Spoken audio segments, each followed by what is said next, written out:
Is it dead silent when it doesn't? Is the Not a shutter? sound. What? Not a sound. Why do you have the shutter noise on? That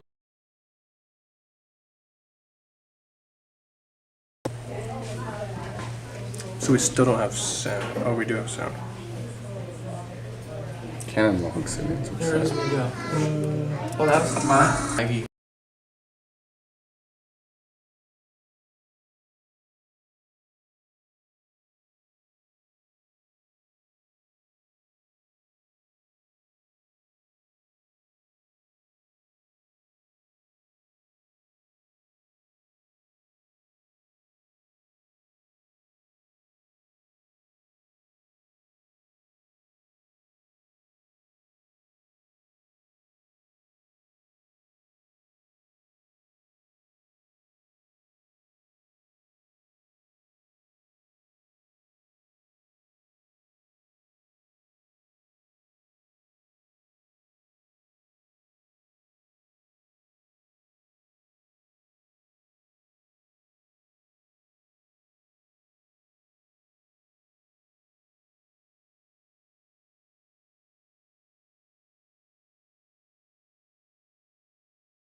The last 2 Augusts we hosted and work on something more official after that, and I asked all kinds of people to help, and they all said yes. It was amazing. It was amazing. People, and a lot of people were praying. And I'm happy to say that we actually have a committee for next time, and that is Paul and myself.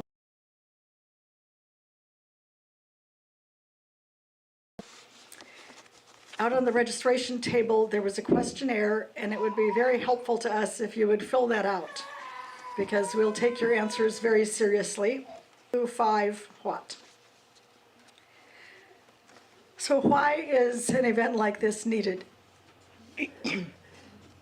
I mentioned that being a writer in the West, but Virginia is really far away. There's also the Oregon Christian Writers events 4 times a year, I think, 3 or 4 many times, and that's helpful. But I realized that the mainstream Christian publishing world is very different from the Anabaptist publishing world. And the Anabaptist publishing is actually a pretty big industry, but a story to illustrate the difference. Last year, Paul and I went to Kentucky because I was speaking at a ladies' retreat, and one evening we attended a fish of boot prints with her sister-in-law, and she told me that they had just ordered their 3rd printing. And writers are nosy, really good. And later, because I'm nosy, I looked it up, and 15,000 books for a mainstream Christian publisher is really, it's considered a successful book. Just a few weeks later, like 2 or 3 weeks later, I attended an Oregon Christian Writers event, and I took a class on marketing. And the instructor, the first thing, like social media, email, whatever, and a guy at my table, he said, I wrote down less than 1,000 because it sounds better than less than 5,000 followers before an agent or a Christian publisher will even look at our stuff. And the prize, many email addresses. And it did not really seem ethical to me, but she didn't ask me. And we were a pretty glum bunch leaving. 2 Amish women just flying under the radar, probably with no online presence at all, selling thousands of books without even thinking of 25. Very different mindsets and very different views of publishing, of community, of marketing, of literature, and even maybe a different worldview around success for that community. That demographic has a publishing and marketing network that is very impressive. People are literate. There are a lot of publishers and distributors for that size of group. And if someone does the work, they can be published without a lot of education, without a big platform.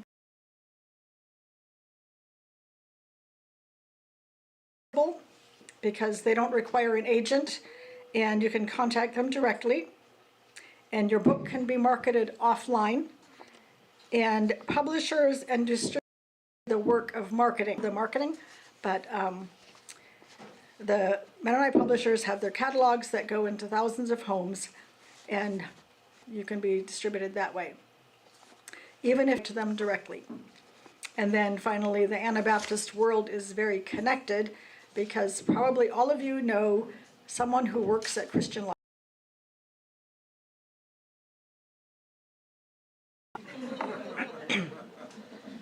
So I have 2 goals for today.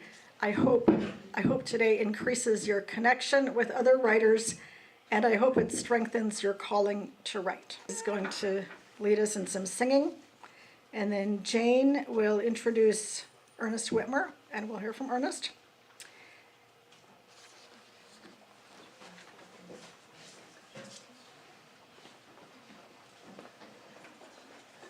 Additional seats. There are a few chairs that are stacked up there, and if you get tired of standing and want to fold the chair out so you can sit, You can do that. There are in because we are meeting here rather than out in the gym because you might have some friends and we can't live stream from the gym. So that's why we are in here. Plus, when we were planning all this, we didn't expect this room to be this full. But it might change. After I got here this morning, I found out that what I was planning was going to have to change.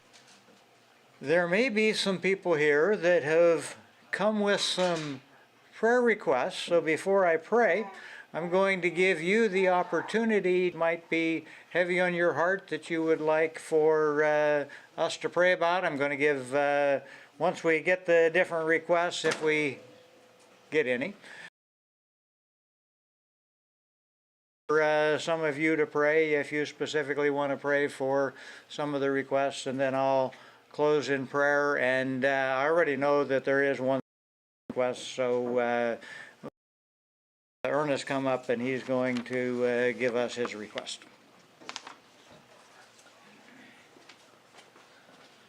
Yes, thank you, Paul and Dorcas, one who's been a part of this, pulling this together. It's so exciting to just be a part, and thank you for the invitation. And yeah, and some of you may know my son, Asher. How many? Is a prolific writer. I used to think that I was going to read everything he wrote, and I gave up long ago. And I, but he has been facing some health issues just in the last, to request prayer for him. We don't have details, but the Lord does. So there's some blood work done, yes, and we'll get results until Thursday or Tuesday, I think. So, and I would just caution anybody that's on social media, please don't run with this in a gossiping sort of way, but I do appreciate the broad prayer support. And I'll let you pray if you, or yeah, how did you want to do this? Yeah. I just want to give opportunity for requests that you would like us to pray about. Yes. It's been our desire to plant a church in Portland over the last couple of years. We've been praying and moving in that direction.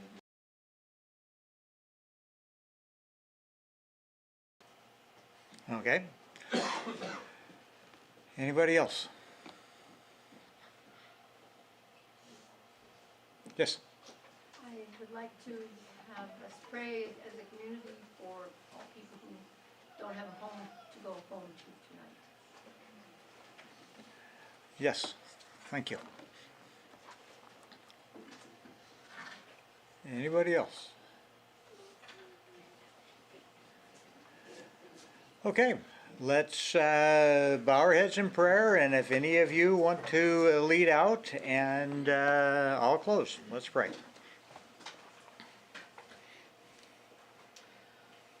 Father, I do pray too this morning for the homeless.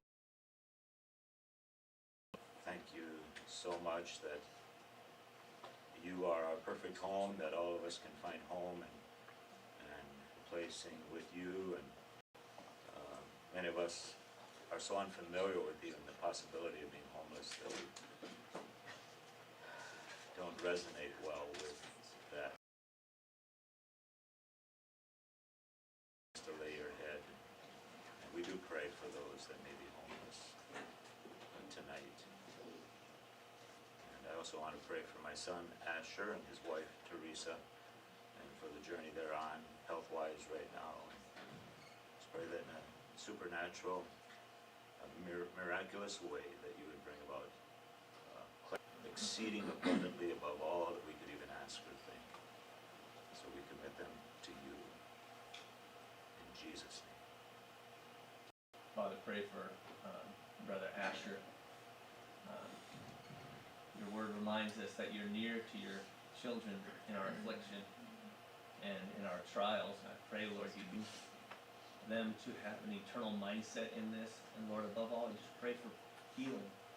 You heal them in the name of Jesus, whatever is going on.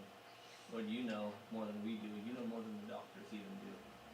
We just pray that you would surround them and comfort and strengthen them. Lord, I do pray for the day-to-day and speakers, and you would stir up truth, Lord, that we would be, every one of us here would be skillful and artful and spiritual truth tellers in our writing.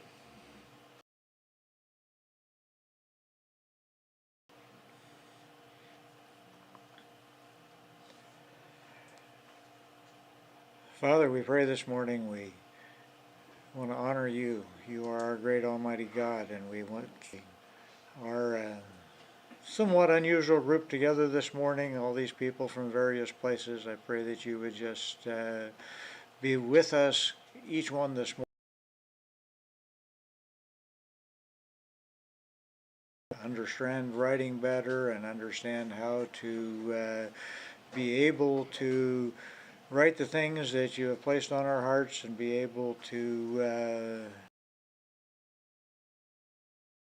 for other people to read what we have written. Lord, I just pray that you would be with each person here, that they would be able to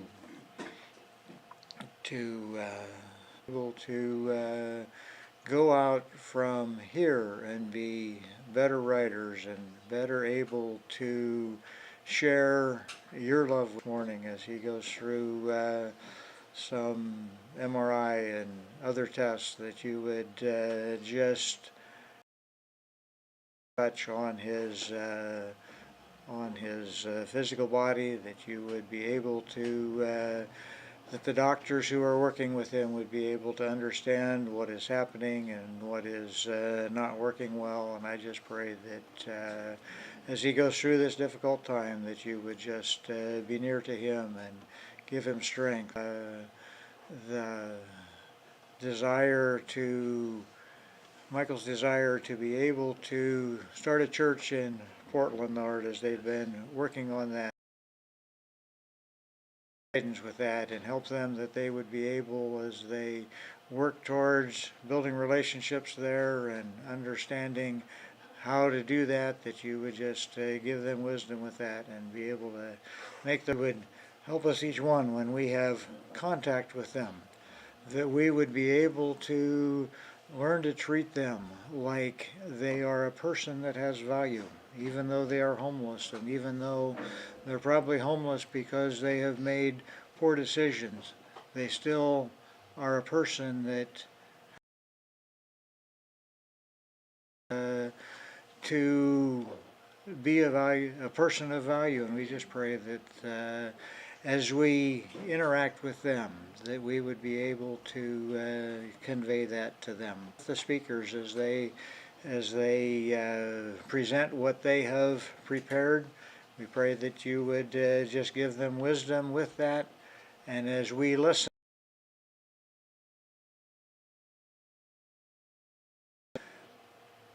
the concepts we learn to our hearts, that would help us to be able to better communicate your love. In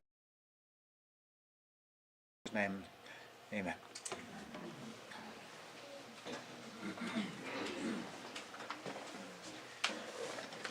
Good morning.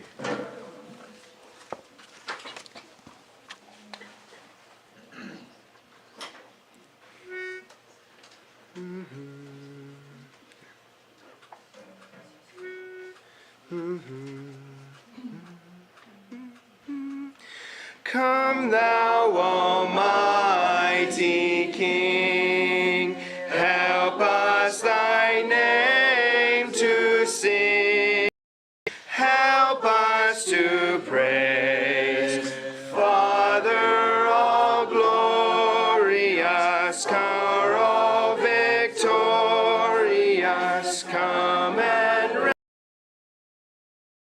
us vision of days. Come thou incarnate word, gird on mighty sword, our prayer attend. Come and thy people bless, and give thy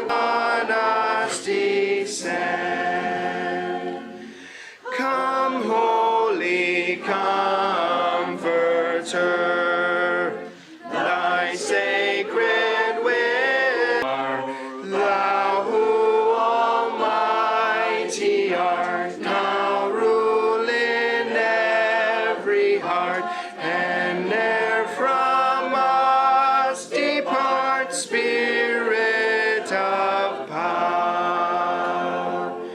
To the great one be hence evermore,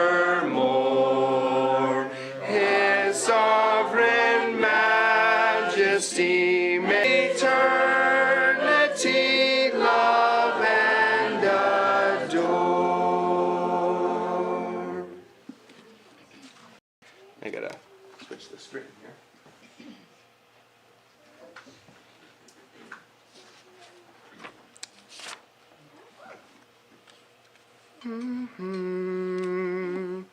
My God, I thank thee who hast made the earth so bright, so full of splendor and of joy, beauty and light.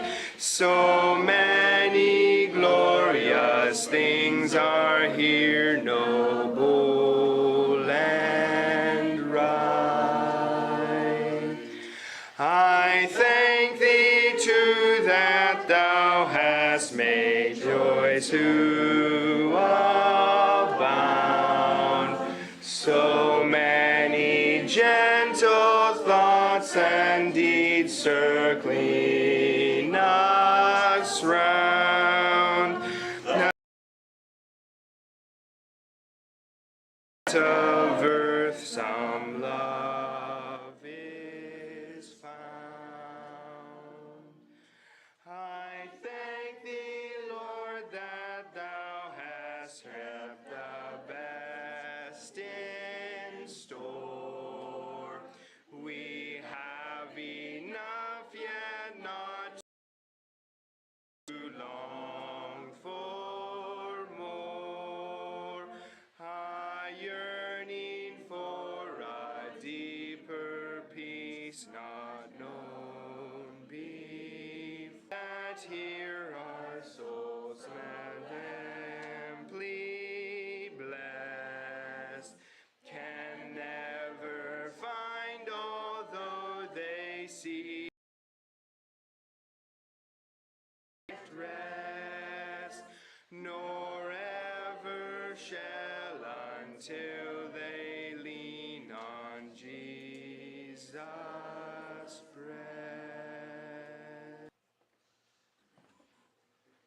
If I could have someone come up and to hit the arrow. I just have 2 verses here, and when we finish them, if you hit that there, and it'll bring up the next 2.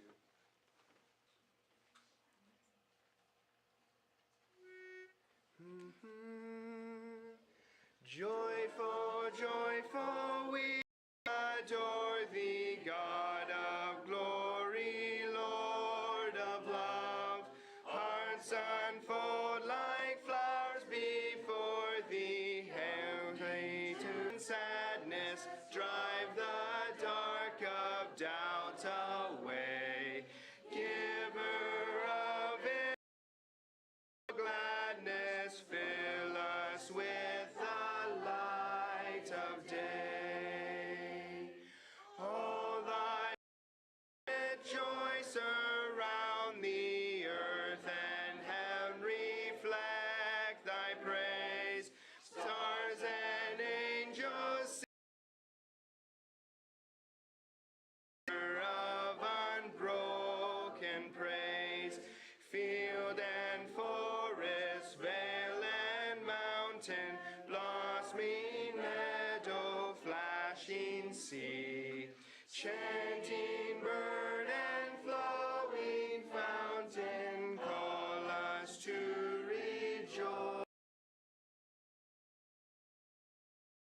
Thou art giving and forgiving, everlasting, ever blessed, wellspring of the joy.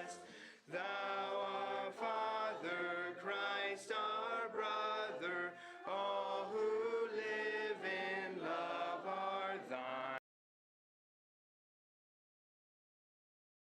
love each other, lift us to the joy divine. Mortals join the happy chorus which the morning stars began. Father, love is reigning o'er, ever singing, march we onward, victors in the midst of strife. Joy, a triumph song of life. Thank you. My wife was concerned that some of you didn't get one of these drawing tags. If you don't have one, put your hand in the air.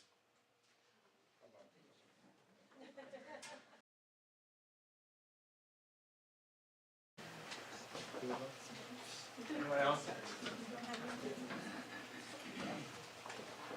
Anybody else?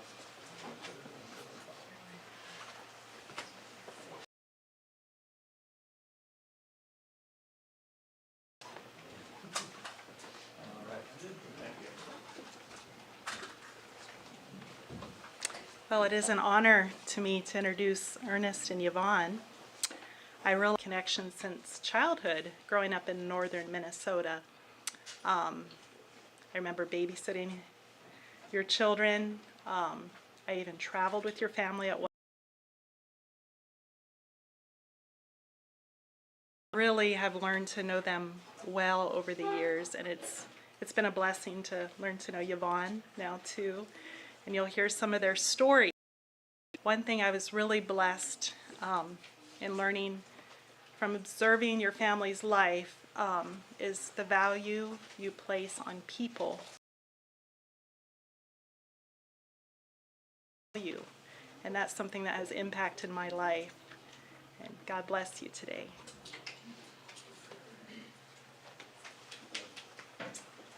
It's certainly been a privilege to be a part of Jane's life as well, not only as her pastor many years ago, but part of their. And I think I spoke at your graduation too. Yeah, yeah, it's everybody does have a story, and we need to remember that. And no one is above another. And each story is unique, and that's really much of what I want to is to help us to be alert to life, to live life loud. Is that how we said it? Let's see.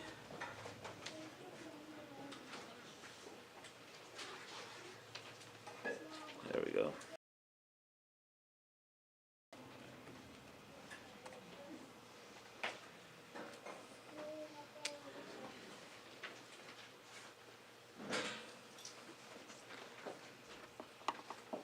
Is this connecting?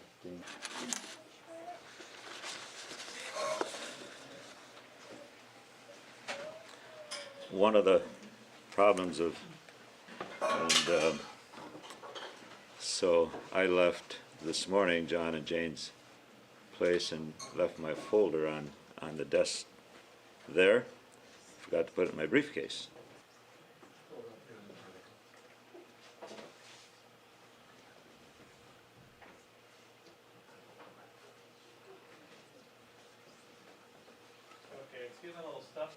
Amos Yoder, and I think Dorcas coaxed him into writing a book, right? Is that what he did? And I was at Brownsville here a few years ago, and so we swapped books and swapped signatures, and Never too late. yeah, isn't that beautiful? Yeah. Oh, by the way, there is a handout. Would you want to tell the stories that come out of our lives, and when things happen to us in the course of a day, or you know, it makes it sound like we're victims or something, but that was our wedding day there in Guys Mills, Pennsylvania, both her family and mine.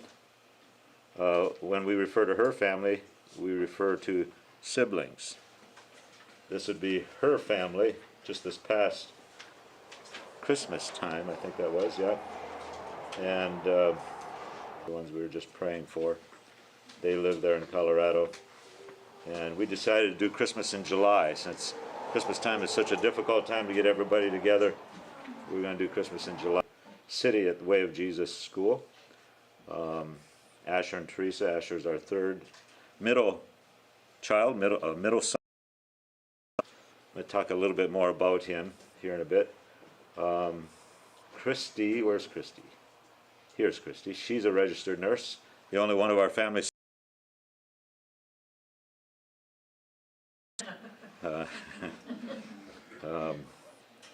Yeah, anyways, lots of good stories around there too, around that, her and her life. And then Christopher is our youngest, and inserted them. She was expecting and had some health issues, wasn't able to be there. So and little Jojo, little Joanna was born, Joanna Rachel. Share that with you. So yeah, we can't get our projector and computer to quite agree here, so I'll try to make up for what you can't see on the screen. They're living and writing out loud. Do you journal? You would kind of expect that in a group of writers, I suppose, wouldn't you? Well, I don't journal. Do you journal?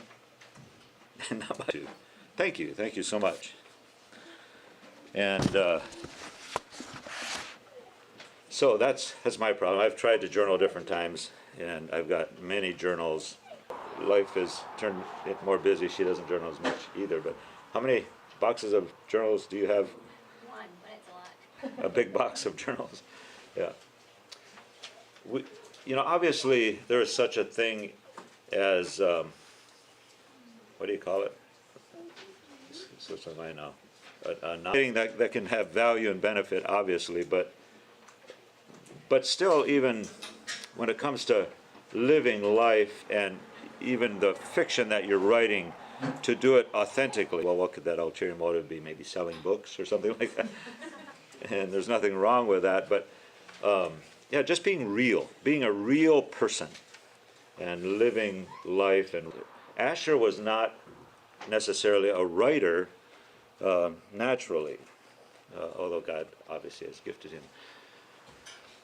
Son number 2, and he struggled more than we homeschooled all of our kids. I should say Rachel did most of the homeschooling.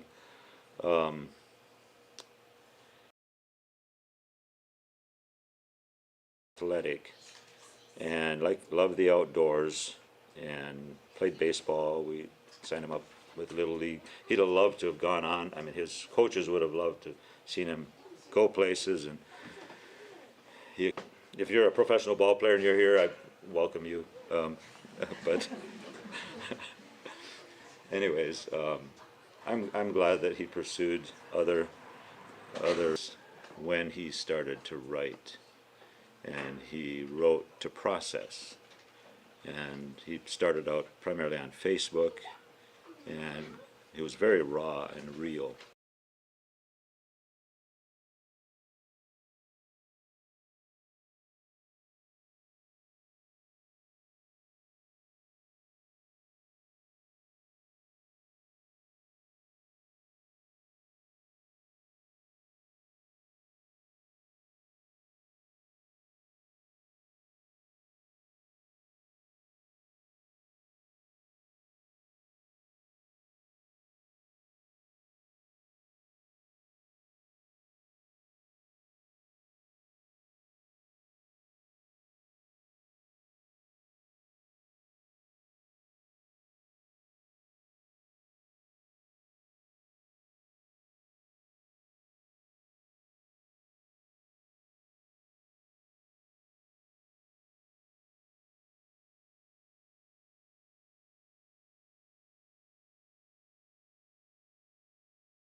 some are more private than others. Some of us don't mind living life in public.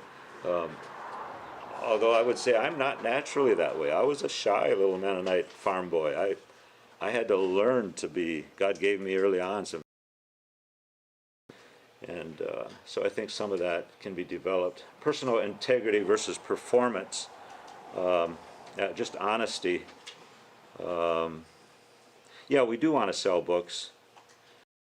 Not the real reason that you write. I hope you're writing just because God has given you this story and this life and this message, and you just want to share it with others, and hopefully you sell a few books in the meantime. The Way of a Bride with Her Groom is a bit of a biographical sketch of my first wife Rachel's life. Just felt like it would be wrong to let her, and especially for my children, I wanted to document her story. And then it's kind of a different sort of book. But I printed 3,000 copies because that's how I got the best deal from the publishers. And I have about 36 copies.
enough to be God? Are you? And this comes from another set of parents.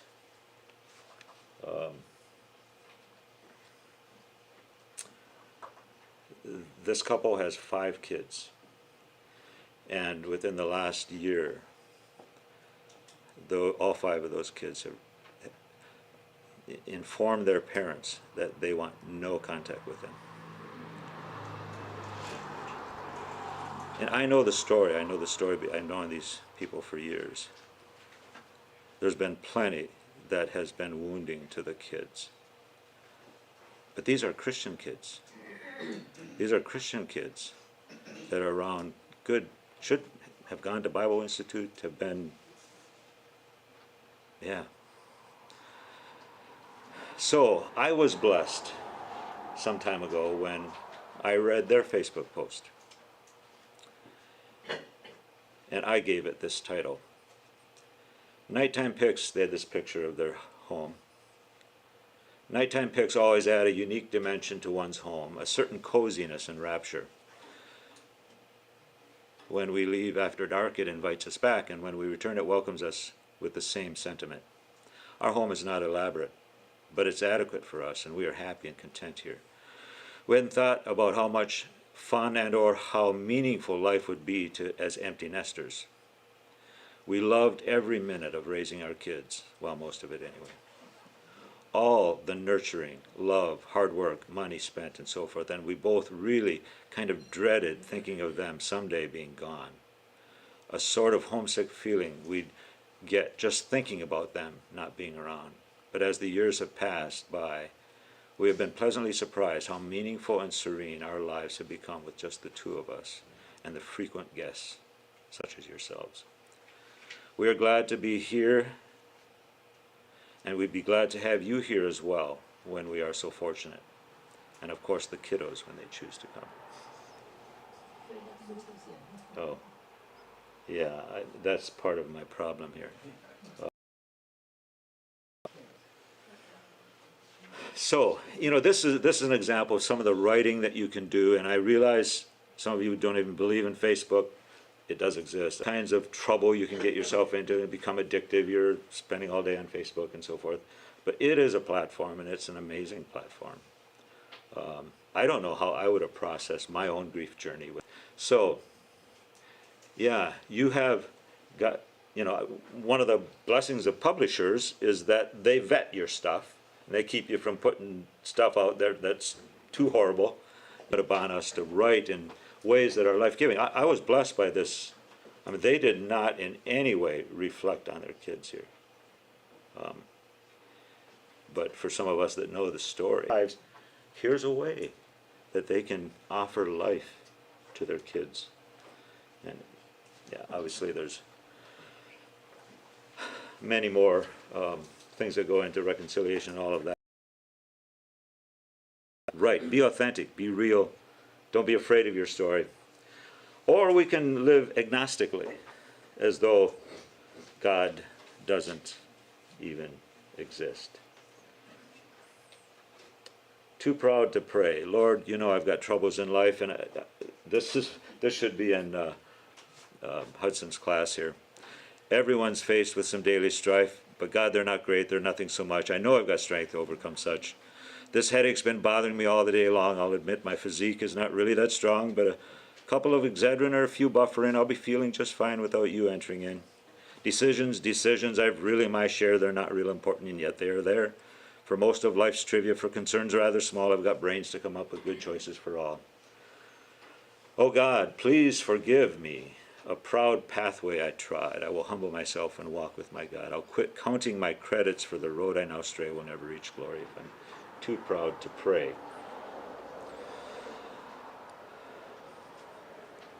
Being wide awake, paying attention, having God sightings. Have you had any God sightings recently? You see him doing something maybe most people miss, but you caught it? Yeah, that's what this is.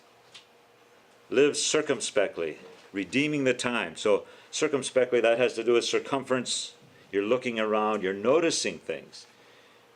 We have the chairman of our board at at Hearts Made New Ministries is Old Order Amish.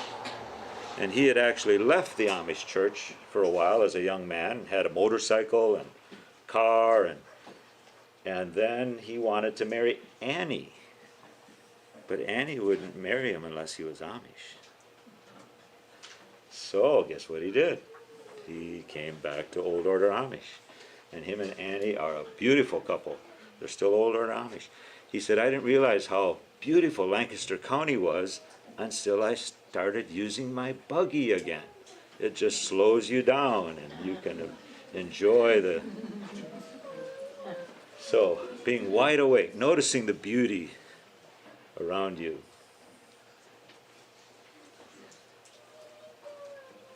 Letting life tell its story. Let's see. She went to all the work of bringing my notes back here. I should probably refer to them. Make sure I'm not missing something here. So, what is your life saying? What's it saying to you? And are you willing to let life tell its story? Are there things that you're just trying to get through? If I can just get through today, then, or if I can, how old you are, if I can retire, then we'll have it made in the shade with lemonade. Then I'll start writing. Then I'll start living, paying attention to life. An opportunity to work with young women. I'll tell you more about this. This is a picture of us around Christmas time, I think it was. And this was not in our agenda at all. Yvonne is a teacher. She's been working at Faith Builders for many years. She's very successful there. People love her. She was making an adequate living. Why she said yes to this guy from California, I don't know, but here she is. And you know, I love ministry. I love primarily working with men, marriage, family. Never thought I would be working with young women. But then kind of out of the blue comes this invitation, and it's a long story, but here we are now working with young ladies from 18 to 40. We just graduated our first, so it had been Aquila Villa Girls Ministry for 6 years. They added a second home, and that's where Happy Haven started. That's our home. And then the founding couple went on sabbatical, and so presently their main big home is closed for business, and we brought the rest of their girls into our home, and so currently we are interim administrators of a girls ministry. And if you'd asked me a year and a half ago, we never knew we'd be even helping at one, let alone the administrators. But this is what life does to you. It brings new things and new opportunities, and we are growing. We learning stuff and growing. And we just graduated our first girl. This is Verba here. We almost had to push her out the door. We just knew that it was time for her to put to practice what she had learned, but she would have loved to have stayed there longer, and I think she's going to do okay. Yeah, we'll tell you more about that, some of you that are be at the churches where we are tomorrow. So these are stories. They're stories in the making, and they're stories that are being made new. You have a story. Tell your story, write your story, live your story, feel your story, embrace your story, be okay with your story. Ken Davis, the Christian comedian from Minnesota, Hibbing, Minnesota, not far from where we used to live. He says, remember, you're not okay, and I'm not okay, but that's okay. And just embrace who you are, live your story, write about it. Serving on the board in Sacramento, I was in Los Angeles. Been driving up year after year to attend the annual board meeting in December, and I'm standing across the table from a lady who had already read my story because she had read my book, and I had already heard a piece of her story about having married later in life, and then within several months her husband gets leukemia, and before they even celebrate their first anniversary, he's gone. And so that was her story, and this becomes our story.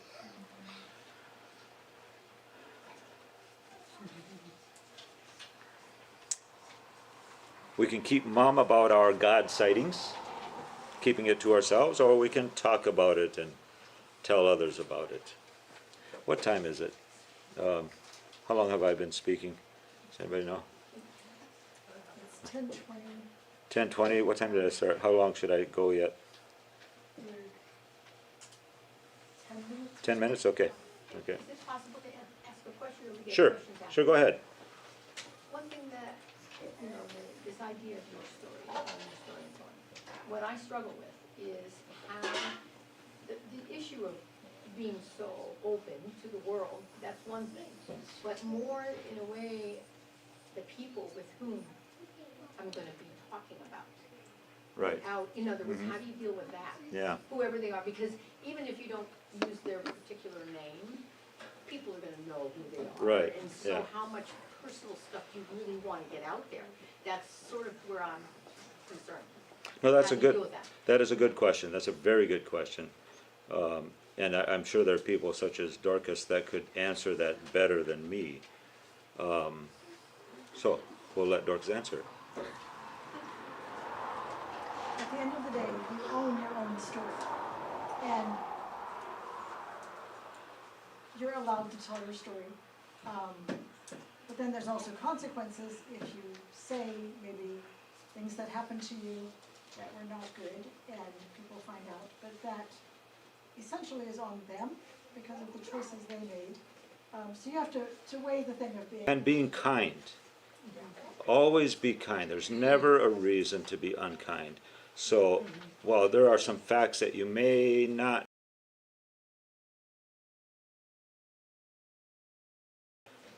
one of the reasons I love Facebook, and I even enjoy sometimes, I don't deliberately do this, but sometimes I've posted things, I should have brought that along, and that's in a public place, Yeah. Facebook.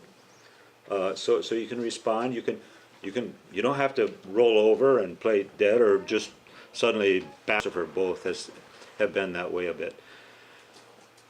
Not afraid to put stuff out there that they know people may react to, and then engage them kindly.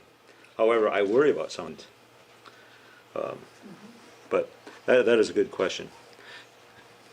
Anybody else have something you'd like to say about that in answer to that problem, that challenge of, or if you're trying to even a score or Right, that kind of thing, whatever. yeah.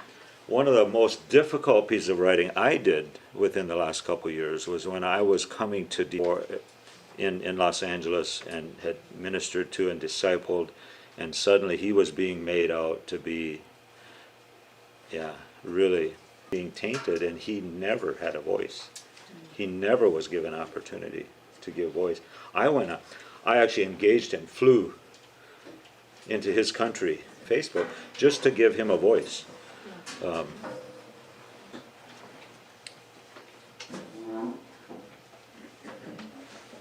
And we can write about it, so we can tell others and we can write about it.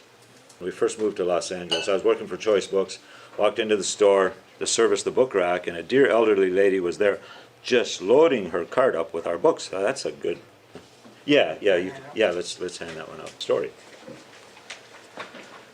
One day as I walked into the Ralph's Marketplace to service our 50-pocket spinner there, I noticed an elderly lady in an old-fashioned store for a while checking for misplaced books. After 15 minutes or so, I noticed that she was putting quite a number of books into her cart. She had taken all 6 of the Emergency Prayers books out of the display a while. "Oh," she said, "are you the bookman who puts these books here for me? I've been buying books off of this display ever since. Spend it all on your books. I buy these books to give away as gifts to people. Just this week I gave one of these books to the local fire chief, and now he has accepted Jesus as his Savior. So now he wants more books." "Oh," I said, "it makes me very happy to see how God is using our books to help you help others." "Oh yes," she said, "I have a ministry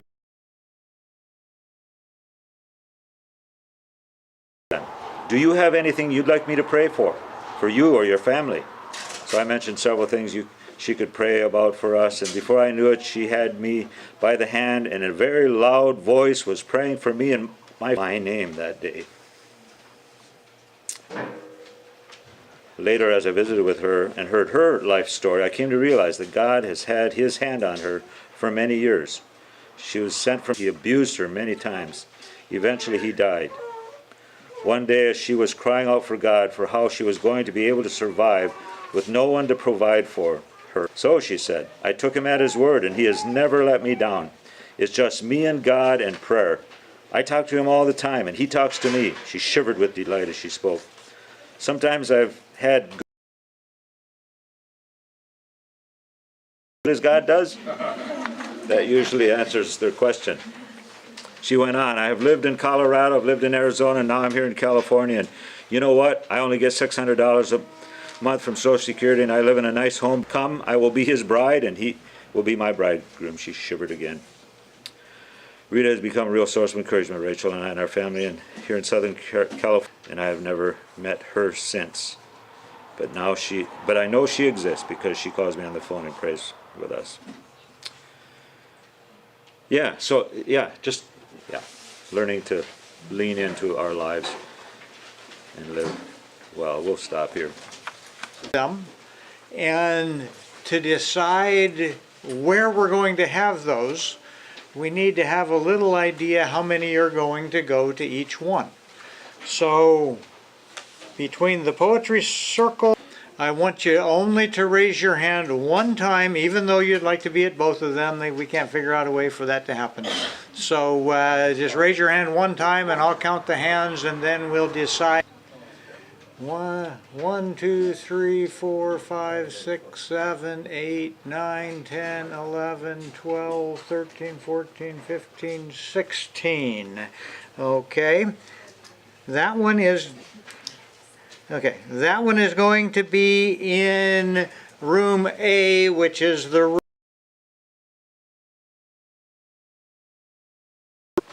Okay, how many of you are going to be at How to Write for Children?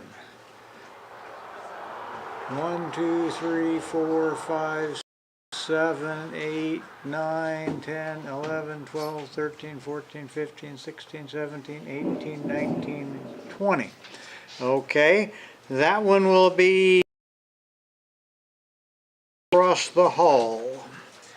And I'm tired of counting. The rest of you will be here with Dorcas Smucker. Okay, at the end of that workshop number 1, after that is going to be lunch. So each of you leaders, when you close your meeting, close in prayer, asking a blessing on the food. And then everyone will just go from there. And you can end your meeting whenever you want to, but the food will be served. Person in your room that'll get up and walk out at 12 o'clock, probably. Okay. The workshop number 2.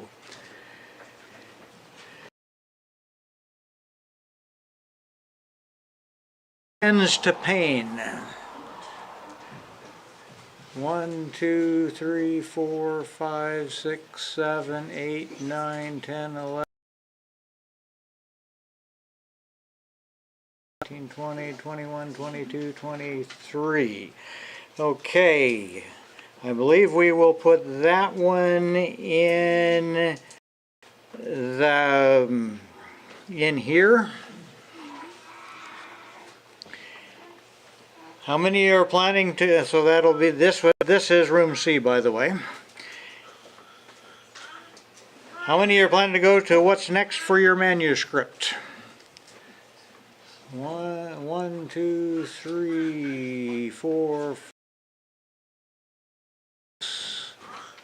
Okay, let's do that one in room A. And how many of you are planning to go self your own work?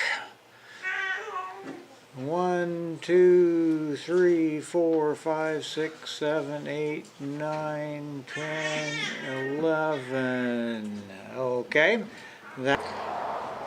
And some of you must not be raising your hands because we didn't quite get to the 60 that I thought we were here, but that is okay. You don't have to go to a workshop. You can enjoy keeping them from going to the workshop they want to go to. Okay, workshop number 3. Tips for writing people's stories. How many of you are planning to go to that one? 1, 2, 3, 4, 8, 9, 10, 11, 12, 13, 14, 15, 16, 17, 18, 19. Okay, why don't we do dealing with rejection? 1, 2, 3, 4, 5, 6.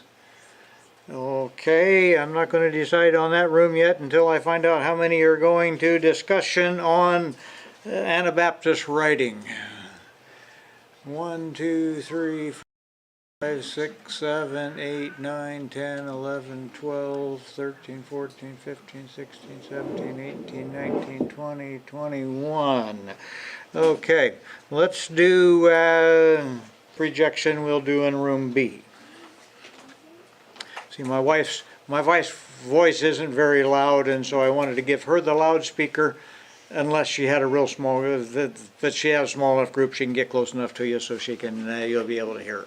So that will be fine. Okay, so that takes care of that. Does anybody have, okay, then I need to down through my list. Yes. I wanted to make sure that people are aware there are, so be sure to browse that besides the books that are for sale. Okay. Did you catch that? In the at the book sale, at the book table, there are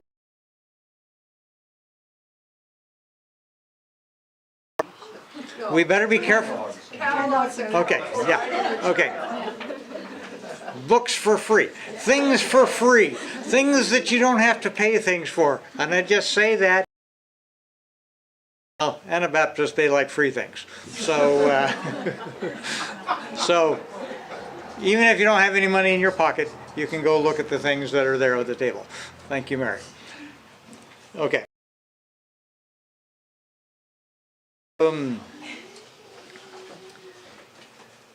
Somewhere there is a donation jar. Where is it? I think it's on the registration table. Okay, on the registration table over here, there is a donation jar. The purpose for that jar is you guys paid to come here, and I am quite sure you're going to get as much as you paid for. Now, whenever something like this is put on, there are a lot of people that sacrifice a lot of time and energy towards putting it on, and the fees that we charge do not cover all of the expenses. We are not making money on that. And I know some of you really appreciate having this, and if you would like to donate towards it, that is fine. No obligation. I am not begging for money, but it's just if you would like to, because there have been some of us who have had the opportunity to give of our time and our effort. Some of you haven't had that opportunity, and so if you would like to, that's what the donation jar is all about. Right behind the registration area is the office. The office is a special area that the only people who are allowed into that area are my wife and I, and any speakers and their husbands or wives.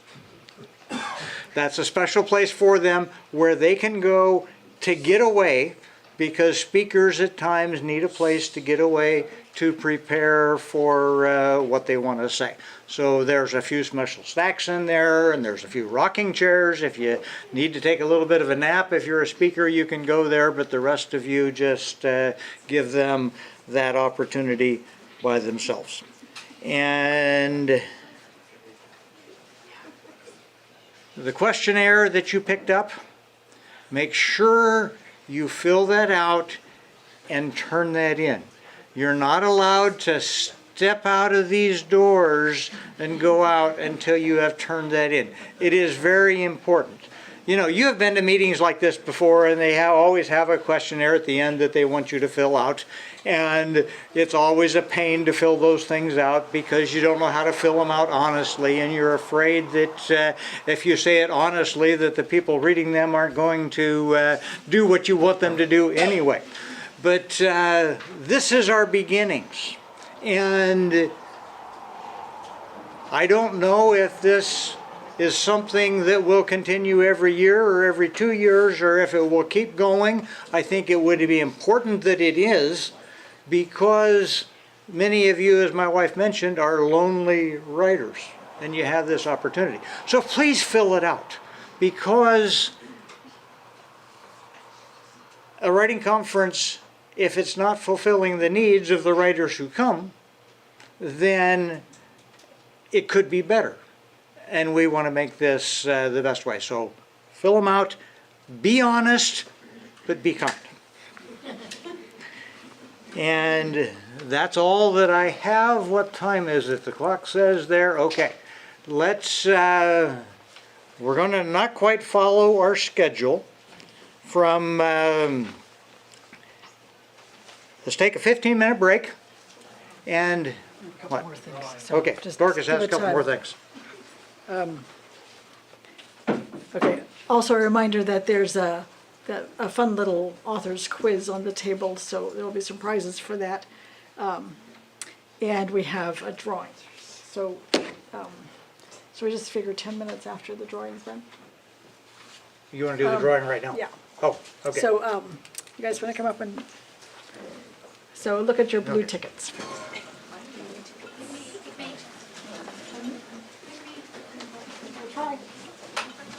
All right, I hope each of you have a ticket, and I will read the number, and if it I'm going to matches. show you the book first. Yes.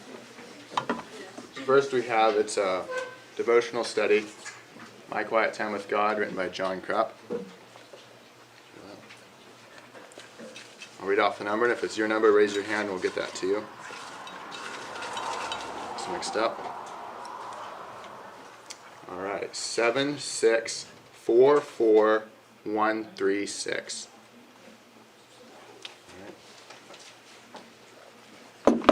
Give her a hand.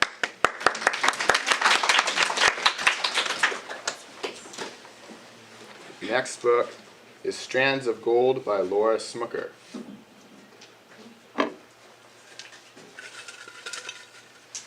it a good one here. 7644166. 166. Are there? All right, give him a hand.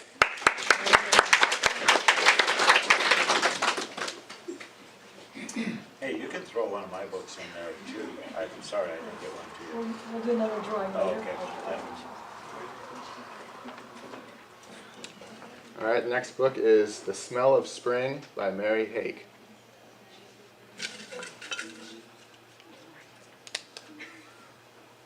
Seven six 44172. That's nice. Oh, oops, put that back in.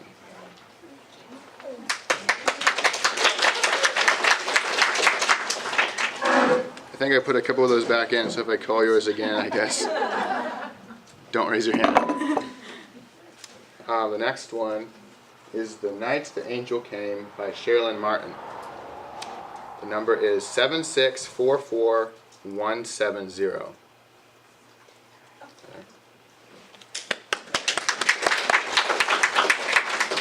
Want to do one of your books?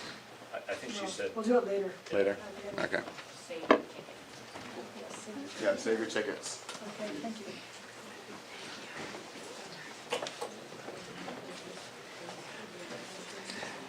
Okay, you'll notice on your schedule that workshop number 2 is at 1, and then there's a break. Workshop number 3 is at 2:30. Then there's a break. And then the main session is at 4 o'clock. Try to be conscious of the time and be there when it's supposed to start. Each of you workshop leaders, you can end your workshops whenever you want to, but please be respectful of of the people who are in your classes' time. And there's not going to be any bells done for that, and then we'll just go from there. So we are now dismissed. Let's start the first workshop at 5 minutes till 11.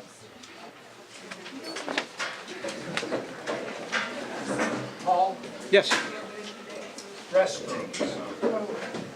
The restrooms are down the hall on the right. Is my first one in here? Yes. Okay. You know, I already got that up for six. I hear that. Okay. Thank you.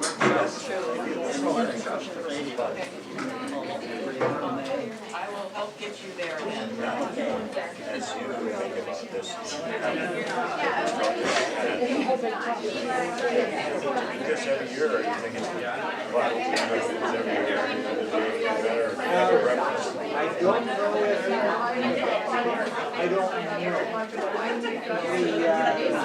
You know, depends on what people want.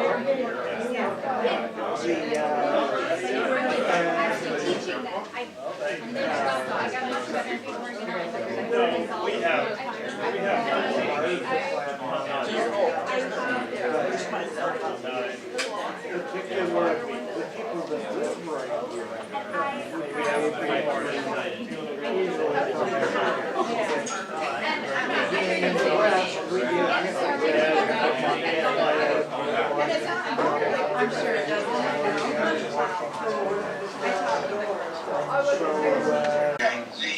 You cut out there a little bit, say it again. Okay, Mary Hake needs some more copies made. That's why you drive up and your mother and father were. Yeah. That's why I thought you were grand. You look so young in the car. She said, no, it's my daughter. Okay, so is that drawer one that you had right away? I think so. It was a bit unclear.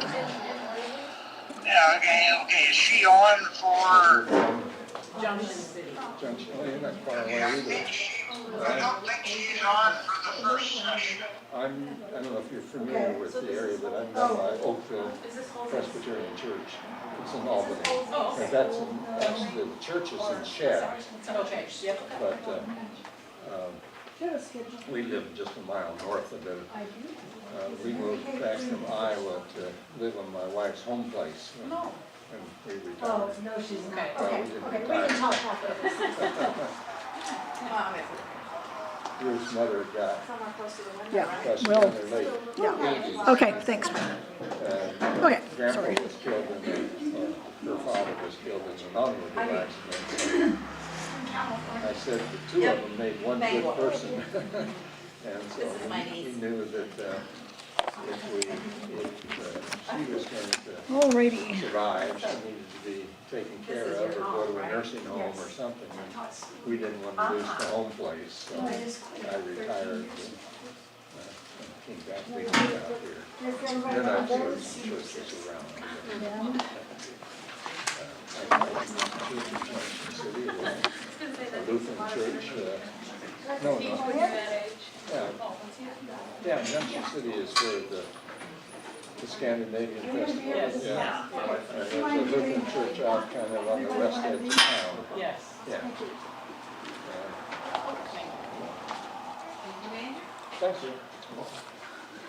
So how long have you been in Junction City? It would have been 2013. Take it off. 10 years then. Going on 11.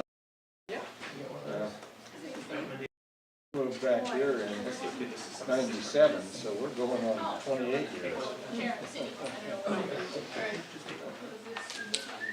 Probably. We're at our place.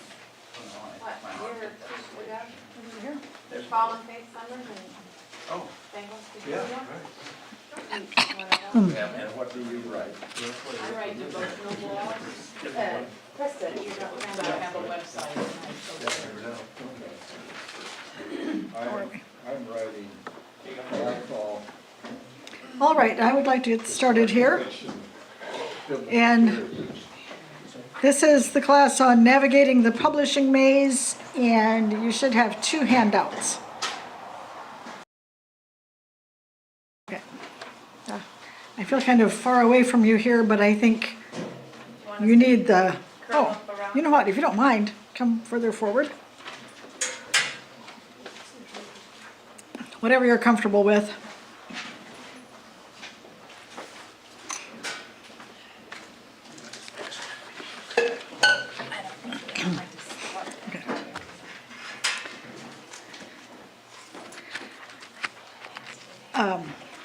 I'm sure all of you are at different places as far as the projects you're working on, and so I want you to feel free at any time to raise your hand and ask a specific question, because if I'm talking about ebooks and you're doing magazines, we'll talk about magazine articles.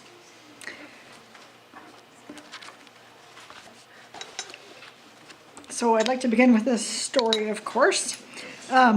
My youngest daughter, Jenny, is in college in Virginia at Virginia Tech, and she's in the math department there.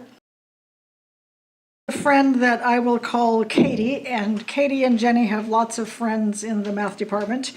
One of them is a Chinese student. She's not a Christian. I'll call her Anne. Well, Katie is very artistic, and she made Valentine's cards for everybody this year in the math department. And so for Anne, she drew a cute little frog, and it said, "My heart leaps."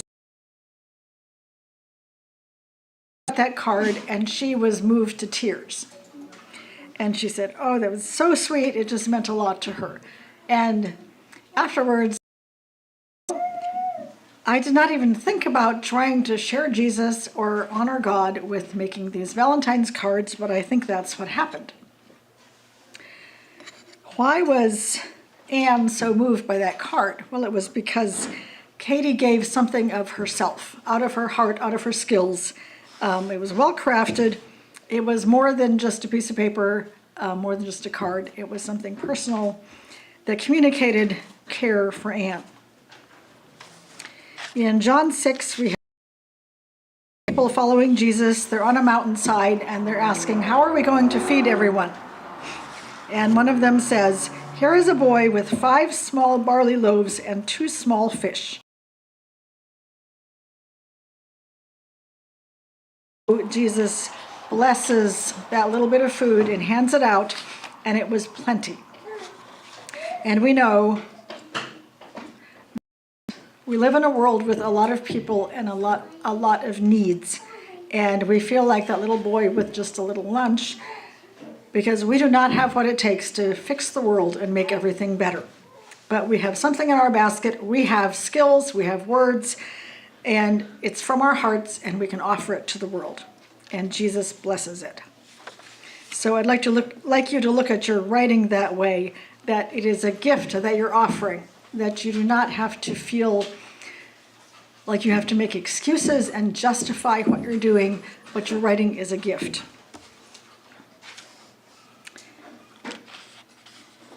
And as I mentioned in the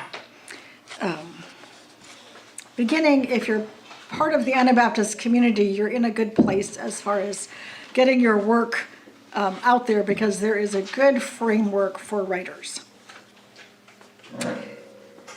So I'd like to just go over some of the choices and decisions that you need to make. And I guess let me start by asking, how many of you consider yourselves absolute beginners? Oh, wow, okay. How many have published an article in some papers? Okay. How many have published a book? Okay. So yeah, first question to answer, especially if you're a beginner, you wonder this: should I write? Yes or no? And by writing, in this case, I mean just processing life through writing. Maybe you journal, maybe you tell stories, maybe you have advice you like to share, or you like to keep in touch with letters, or maybe you just want to write because you need money. Those are all very good reasons. And it's a way to process life, and it's a gift to offer. And it's okay if people around you do not get why you would want to write. I started blogging almost 20 years ago, and I have a friend's husband who told her that he doesn't get why anyone would want to have a blog. And I was a little bit offended, but the truth is, it's not his calling, and he can think whatever he wants. I'm not sure why my friend told me that. That was maybe a mistake. But it's my decision, it's my little gift. So then you need to think about, is your writing going to be public or private? Do I share it now? Do I wait until it's perfect? Or do I maybe just show it to my mom and my sisters, or do I show it to the general public? And this is a big moment that we face, because if you're like me, okay, anything that my children do, I think is amazing, brilliant, wonderful. Okay, so you write something, you show it to your mom, and she praises it, she thinks it's amazing. Okay, that's right. But there is a huge vulnerability in putting it out there for more of the world to see. And so it takes courage to do that. Also, you might face a reality that's not pleasant. As long as you're just writing in your journal or writing little stories for yourself, you can convince yourself that this is concise, it's well put, it's funny, it's deep, you know? But as soon as you put it out there, people might not agree with that assessment. And that's really scary. And people might even have opinions about what you wrote. They might push back. So that's a really scary thing, and you need to be, it takes a certain amount of courage, but you don't wait until you have fully formed courage before you put it out there. Your courage grows as you go along. And obviously your work needs to be edited and polished. Don't put a first draft on a blog post. But you also don't want to sit on it, polishing it for 10 years until it's absolutely perfect before you put it out there. Because the way you learn and grow as a writer is by having people read it and getting feedback. One of the best things that happened to me as a writer was, we lived in Canada for 8 years, the children were little, and I would write a monthly form letter to family and friends, and they would respond. And sometimes I had written something funny, I thought, and nobody thought it was funny. And sometimes I just shared a little story that happened, and people just resonated with it, and it really touched people's hearts. So that was how I learned, like how to share, what to share it. I don't know if are you familiar with the term growth mindset and fixed mindset, those terms? Very important if you want to be a writer. Fixed mindset says, this is who I am, I either have it or I don't, as regards to writing, either I'm talented or I'm not. Growth mindset is, it's a process. I'm allowed to make mistakes, that's how I learn. We can all learn the skills, even if we have natural talent or not. And so if I have a fixed mindset where my ego is really tied in with being a writer, any negative feedback that I get is going to shut me down because it'll threaten my identity. But if I have a growth mindset, it's like, feedback is great. Okay, now I know. And then, yeah, if I don't have my whole identity and purpose tied in with being a good writer and not getting any negative feedback. Beginners make mistakes. That's just how it is. And they learn from their mistakes and they get better. 10 years from now, if you keep writing, making mistakes, and learning, you will be a better writer than if you had just kept everything quiet and not let anybody see it for 10 years. And the whole process is incremental. Like, you don't start by writing a manuscript and sending it to Harvest House and expecting them to publish it. So first you journal, and then you take something and you polish it up and you show it to your mom, and she'll think it's amazing, and then she will share it on the family chat group, and then all your aunts will think it's amazing, and then you get your courage and you send it maybe to a church newsletter or a Sunday school paper or online, and you make progress step by step. Yes? I picked up off of the internet here a while back. You have some friends, if you're writing a book, let them read some of your work. Yes. Before you go to let them be your co-editors. Yeah. Although I have a caution there. I've had situations where friends asked me to go over a book that they wrote or an article, and I didn't like it. And it put me in a terrible position. And so I am very cautious about saying yes to friends. You're much better being part of a writing group where that is your purpose.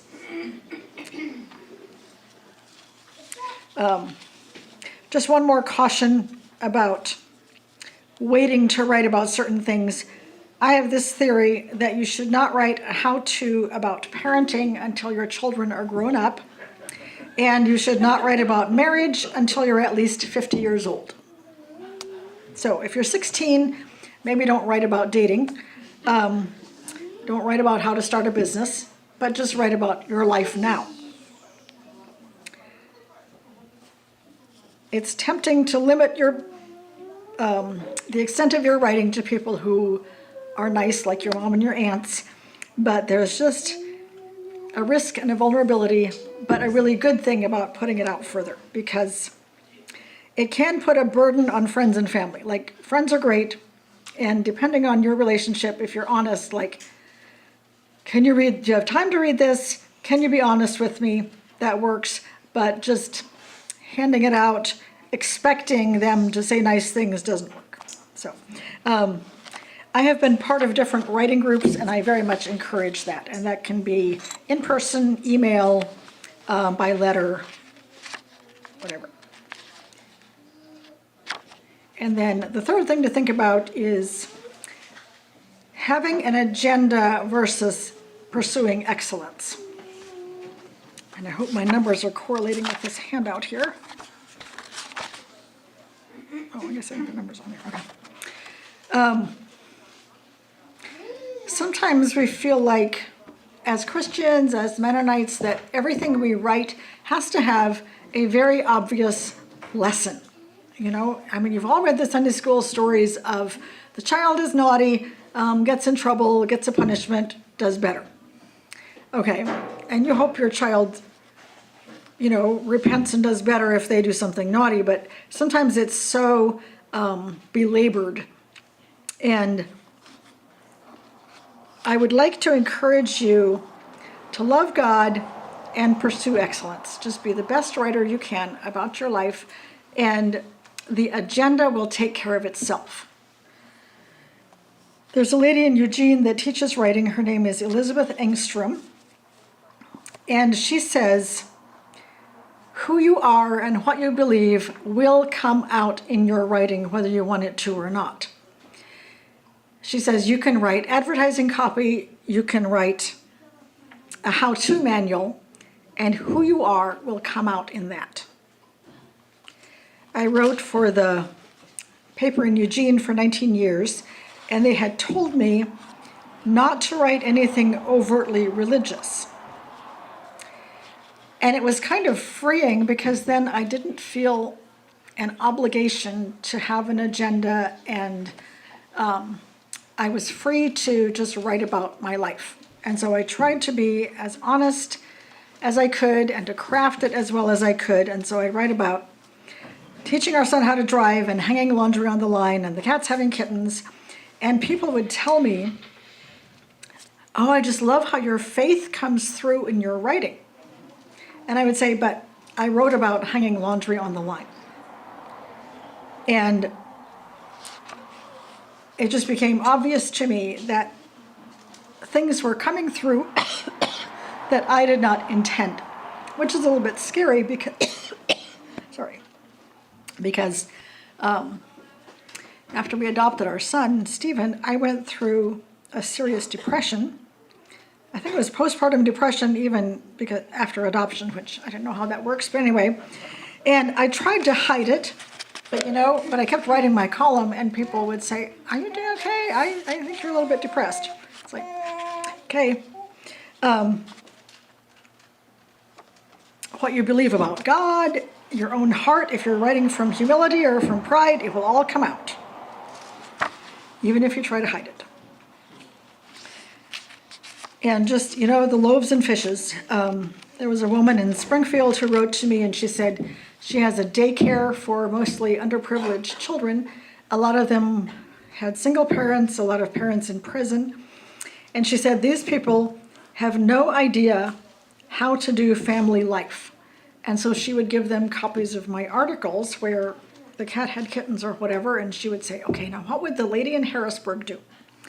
Well, I absolutely did not set out to write a how-to for troubled families. Like, that was not on my radar at all. I felt very unqualified for anything like that. But there again, I was trying to, raise a family in as healthy a way as I could. And so people who did not realize that you can make dinner and sit down around the table every night, they were seeing that this family does that. And it was not my agenda at all. So be an excellent writer who happens to be a Christian. And just really, learn the skills. Just good English, good grammar, all of that. And if you're writing something factual, make sure you verify your facts. If you're writing fiction based on fact, you make sure you say that. Just all the ethics of it should be clear. And if you're quoting people, you ask permission, and so on. Okay. Decision to make is wait to be asked or take initiative. And especially in the Mennonite world, we base a lot on being asked. And that's often how we discern God's will. Teaching school, going into voluntary service, there's a significance to that. A lot of my writing journey as far as the newspaper and then writing books was because people asked me. Like, somebody from the newspaper called me and asked if I would write for them. I did not pursue it. And so that really felt like a calling and God showing me what to do next. But sometimes being a writer means taking a little more initiative, and it can be really hard for us to do that. Maybe posting things online or actually submitting articles to magazines where you're being pushy. I think culturally it's hard for us to do that. In fact, I'm kind of in that position right now because my job at the newspaper ended and my children said, Mom, we're all grown up. You need to quit writing about us. So I said, okay. And in the Gospels, there's different times when Jesus healed people, but first he said, what do you want? What do you want me to do? And I have, for the last year or so, felt like Jesus was asking me, what do you want? And I didn't know. I don't know what I want. I'm not used to thinking. I've just been meeting needs and doing what people asked for 30 years. And so this is a whole new way of thinking. And it's also okay to do things just because they're fun. And I just realized I have a whole box of props that I forgot to bring. Can you give me 1 minute?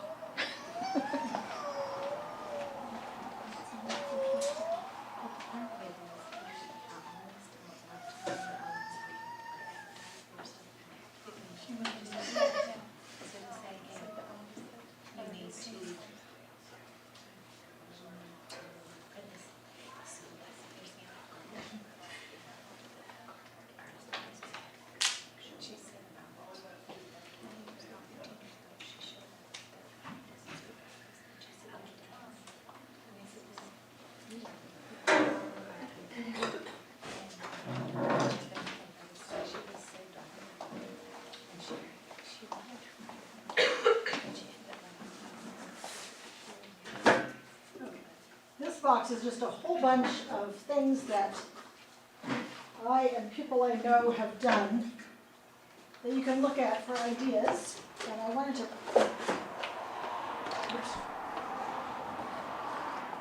to point out this. Sheila Petrie is an author in Pennsylvania, and she just does fun things. She gets a wild idea and pursues it. And she had her mom send her a poetry prompt every day for a month, I think it was. And she wrote all these poems. She had a friend illustrate it, and she self-published this cute little booklet of poems. And she had her children do the binding. And so this is wires. Some have yarn, some have twine. What? Leather, okay. I didn't get a leather, but I got the wire one.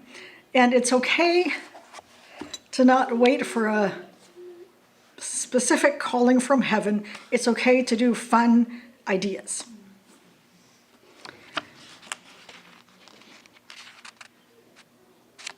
It's all practice, even if you just decide to write a children's story or whatever, or illustrate a children's book. It all adds up to your experience. Another question to face is free or monetized. And it's interesting, especially with everything that's available online, writing is one of the few areas where people expect you to work for free. And people resent it when they have to pay for material. Like, I would never expect you to come excavate my septic tank for free or do a bunch of baking for me for free. But writing, we have that expectation. And when I was writing for the newspaper, I got paid a little bit per column, but then it would go out, posted online and emails and everything, and I did not get anything for that. And I realized I have posted, or I've written thousands of things for free. Now the books I get paid for, of course. And I've been rethinking that because, like, does it have value? Should I be compensated for the value of what I write? So it's okay to think through that. I think especially for moms, we are so used to just pouring our lives into our families, and my husband was a teacher and a pastor. I don't know how many hours I put into meals for things and meeting with people and everything. So I'm so used, that's just my mindset of just serving for free. But my daughter and some in that generation are doing more paid platforms, which is really interesting. Ernest was talking about his son Asher, and Asher, of course, is supporting a young family, and so he is completely unapologetic about a lot of paid platforms, like he has a podcast, a blog, and I think those are both through Patreon. And he offers some things for free, but quite a bit is behind a paywall. And he doesn't apologize for that, so he thinks it's worth what he's charging. So just something to think through. My daughter Emily also has Patreon, and I think Patreon has a $1 a month minimum. And then I have a couple of friends that are starting to work on Substack, which is a platform where you post things and then it gets emailed out to your list. And the monthly minimum for that is $5 or maybe $50 a year, I'm not sure. My friend Bob Welch, I don't know if you read Bob Welch, but he started doing a Substack. So whatever combination works for you between free and monetized, I would say don't feel like you have to be guilted into either one or justify either one. So then some decisions, or is there any questions so far?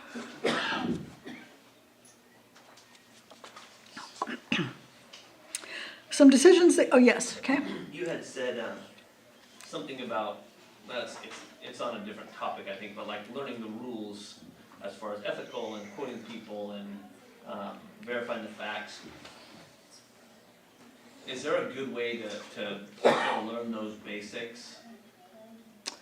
A good kind of class or materials to learn some of those baseline things? That is a good question. A lot of what I know, I learned from my children in college who had research papers and so on. I don't have a book to offer you or anything, no, but I'm sure there's material out there. But I know in the writing world, it's really important. Like if you don't follow the rules, like if you quote somebody and you don't credit them, it's a real ethical violation. And so it's important to be clear about that. And also, and I feel like Mennonite publishers could learn more about this, where if you write somebody's story, to be absolutely clear about, is this entirely, like it should not be a mix of historical facts plus your opinion and your perception, unless you make it very clear. Laura's books like Strands of Gold, she makes it clear that this is based on fact, and so she adds dialogue that she obviously makes up, but it's clear that this is not, so I'm not sure quite how to answer that question, but I know there's plenty out there if you go looking for it, of just the how-tos.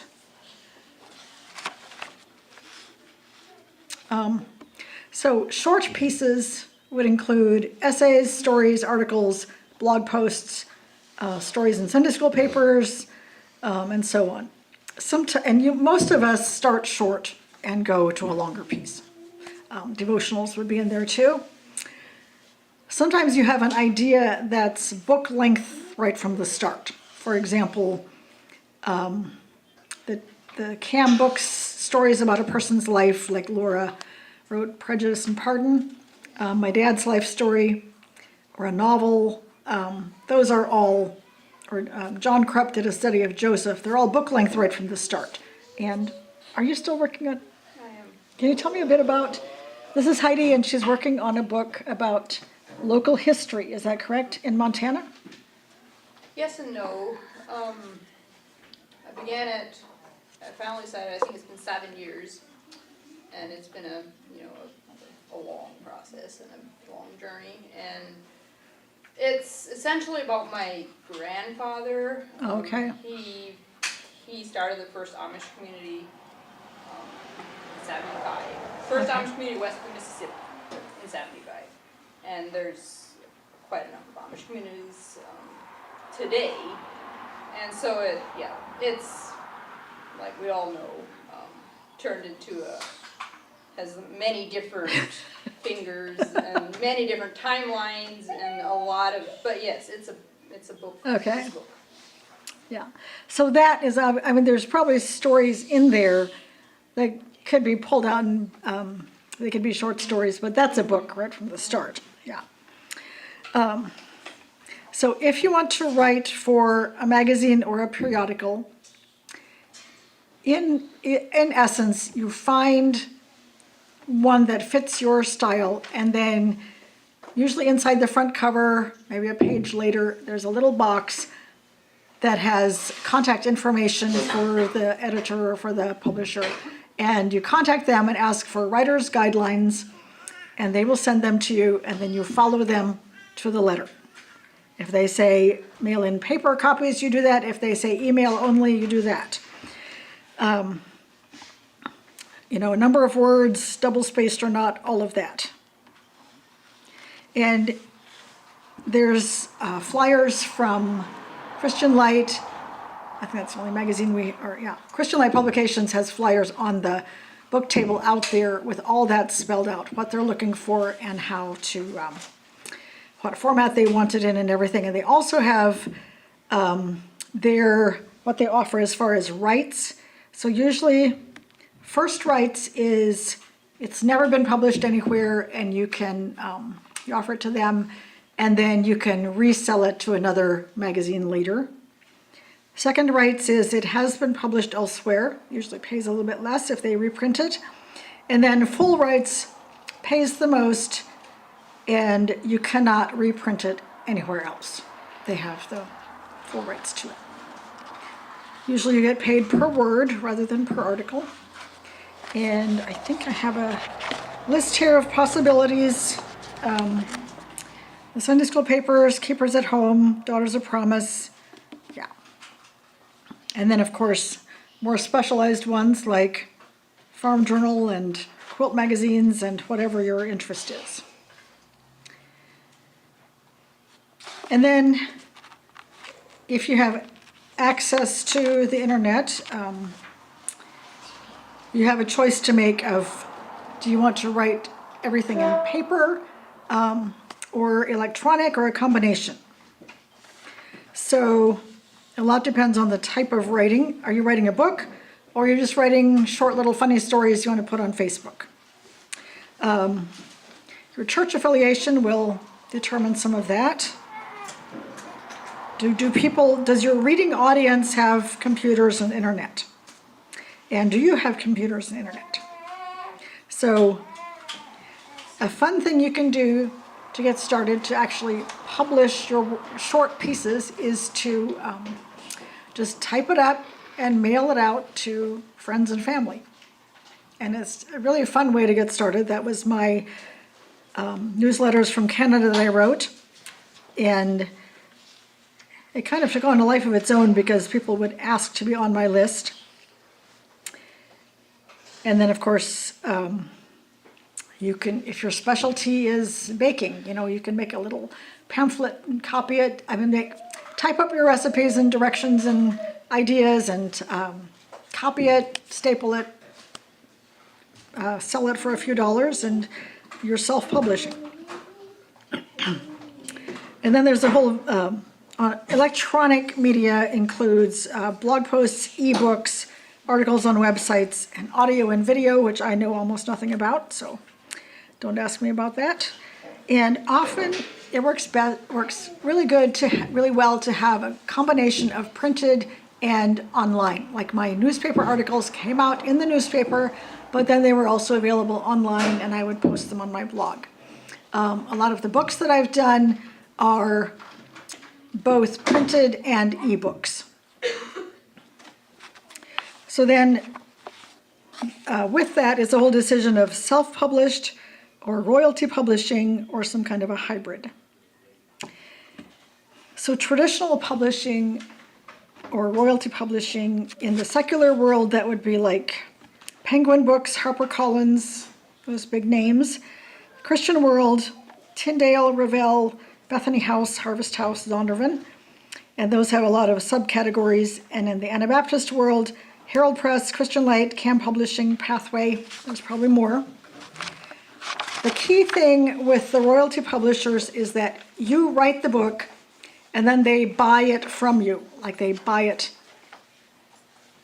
the book, the material, all the rights, they buy from you. You both sign a contract and they will produce the book in a certain amount of time and market it and all that, and you will get a specific percentage of what they sell. You cannot reprint any of it without their permission. It belongs to them now. And they get to edit as they wish. They design the cover, they choose a title even, and they can ask for your input, but they don't have to. Traditionally, they do the marketing, but not always. And what's happening now a lot is that they, in the contract, they want to take over your social media accounts. So watch out for that if you go that route. I have a question about that. Yes. How does that work with like editing and making changes to the book or cutting things out? Like, do they at some point, are they allowed to do that? And like, Yeah, I was fortunate with my books that I did with a publisher. The editor was really nice, and she contacted me about anything she did as far as cutting a paragraph or rearranging or whatever, but they don't have to. In fact, we had kind of an unfortunate and just kind of a hard thing with my second book that I did with Good Books.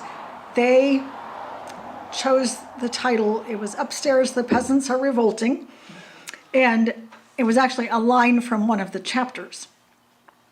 And they wanted that for the title. And so I was okay with that. But for some reason, my husband did not like that. Like he doesn't usually react to things, but he reacted to that title.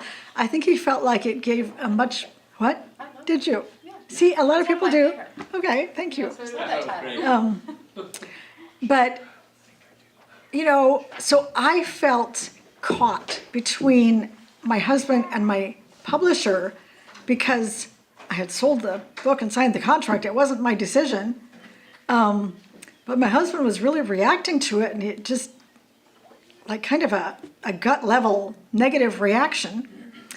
And part of the problem was that I felt like I was not in a good place emotionally, and I had to keep everybody happy all the time, that was my job. Doesn't work. It isn't. So we actually had a conversation with my publisher, and I said, you know, my husband feels strongly about this. Would you consider changing it? And they said, no, we would not. Well, my name was on the contract. It was their decision. So the advantage of a publisher is that you don't have to pay anything up front. And it can cost a lot to print books and edit them and everything. So you write it and they take it from there. And then you can spend your time writing the next book instead of doing all the marketing. Yeah, disadvantages, you don't control the outcome.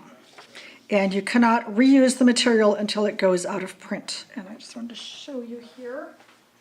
So when our daughter Emily was 17, 18, she had a chronic illness, and she actually won a contest to have her story published with HCI, which is the Chicken Soup for the Soul books. So they chose this cover for this little Mennonite girl. So there she is. And people would ask Emily, is that you? No, it's not. That was the cover they chose. Well, eventually this book went out of print, and so Emily got the rights back, so she republished it. We did this through Muddy Creek Press, and she had an artist do the cover. She got to control everything about it. So she's much happier with this book than that. I was gonna ask, is Muddy Creek Press, I mean, obviously you guys live, is that, you guys do your own publishing, or is that, oh, okay. I have a question. Yes. So, suppose I wanted to write menus for restaurants, how would I do that? Menus for restaurants? Yeah, descriptions for their menus. That's one of my dreams. Well, I have to say, I've never heard that before, but I would go talk to the manager and say, or are you talking chains like Denny's? I don't know. I would say go talk to the manager and say, I could make this much more interesting. Would you? Don't you love reading the descriptions? Yes. Yes, I do. And it makes a big difference to me if they're well said. Okay. Well, so one time when we were in Nova Scotia, they had oat cakes in Canada, and it said, very homely oat cake. I had to buy it. Yes. Yeah. Yeah. Yeah, that's a situation where you need initiative. And you find the person and you talk to them. They're not going to come to you. Nobody's going to.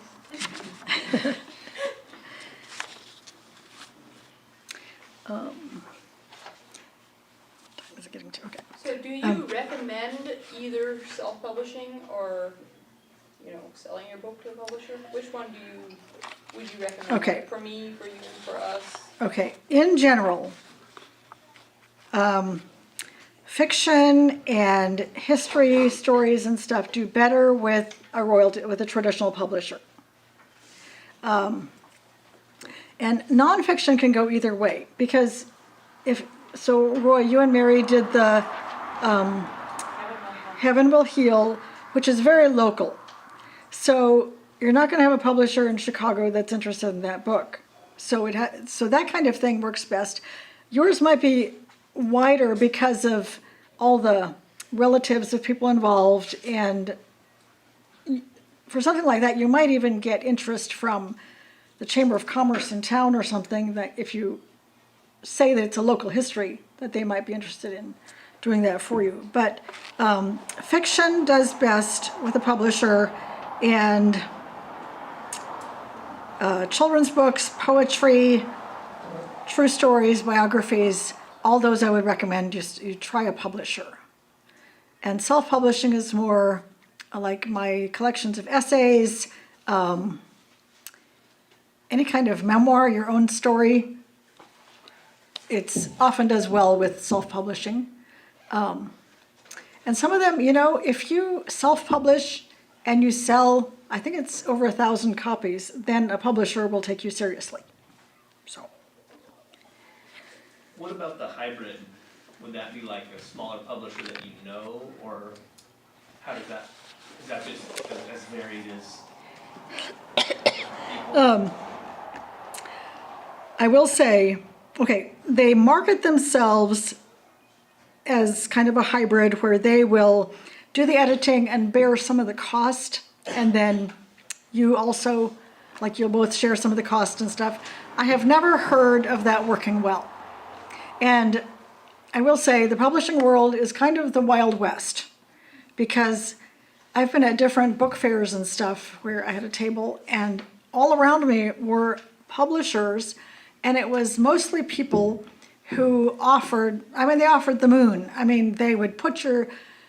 They would format your book and they would put it on Kindle, and they would make it available on the different distributors for, say, $1,500. If you get a young person to help you on the computer, you can do that yourself in a couple hours for free. So you really have to be careful with that. What has worked best for me is to hire out, like either to do it myself or to hire out every step. So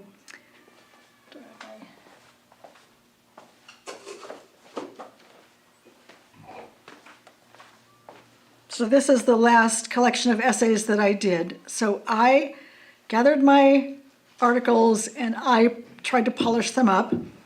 And then there's a young lady in Pennsylvania, Janessa Miller. She's a really good editor. She went over it. Excuse me. And then there's an artist she was in Kenya at the time, Margie Yoder. She did the cover for me, did the chickens the way I wanted them. And then we had a graphic designer, a young lady she lives in the West Bank, I think, by Israel there. She's a really good graphic designer, and so she did all the typesetting and designed the cover. And actually she formatted the interior pages as well, put the little feather on the chapter heading.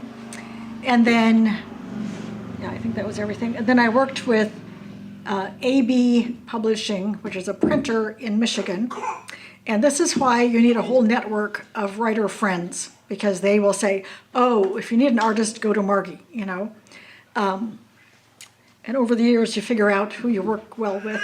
So then AB printed, I started with 2,000 copies.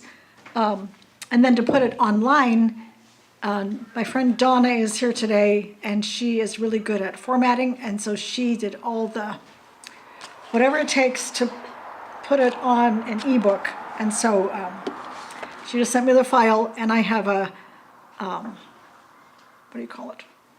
I sign in to Kindle Direct Publishing, and you can do the same. Just make an account with Kindle Direct Publishing, and then you can upload your ebook. And that can be as plain or as fancy as you want, because there was a book or two, maybe my dad's book, I'm not sure, that I did where I did everything myself. And they walk you through it. And like, if you have a Word document, you click here, and then you transfer the Word document to this program, and then it puts it in the right page format. And then they have a new thing, which I really like, which is a print on demand. And so you upload your book, and then you can choose, do you want Kindle? Do you want paperback? Do you want both? And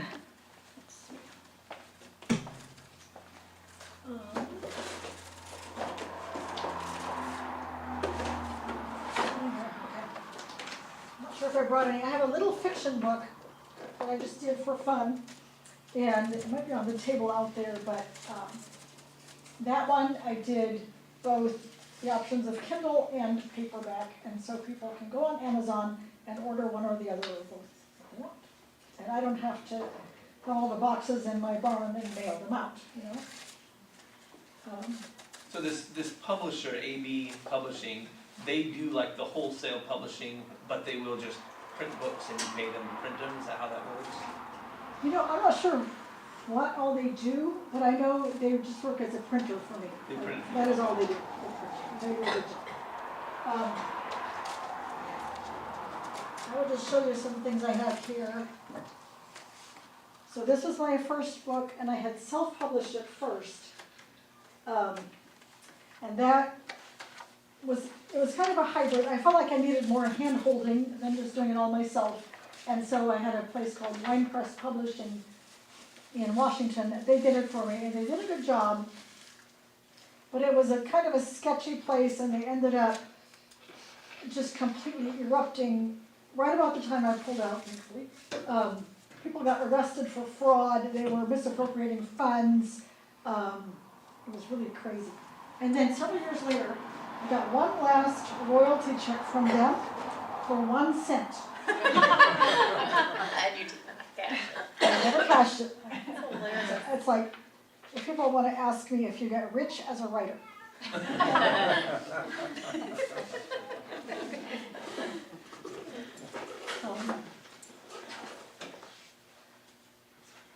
I mentioned Margie Yoder that did my cover. She just did this book with Christian Light, which I absolutely love this book.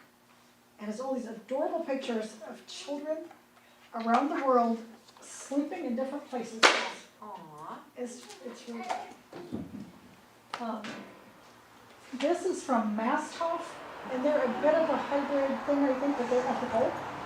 I'm not sure what kinds of different programs they have that you can work with, but those flyers are out there. This is my dad's book, and then he wrote it 100 years old. And this, I pretty much just did it. He chose the title, A Church from the Grassroots. There's my mom and dad. And this was just a very simple, upload the manuscript kind of thing. And for this, I had a deadline. There was a family reunion, and I needed to get it done for that. So I went through a place called 48-Hour Books. And it was more expensive, but they did a really good job and had it done in 48 hours. Wow. This kind of thing is really valuable just for family history. My husband's great aunt Bernice, years ago, she sat down with her parents, her grandparents, aunts and uncles, and just collected stories. And it is just a wonderful little book. And lots of, if my children needed to write a book or a report about family history, they would go to this book. And my sister-in-law, Lois, just said, we're out of these books and the next generation wants them. And so she was wondering how we can reprint them. I said, does anybody have the original typewritten pages? And she said, no. And I said, I don't think we want to just run this through a copier. So I've heard that you can scan these pages, is that correct? Mm-hmm. Yeah. And it'll make a document. So I think, that'll save a lot of time. This book, my dad had, everything was handwritten, and so my daughter typed it all up.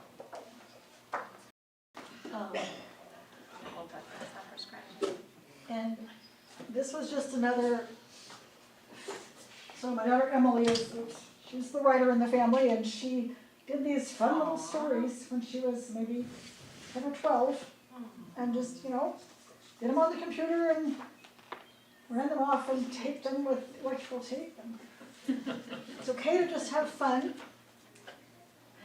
Okay. This was, I had a friend who taught 3rd grade in Eugene, and every year I would go talk to her students, and she would have the children make me this book. So she had the children write and draw and laminate the pages and have it bound at a Office Depot or something, and she'd give that to me. And then I wanted to mention there's a few publishers that do not require an agent. So if you want to get published with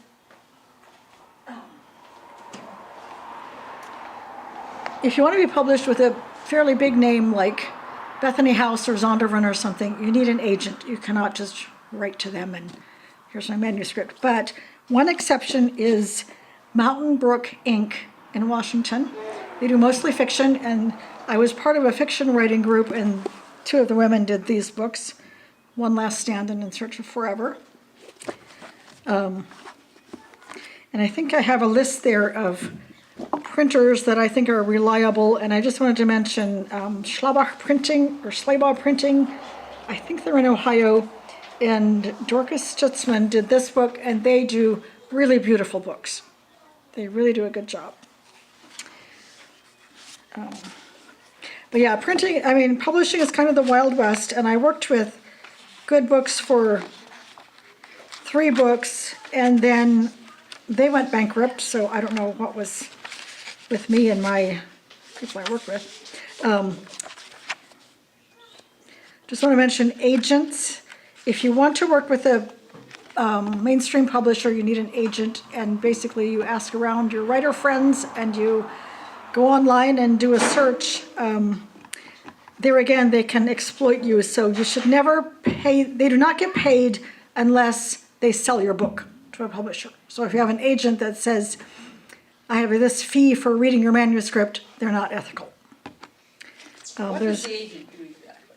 The agent is the go-between, and they take your book, your manuscript, and shop it around to different publishers.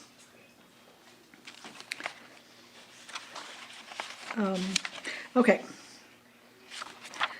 So basically, just remember that, you know, you have something to say, and have a growth mindset, and remember that your words accumulate. Like, little by little, you end up with a pile of words that you've written. So, any questions?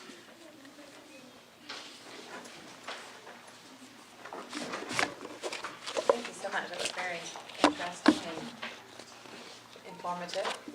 Yeah, and if you come up with a question, I mean, if you have questions later, feel free to catch me in the gym or something. Thank you. I Oh, had a question. yes. On the social media platform type of things, just because I'm like there in that style of life, I have little ones and teenagers and middles and everything between, and I find myself sometimes just posting things. And I had the first time someone approached me that I didn't even really know. It was like, oh, I really follow what you say, and it's like I'm not really saying anything. I'm just observing life, you know, Yeah. or whatever. But now I'm having more and more people listening to it, and now family members, and my story sometimes is really hurtful to my family. I don't know if this is more advice, I guess. It's, do you block those people? Do you let them hear your story anyway? Do you just stay silent?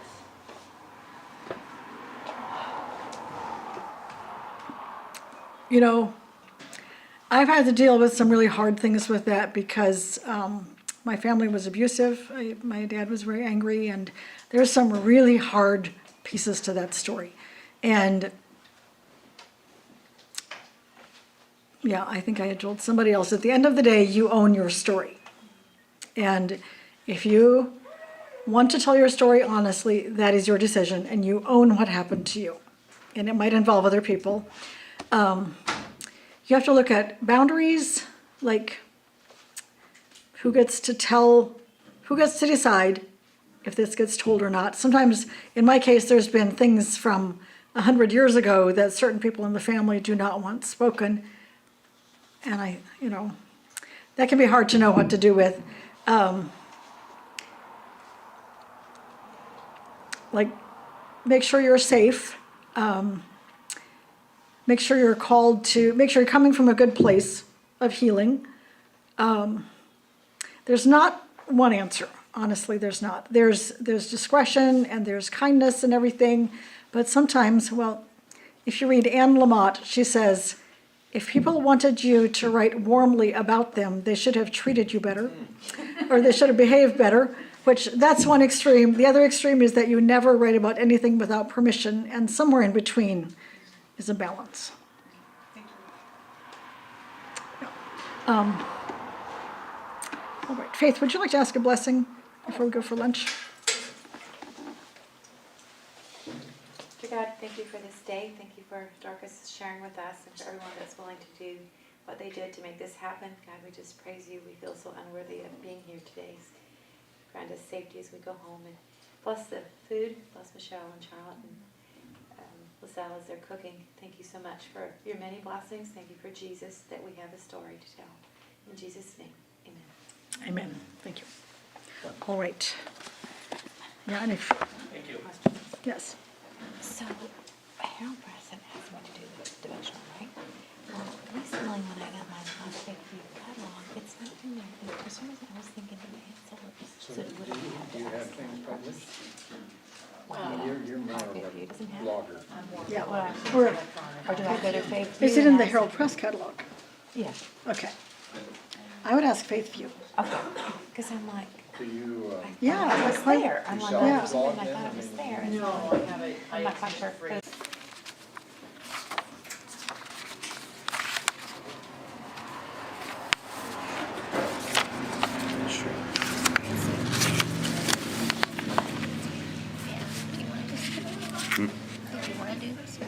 Sure. If you could just hold it.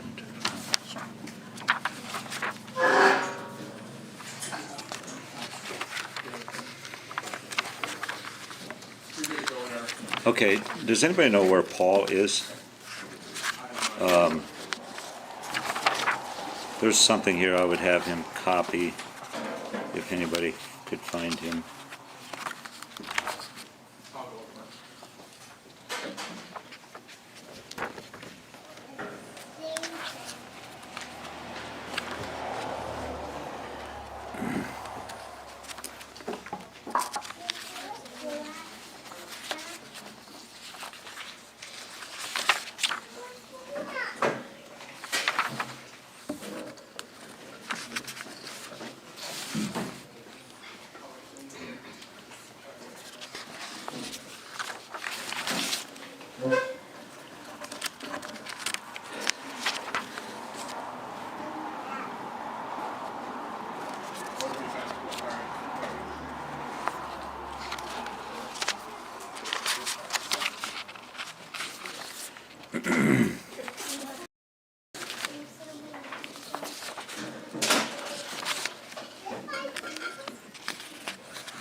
So basically, Yvonne and I are going to kind of share our story, loss, and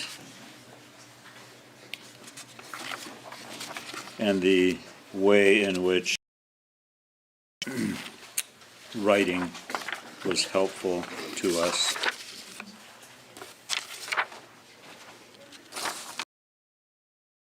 And then we'll open it up to any questions or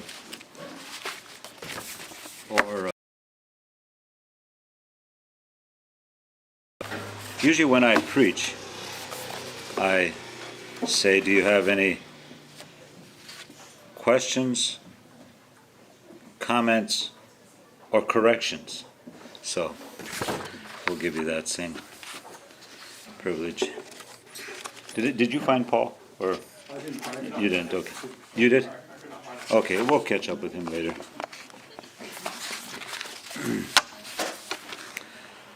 Okay.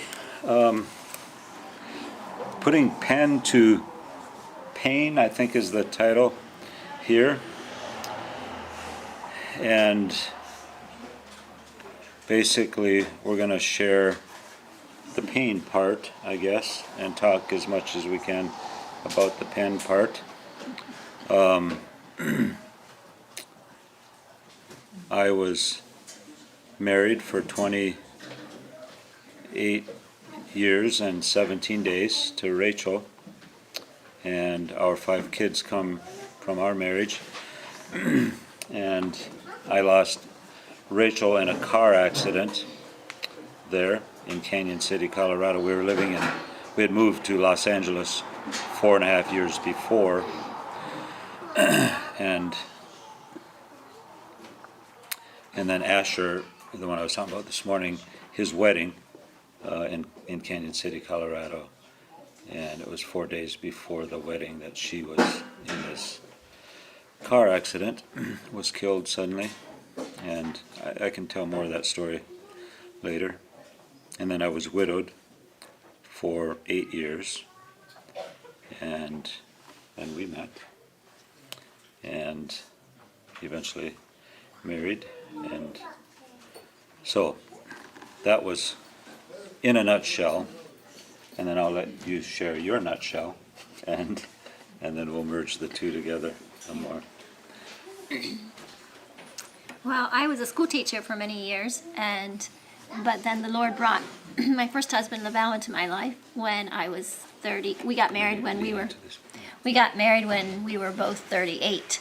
So it was an unexpected. At that point, I figured I was going to be single the rest of my life, so that was an unexpected gift.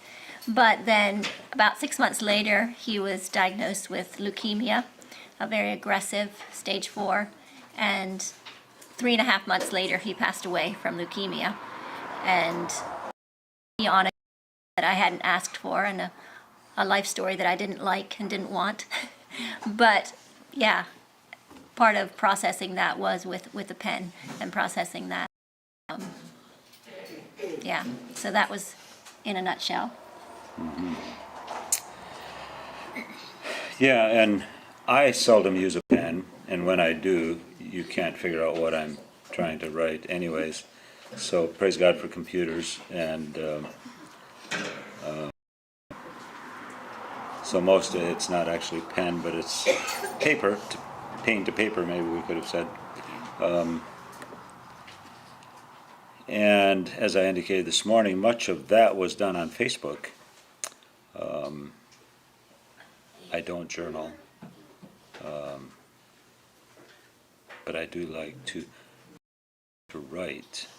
But it's like I need an audience. I need somebody to interact with, and Facebook is really good for that. So I have a number of things I could just simply read to you that came out of that journeying.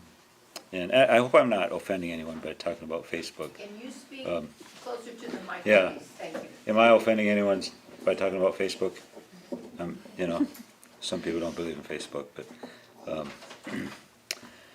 and that's okay. I understand why you wouldn't, but it's simply a platform that I think the Lord has provided. It's kind of like phones, telephones, come in handy.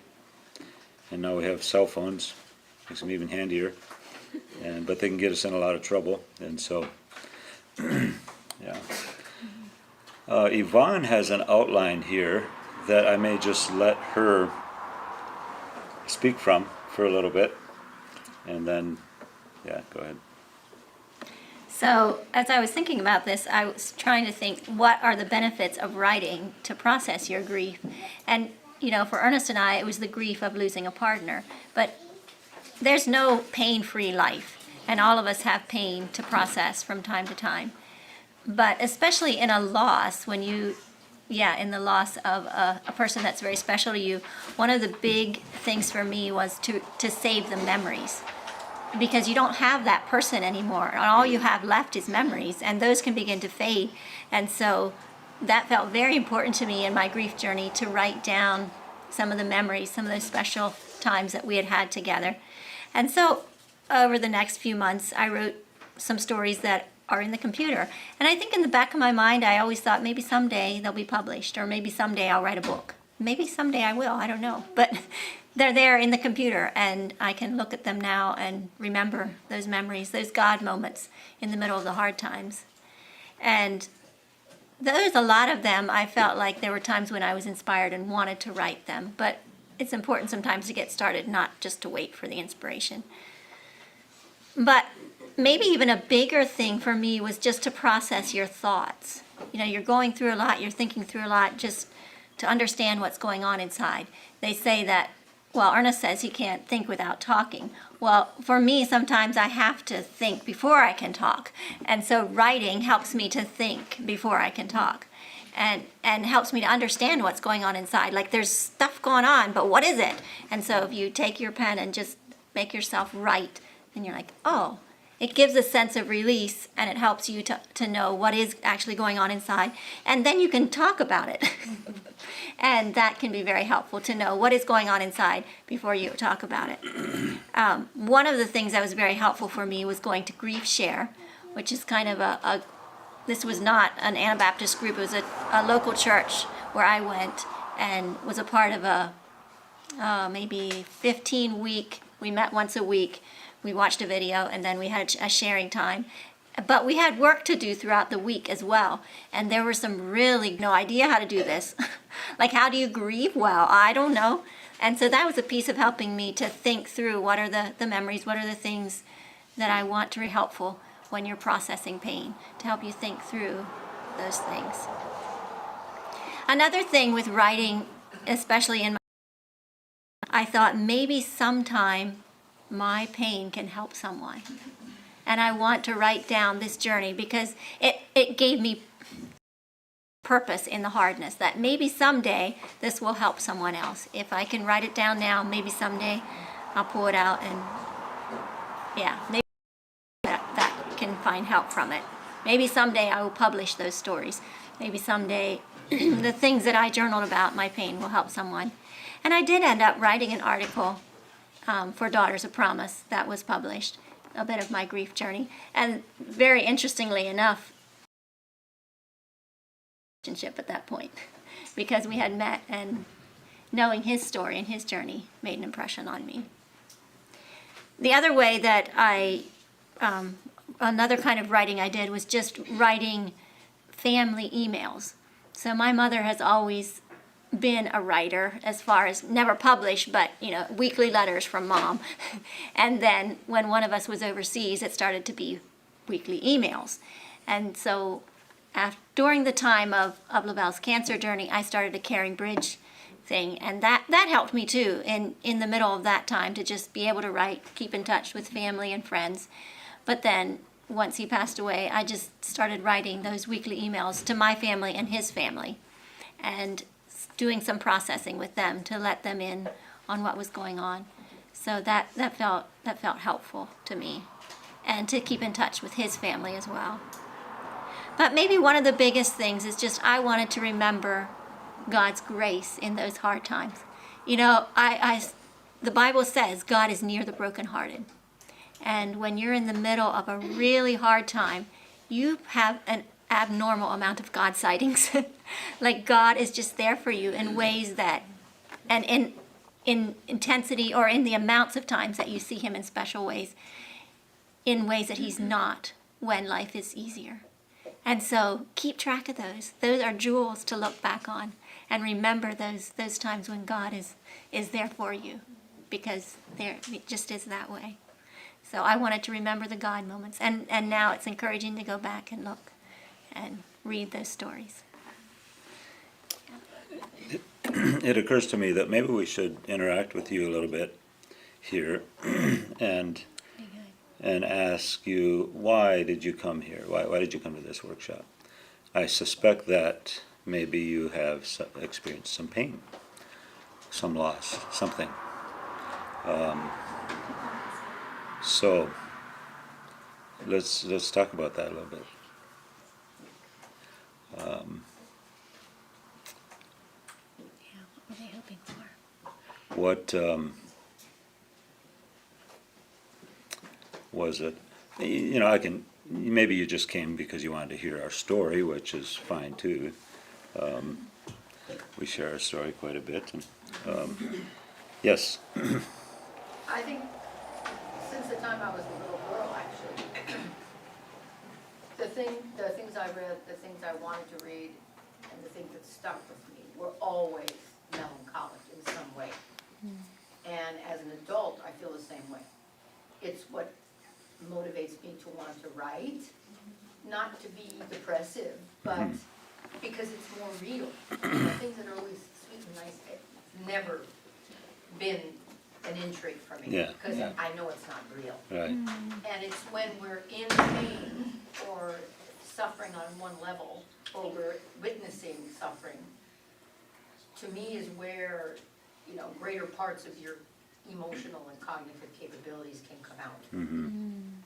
Yeah, that's And good. in my case, I mean, I had a husband, an absolutely incredible human that I spent 43 years with, who I cared for and who died, and yet the grieving was not, I grieved, you know, the months and years going into his death, but, and there's always sadness that he's not here, but Right. it was not the same kind of pain as other kinds of pain. Right. This was, because there was so much love there. Right. That is what Yeah. keeps me, you Yeah. know, I mean. Yeah. So that didn't instigate a lot of writing in other things. Okay. Yes. Yes. Did Certainly. not. Yeah. But other things, Yeah. so, How long ago was your loss?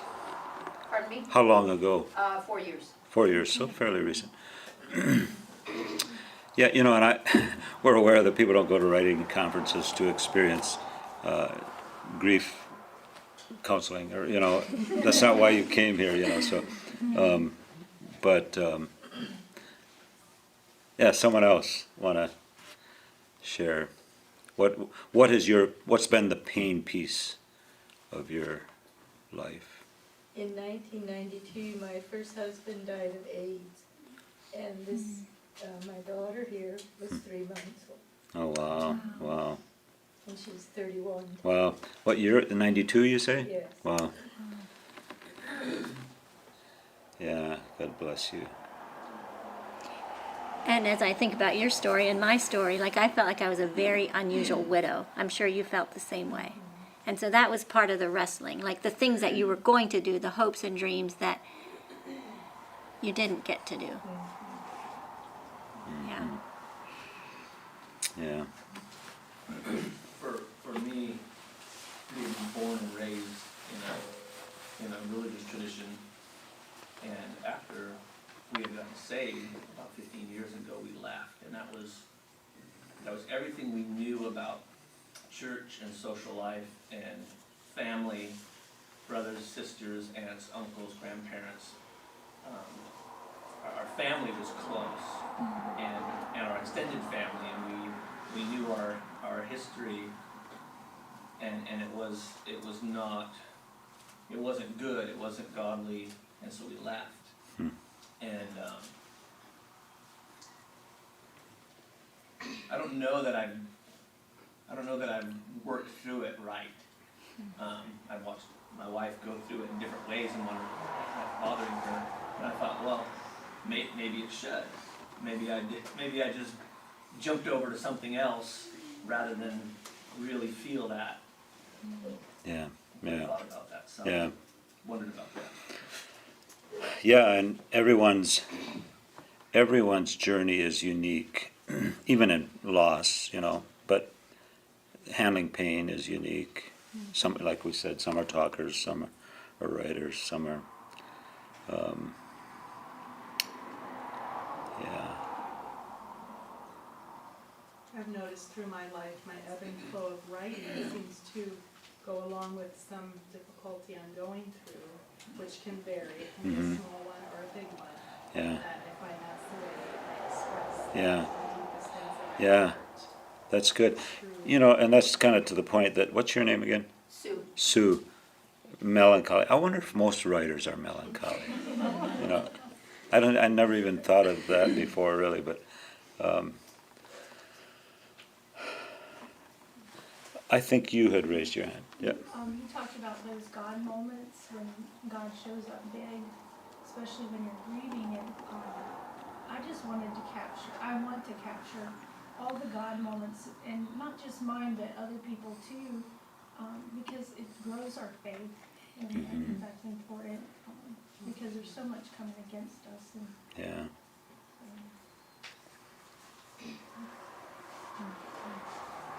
Anyone else want to share? I think for me, my family went on a similar journey. For me, I was a child as my parents went on a spiritual journey to find where they wanted to be, and with that was a lot of loss, but also a lot of gain. And my family,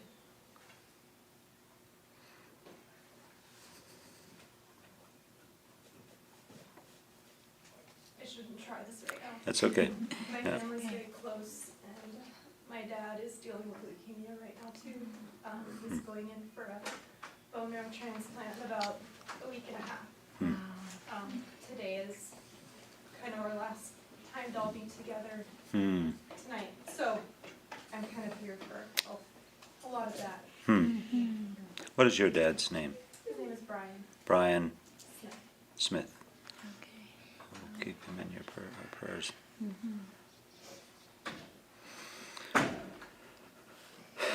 Yeah. Go ahead. This last summer, I lost two teenage friends to car accidents. And, I guess a lot of other hardships, and I felt like it was just a really overwhelming summer, I guess. And I feel like, I don't know, I'd maybe sort of like to maybe encourage others not to stifle the pain you feel. I basically just taught myself not to grieve but to be angry. And I don't like that decision, and so I'm trying to somehow change that, and to actually grieve it. And so it's hard, and so I'm like, well, how can I write about it? Yeah. So that helps. And so, yeah, I think that's a big thing, is like not being angry at God or the circumstances or the people who maybe could have been involved in my friends dying, or that kind of thing. But to be sad about it. It's not bad to be sad, and it's not weak to cry. Right. Yeah. Even if it feels like that.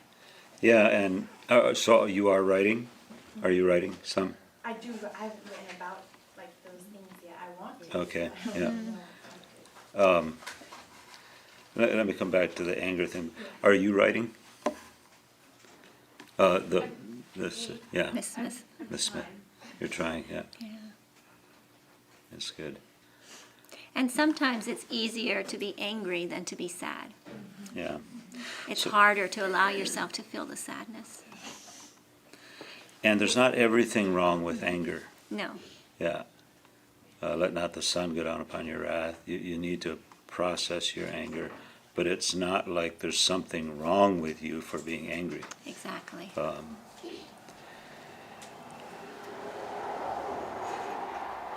Yeah. Yeah, that's a very normal part of the grief Yeah. process, is to be angry. There are certain, and we should have brought these, but there's a number of things that every grieving person will experience, a number of emotions, anger, sadness, and they're not necessarily in order.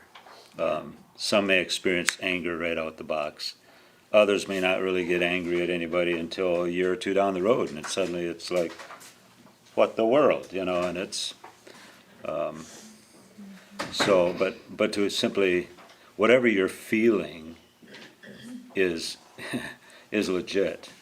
I mean, God has created you as a human being with emotions, and you're going to feel certain things, and it's more where we go with those, and of course to go to Him with them, and know that He's not going to be upset with you being angry.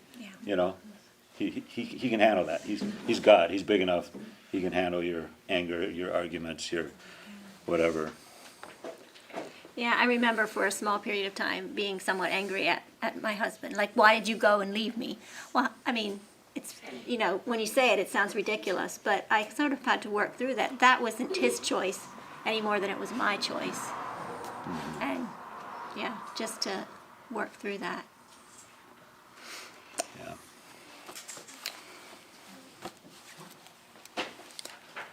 I remember an incident, it's come to my mind a couple of times. There was this real dramatic weekend my family had when I was probably 14 or 15. Our van burned down on the side of the freeway. We had to get picked up from a friend, and then we went to a police station, and we stayed there for a few hours. And then by the time we got home, my uncle had lost his mind and attacked my grandfather, and it was all this, and it was all like in one day. And I was young. I don't remember what I thought or felt about it, but I remember my sisters, both my older sisters. I remember reading that. Oh, what did they do? And they wrote poems about those incidences. And anyways, it's just I remember that, and it was because they were working through it. They were older teenagers and understand difficulty better or something. I don't know, but anyways, that just came to my mind. Yeah. And the kind of pain you alluded to with leaving, and kind of what you're speaking to, the sister Smith here, that's not grief related so much as, church politics and, power plays and all of that stuff can produce a lot of pain. But it's something you hardly are allowed to talk about. Because if you talk about it, you're gossiping, right?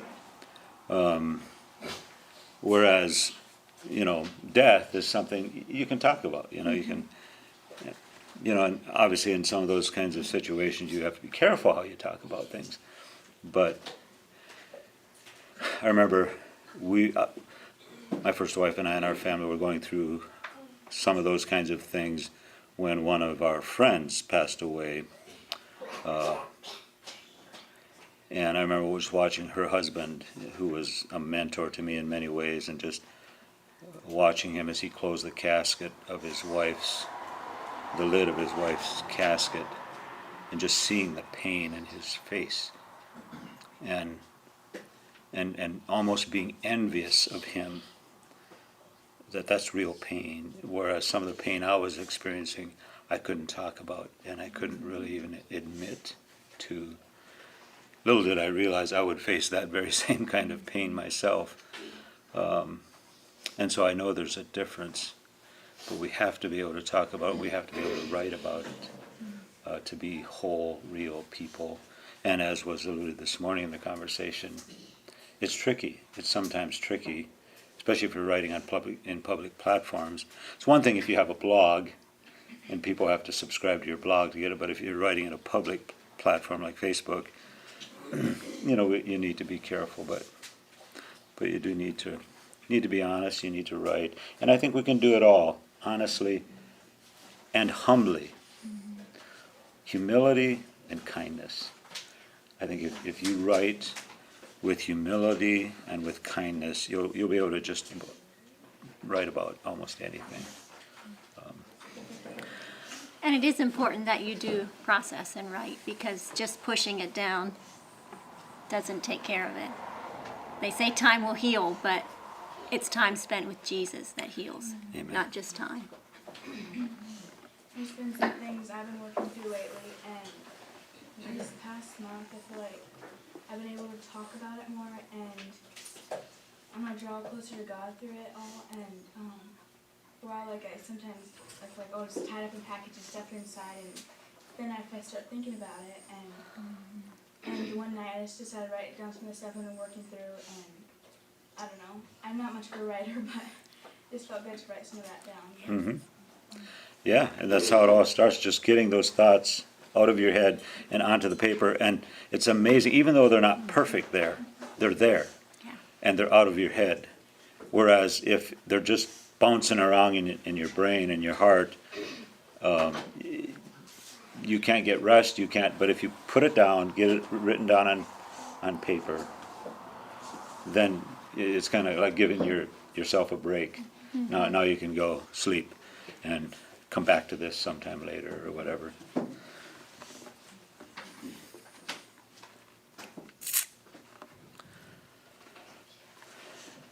Anything you want to say? I'm looking at this lady here, but go ahead. Yeah, for me, I lost my mom when I was 13, and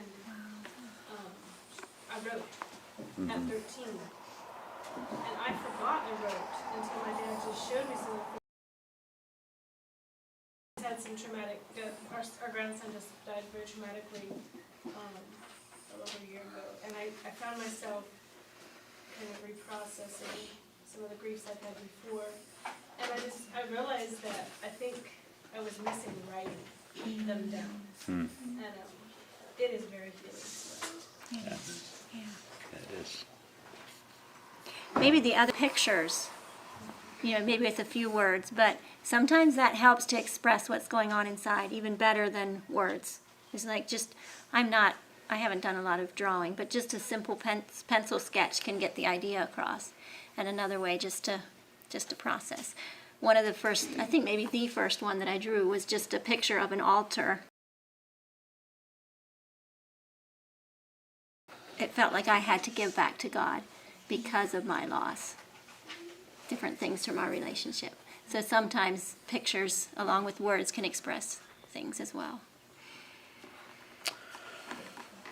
One of Yvonne's rationales for entering a relationship with me was that she wasn't done being married. That's right. So I was glad God brought me another opportunity. Here's kind of a fun little story that I wrote somewhere fairly early on in my grief process. I call it the long-haired hat. This evening I had some random happy memories of a time with Rachel. My daughter Christy and I decided to do some shopping at Target, and as we walked into the store, I suddenly remembered the last time I had been there with Rachel. Just the night before we left for Colorado for Asher and Teresa's wedding. I might have expected it to bring sadness, but instead it brought a certain light-hearted happiness. Mostly because it had simply been one of those many happy times we had had together, but also because I remembered something particular I had done to her in the store that evening. I had seen this interesting hat that had long hair attached to it, so that when you put it on, it made it look like you had long hair. I put it on and I walked over to the aisle where she was and came sidling up to her when she was kind of looking the other way, put my arm around her and said, "Good to see you, sister." The look of initial astonishment and dawning chagrin, accompanied with her gasp and giggle and her, "I wondered who that long-haired guy was," still makes me chuckle. So, you know, just getting something like that out helps the journey. Anything you want to share? Or anyone else? Any other kind of pain? We're not into creating pain particularly, but being real about what you may be feeling or having. What happens when people encounter sexual abuse? How is that supposed to be penned in a way that may or may not be grotesque? Yeah, that is such a good question, and we are working with girls right now who have experienced that, and some have. Yeah. That would be so difficult, for so many reasons. Yeah. You know, people are usually terrified. Yeah. Any way you can talk about it, no Yeah. one write it down. Yeah, I think the thing that kind of writing needs to be done for their sake, probably carefully, not necessarily on a public platform. Although I'm not necessarily saying that would be impossible, but they would need to feel safe about it. But if anytime you can get your feelings out on paper so that even you yourself can see what you're feeling, and then share it with others, people that care. Yeah, it can help if you are working with someone sometimes for them to write ahead of time and then talk with you, because sometimes it takes time, and it's a way for them to sort through things before they talk with someone that can be helpful. I think that's what we've found. And as they move toward healing, it is amazing how much easier that becomes. It's very hard to talk, it's very hard to write at first, but to see, that's been beautiful to see them grow in their ability to do that with the girls we've worked with. Yeah, it's beautiful. As they experience a safe place and more healing. So it's a matter of time. It's not something that happens right away usually. And it's amazing if you're working with somebody like that, or if you are someone like that, it's easy to dissociate. So when you hear a certain word, or somebody says something in a certain way, or you have a memory. It just triggers a memory. something triggers a memory, you can just suddenly dissociate and kind of check out of life, and just kind of go into no man's land. And why don't you share some of the keys to helping people come out of dissociation? Yeah. Yeah, I've just learned in the last few months, it's called a grounding technique. You know, when you're working with people that have a lot of anxiety or a lot of pain, they may, they may go to a place where they're just physically incapacitated. And if you can help them, often start with breathing, you know, instead of a shallow, quick breathing, just have those long, you know, take deeper breaths, slow down your breathing, which will slow down your heart rate. But then there's a way to help them to tune into their surroundings, and it's amazing how this helps a person to calm down, whether it's with anxiety or dissociation. The first thing is to have them name 5 things they can see. So it might be, you know, the man standing over there against the wall, the blue sweater over here, the chair, Ernest's hand. So name 5 things you can see, and just it's amazing how hard that can be when they're really struggling with something, but just encourage them along the way. 5 things you can see. Then because sight is one of the things it's one of the senses that you would use the most. Yeah. You see stuff. And can bring them back to realizing that they're safe. They are somewhere safe. They're not in this memory. And then 4 things you can touch and feel. So it might be, you know, I feel my sweater against my arm. I feel my shoes pressing against the floor. Or I can, you know, I feel the smooth desk. So start with 5 things you can see, 4 things you can touch and feel, and then 3 things you can hear. So I hear the bird outside, I heard the car go by, I heard the chair move back there. So, and I'm saying them really fast, this all takes time. And then 2 things you can smell. And if you can't think of anything you're smelling right now, what did you smell today? In the past. Often past. like, so maybe it was toast for breakfast, or someone's cologne. So 2 things you smelled today, and then down to 1 thing you can taste. And one of the sometimes if you are with someone like that, maybe you want to give them a piece of chocolate, you know, just something that they can taste. And how that can really help in a moment of real distress, when they're really into a memory that's really distressing, just to help calm them down. And it felt a bit like a childish exercise to me. I did it a number of times with one of the girls, and I thought, maybe she thinks, I mean, it feels like you're treating her like a 2nd grader, and maybe she doesn't like it. But sometimes she said to me, and she was very anxious, so came out very slow. She could hardly get it out, and she said, "Can you help me calm down?" And so then I realized that helping her with that has really been helpful for her. So anyway, that's something we have found that really helps when someone's in the middle of an really anxious moment. And you about have to be there to write, you know. You have to have some sense of being present to write. Yeah, and so it may be that they'd start writing about a memory and it would be just too much. Then you come back to it later to find the way. But just pushing down those emotions and feelings doesn't help process and heal. maybe there's some questions. I have more stuff I could read here, and I will, but are there questions that you have or would like to be addressed? When you wrote your book, did you write it all straight through or in pieces and then piece it together? The answer is yeah. I wrote the outline in about 2 hours. And I'm the type of person that I write best in public places.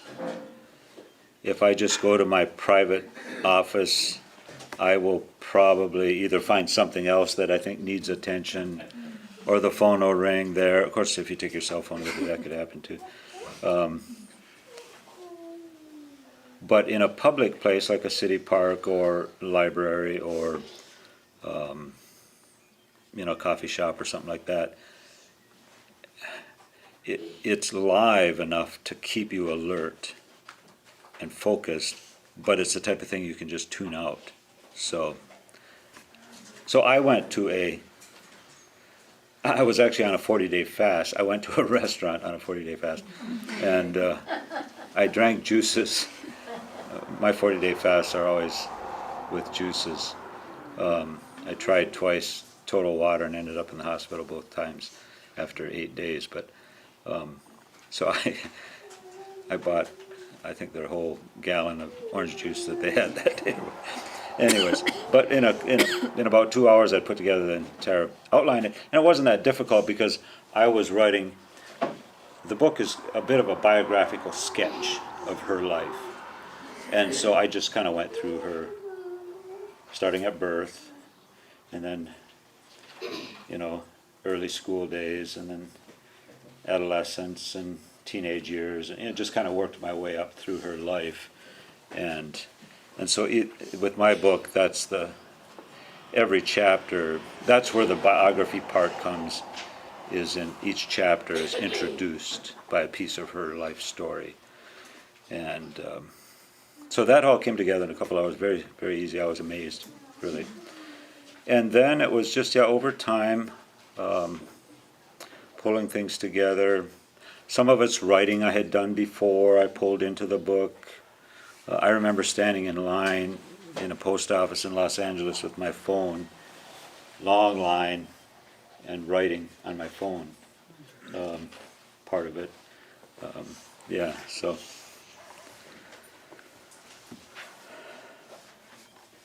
Any other questions? What are you young girls here? Why are you here? Have you experienced any pain? Mild, yeah. But I was just thinking about how I could write to work through it. And I haven't really written to work through pain, but I was just wondering how to get started on that. Because whenever I think about it, it always comes out sounding stupid, and then it doesn't really help in the end. Have you ever looked at a whole page full of emotion words? That's all that, so I would say start with, like, you've experienced some pain, so you can probably get Online. Yeah, you probably get it online, or on one page you'll have, 60 or 80 words, and just circle each one that you can identify with, and that says something about what you're feeling.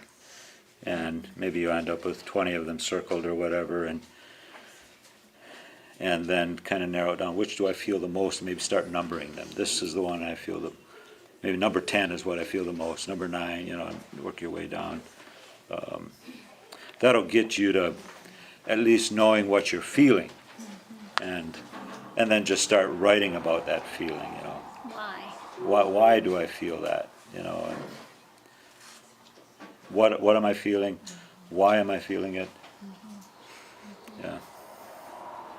And I think it's good to realize that some some emotions we like to feel and some we don't like to feel, but there are not necessarily good and bad emotions. Even though we don't like their feeling, it doesn't mean that they're bad. But to understand why can help. Because I've had days even when you just feel kind of, you realize you're just feeling kind of discouraged or kind of grouchy. And it takes a little bit of time to think, so what happened back in my day that I end up feeling this way at the end of the day? And sometimes I realize, well, that wasn't my fault at all. And it helps me to think through that. Or maybe it was something that I need to go back and say, I'm really sorry, I shouldn't have said this. And then there again, it can help you to be in a more peaceful place. So that's another way of processing just those little discouragements or those little smaller pains even, just if you can understand why. And the thing with the Lord is that there's always a way forward. Like, we don't need to stay stuck in our emotions that feel bad. Like, there may be a time that we're in them, but God always gives us hope. We aren't doomed to be here forever. There's always a way forward with the Lord. And so when you hear things like, it's always going to be this way, it's hopeless, those are not words from the Lord. Yeah. And if words don't come from the Lord, they come from we know where. Yeah. And so we rebuke those. And we say, get behind me, Satan, and refuse to entertain stuff that comes from him. Mm-hmm. And yeah. Probably be careful to say that our pain is stupid because it's subjective. And it's not stupid, and every suffering has got a story and it is got a purpose. Mm-hmm. Our pain has a purpose. Everybody's pain. Yeah, yeah. That's good.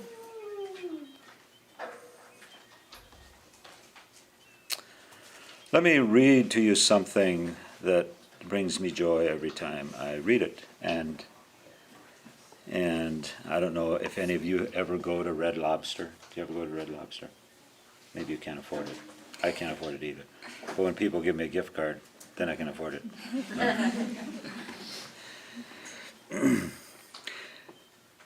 Here in early November, as we approach the 5th anniversary of Rachel's passing, let me tell you about my God and his Red Lobster dinners. Perhaps not that huge in the big scheme of things, but rich to me notwithstanding. The last time our family went out to eat dinner before her death was at Red Lobster.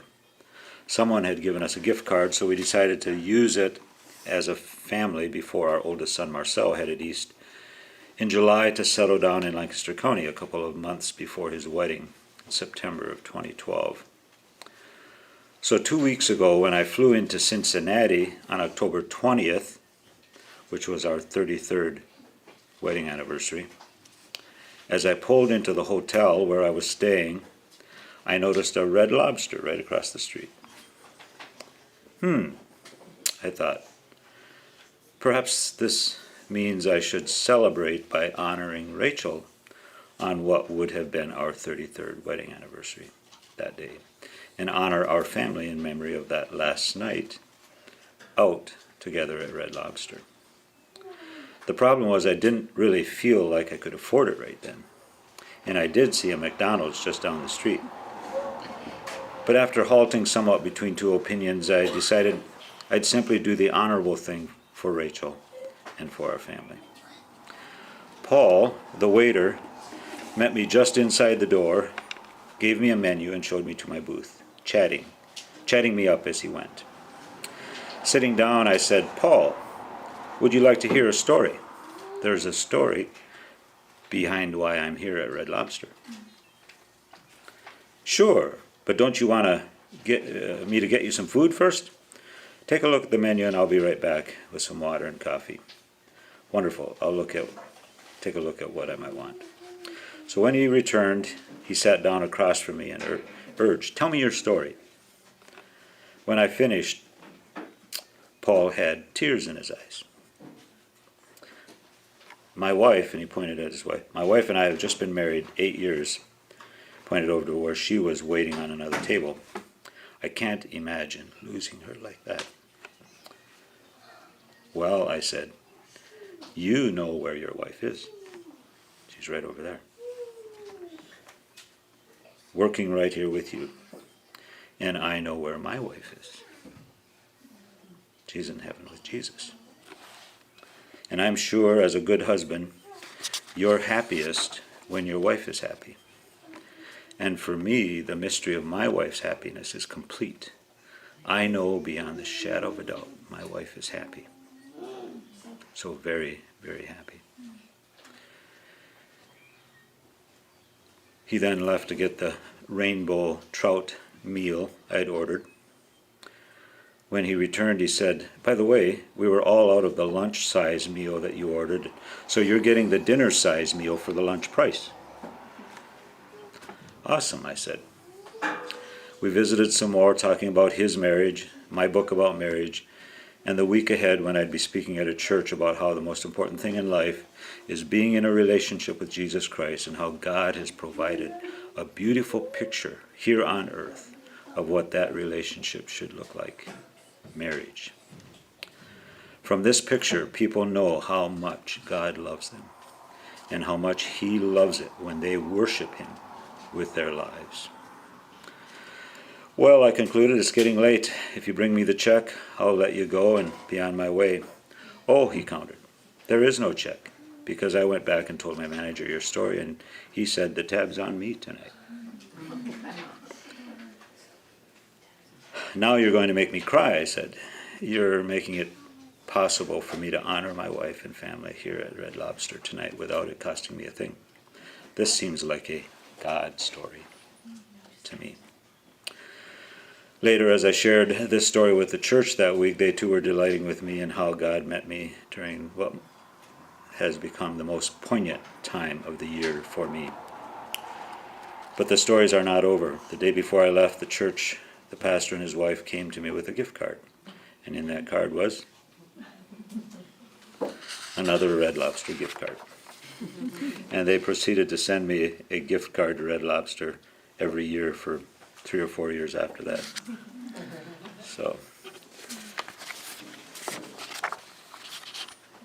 that's a little bit the way you turn pain to pen.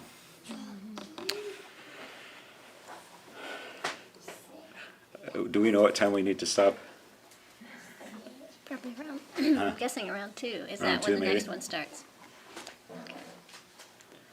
Anything else? Anything you want to share yet? Any other questions?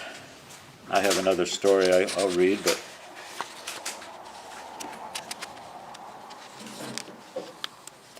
love to hear all of your stories. And remember, people do love to hear your stories. We often downplay our own story, but people love to hear God sightings. They love to hear about things that, the ways that God is showing up in your life. I don't think I made copies of this. Here's one called 104 Years Old. You probably can't see that picture very well, but it's down over a valley in central Ohio. And I'll just read it to you here, it's not real long. Well, let me read this quote from Dan Allender. "The irony of faith is that it is not a quiet submission to the fates. Instead, faith asks, and it shouts. It is a cry that is heard in heaven. Faith does not need pious language, nor does it presume that honest struggle will be smashed by a fit of divine offense.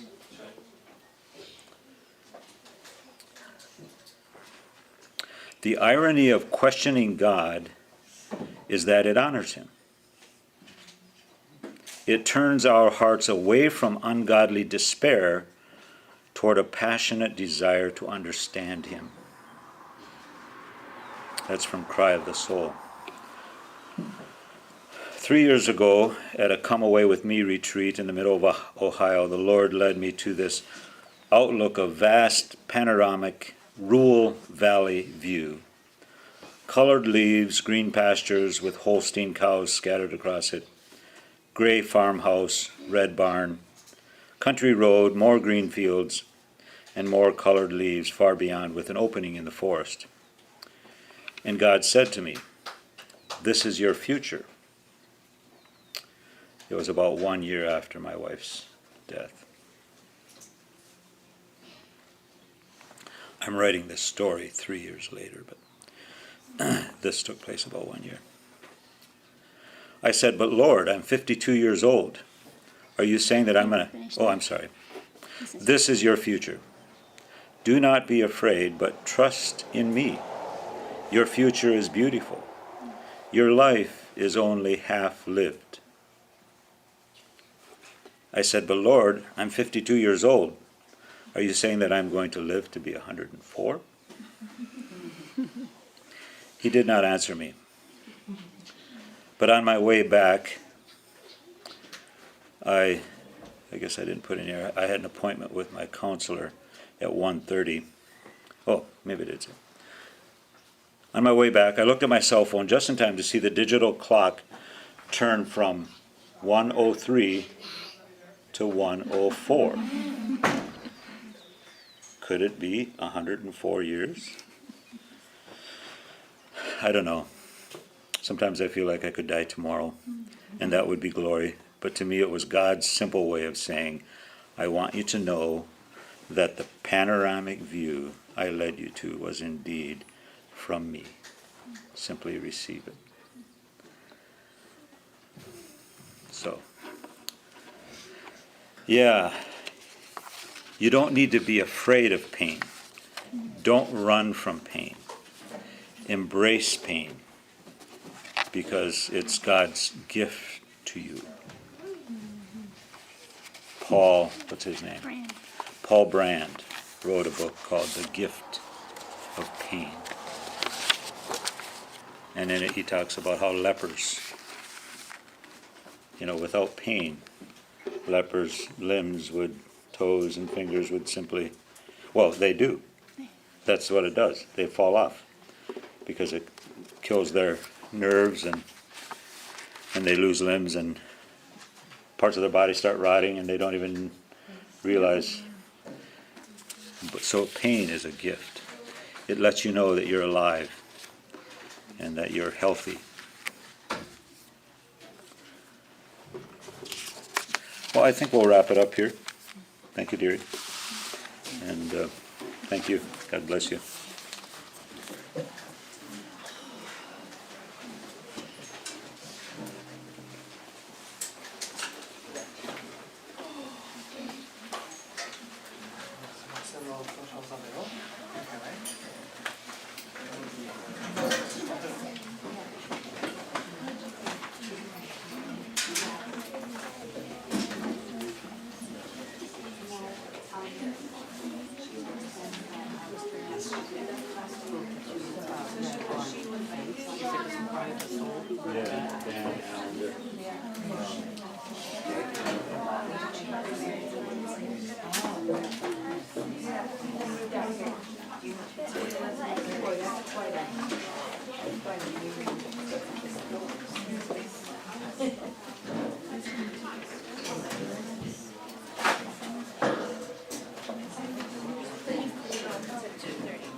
I have it.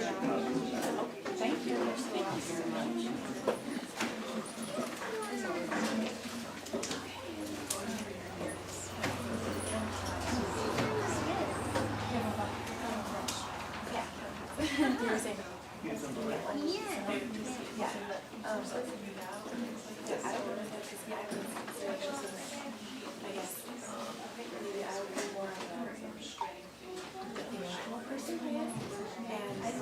And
Okay, well, I am ready to start. If you don't mind closing the door, Emily.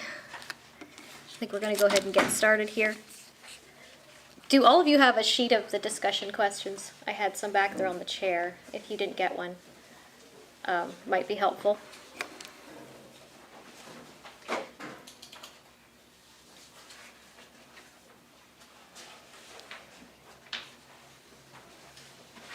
Okay, I don't know all of you, so I'm going to assume you don't know me. My name is Rose Miller. I feel a little bit like a fraud being up here because I'm not a serious writer.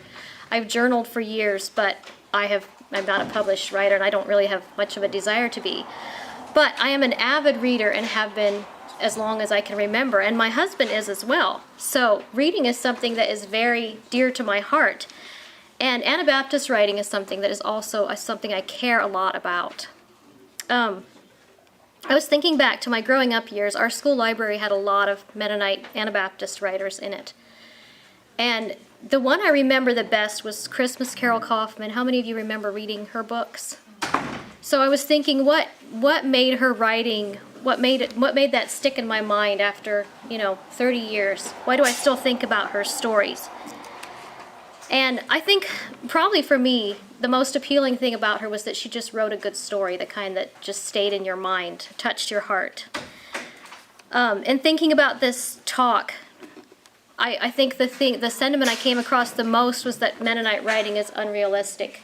It often has phrases in it like, mother smiling gently and father chuckling softly. And the reality for most of us is not that.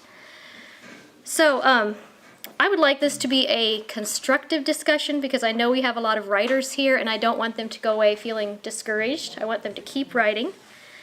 But I think there is room for improvement in Anabaptist writing, and so that's what we want to talk about today is what are some of the things we like or dislike about Anabaptist writing and maybe some ideas for how that can be improved. I also was a little appalled at just talking to people in my church how much of the younger people don't read Mennonite writing. And the biggest reason they gave was that they just don't find it appealing. So I'm not sure how much of that, we can't change all of that today, but maybe we can discuss some of that and get some constructive ideas.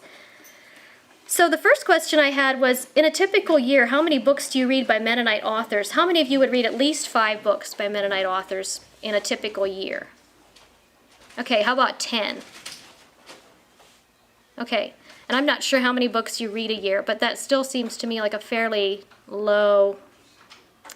I usually read 100 or more books a year. So for me, the amount of Anabaptist, and I do work too, I don't just read, but the amount of Anabaptist writing I read is a pretty small fraction of my reading life. So another question I had here is, what would help this number rise? Is it that Anabaptist books are hard to access? Is it because we do more audiobooks? And this is where I'd like you to tell me. I'm planning to summarize this topic, so I would like to hear from you.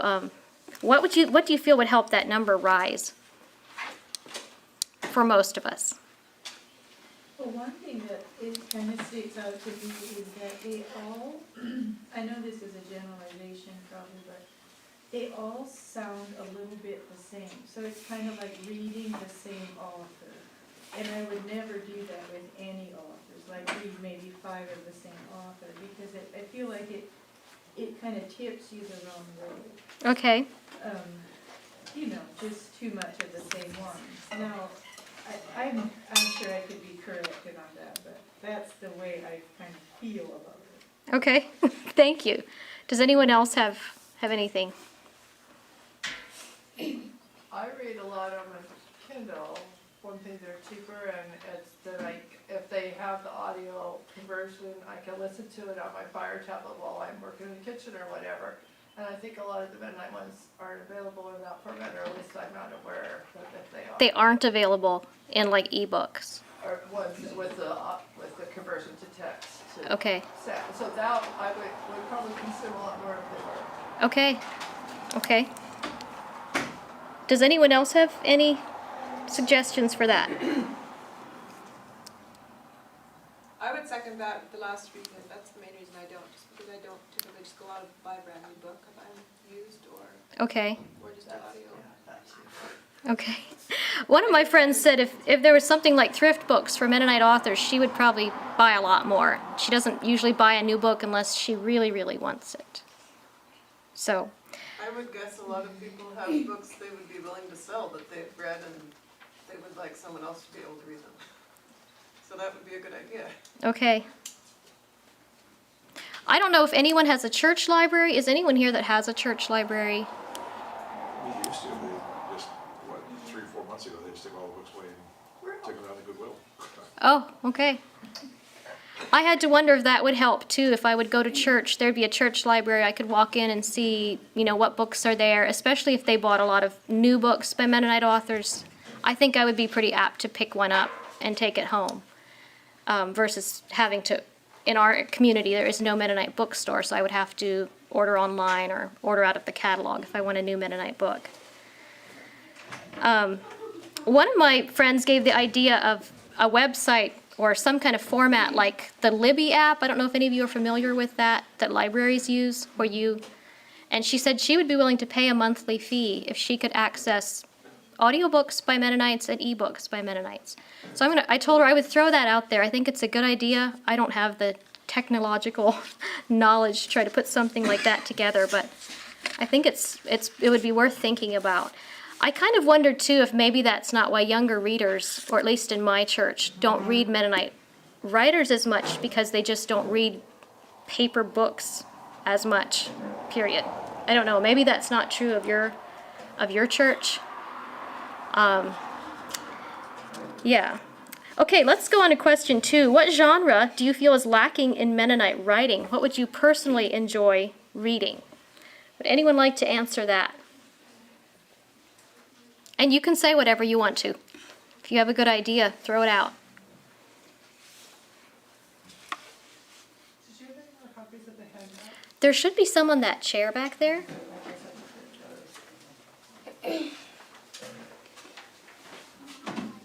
Literary journalism Okay. is a genre you don't see among Mennonite writers. I think well-written fiction could be another one. Maybe it's because we have, as Anabaptist people, we have high ideals, and so to write something that's not exactly our ideal would be a little harder. But since our ideal is all the same, for the most part, to have fiction that is varying from each other is kind of difficult, and so it all kind of stays the same when it's written. Mm-hmm. I would add to that, we see a lot of historical fiction more by Mennonites, some of that, and also a lot of current stories that are true, but we don't see a lot of fiction that is current. Current fiction. Today. Okay, that's a good point. I think we need more realistic children's and teen fiction. So it seems like, maybe I'm not right, because I haven't read a lot, but like in the catalogs and things, that what you consider Mennonite fiction or Anabaptist fiction is usually has Anabaptist characters. I mean, and I'm not saying that we should or shouldn't, but kind of like Gideon was saying, that they could be more the same. And so I'm not sure what you were saying, if you mean just general fiction that would appeal to anybody, or still would focus with Anabaptist characters, and what do the readers want? Mm-hmm. Maybe you can elaborate a little bit more on what you meant there. Yeah, I think it could be healthy to have more that would appeal to a broader audience. Okay.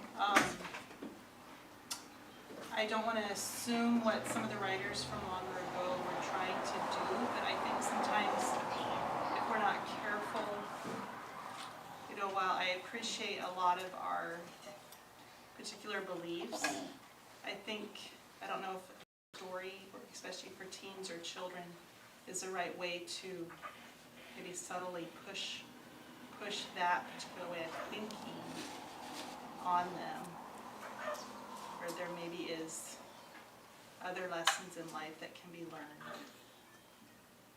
I'm not sure if I'm coming across in the right way, Yeah. because I'm not trying to belittle anyone, but maybe a broader topics than. You're saying not necessarily a Mennonite setting? Yeah.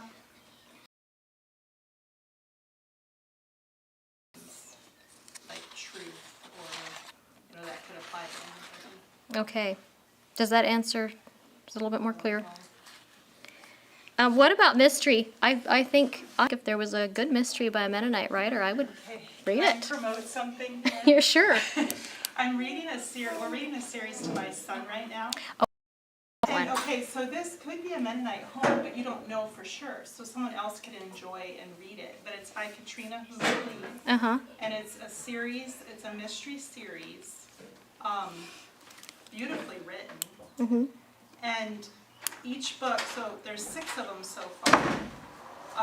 There's going to be 8. Each one has 12 mysteries, but there's still an overall mystery that you probably won't get solved to the end of the series. But each book is on like love, joy, peace, that the boys are learning those things. Just really beautifully done. And I'd like to see more of that for that age. Okay. For the children, teen. Okay. I think she's kind of. Who's the publisher?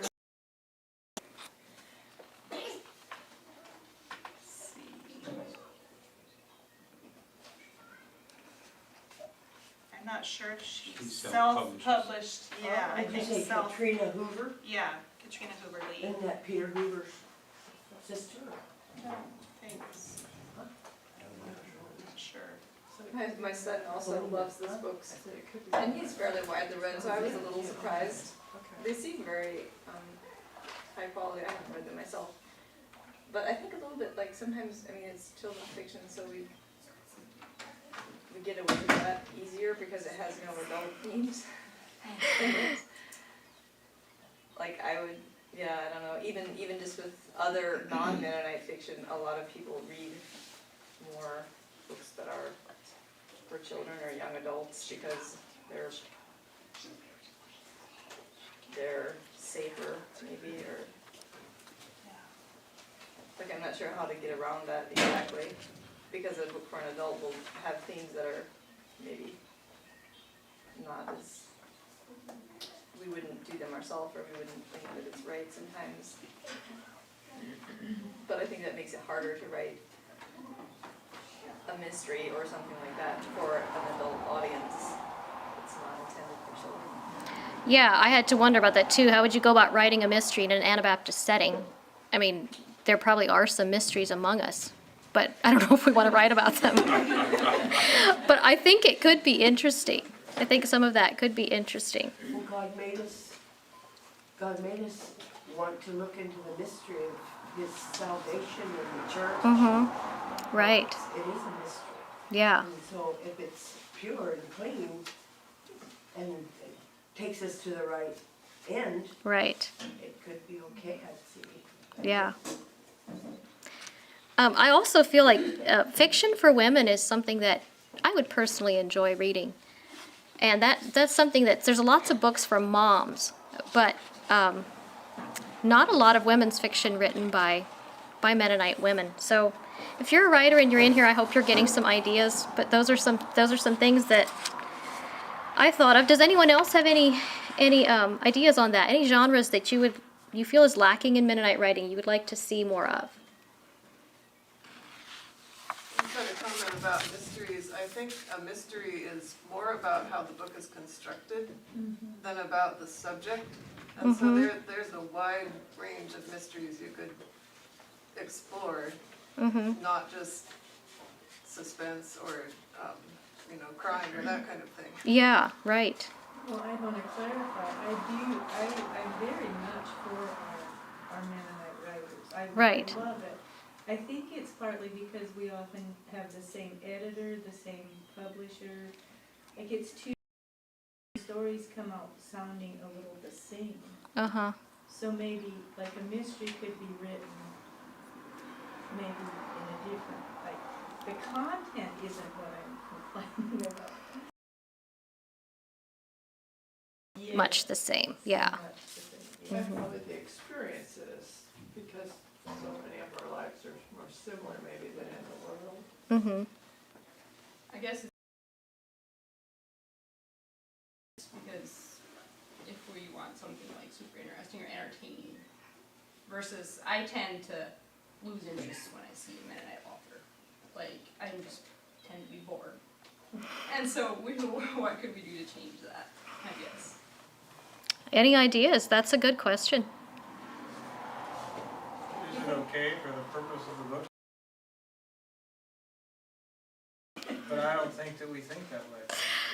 I think if you're a real reader, you do read sometimes to be entertained. I understand that, but I don't think within our culture we think that way. It's Well- gonna demand a cultural change. Well, I would say they would still have a moral compass. I don't know how to say that, but not. Danny Oros had a moral compass too, but are we gonna write Danny Oros? Nursery Gang? I mean, those are great books back in the day. Mm-hmm. But are we, as Mennonite writers, gonna write Danny Oros series? Then just call him, Johnny Miller? No. I'm just saying that if we're gonna go this route, fine and dandy, but it's gonna take some serious thought changes. I wouldn't say necessarily we're suggesting that we go that route as much as that we add some variety into what we already have. That would be my thought, maybe.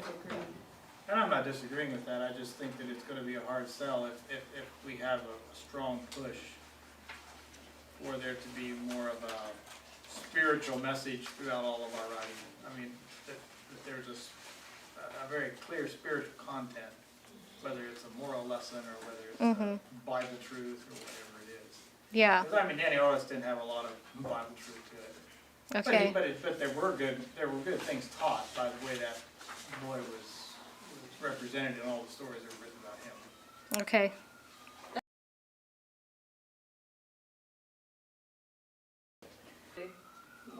Moral. I'm not familiar with those. Emily No. Steiner? She's an Anabaptist writer. Okay. I know a lot of my sisters and people that they know, they read a lot of them.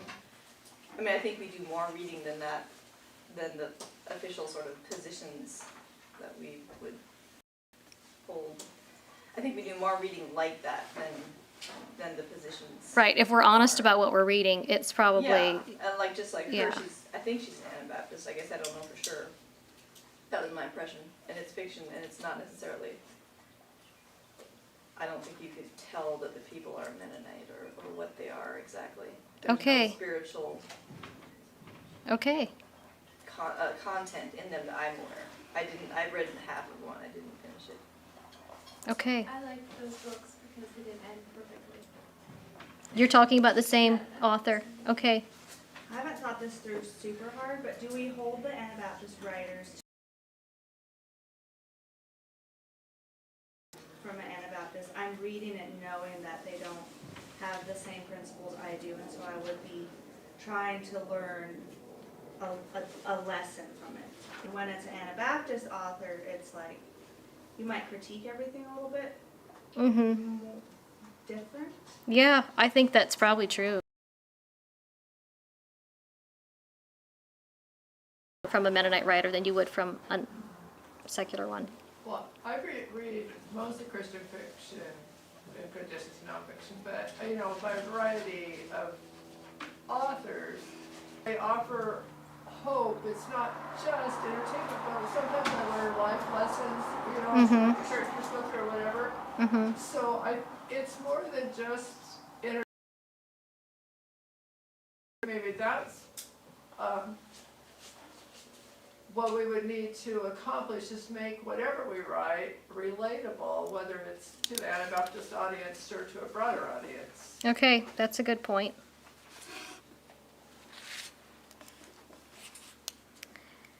Okay, let's go on to number 3. Do you consider fiction worthwhile? I'm just going to say.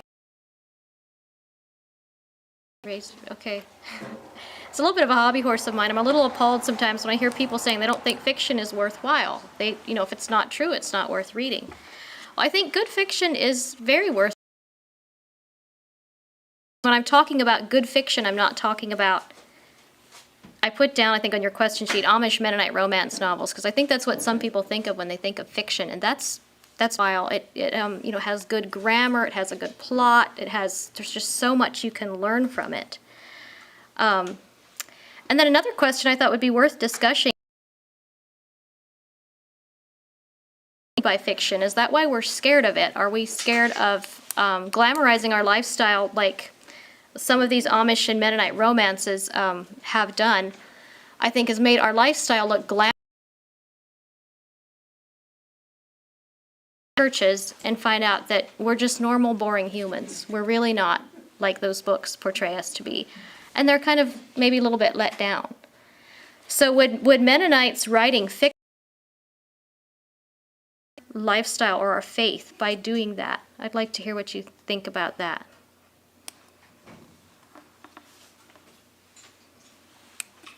I think one of the strongest things that Anabaptists hold up is separation. So it's not glamorizing to say that we separate from the world in these issues, and demonstrating through fiction that somebody doesn't love the world nor the things of the world like this. I don't think that's glamorizing. I think you can be as honest with strengths in fiction. Okay. When I think of writing fiction, though, like to me, something that would be terribly difficult is I don't want to explain all the Mennonite foibles and quirks, and you know, if I would think of writing it to a bigger audience besides just Mennonites, I would feel like I need to do a lot of back explaining, and I wouldn't want to do that. And so to me, that would be a huge hold up for writing fiction, but I don't know what to do. I don't know if there's a good way around that. That's a good point.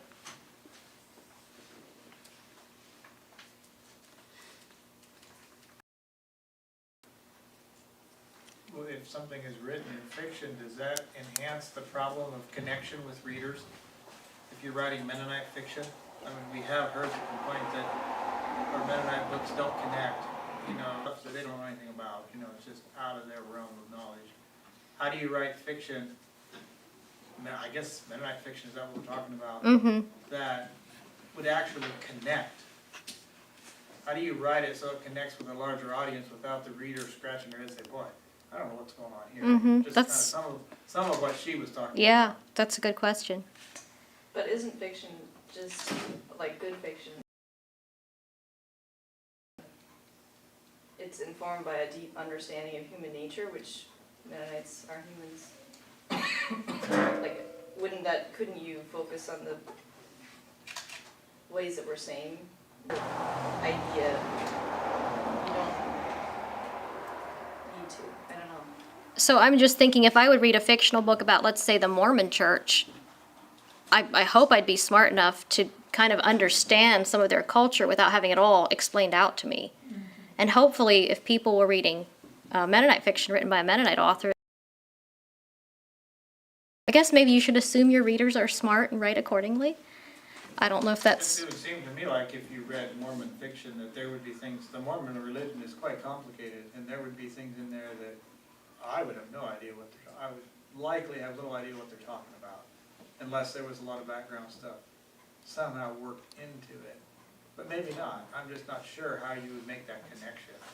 And I think part of the reason, if I was to write, which I don't write hardly at all at this point in my life, but if I was to write fiction, and yeah, there's those deeper human things that you're talking about, all of those deeper human realities are the same for all of us here as for the common person on the street, is a worldview that I can't get away from. And I don't know how you would just write about the common life without that worldview coming in.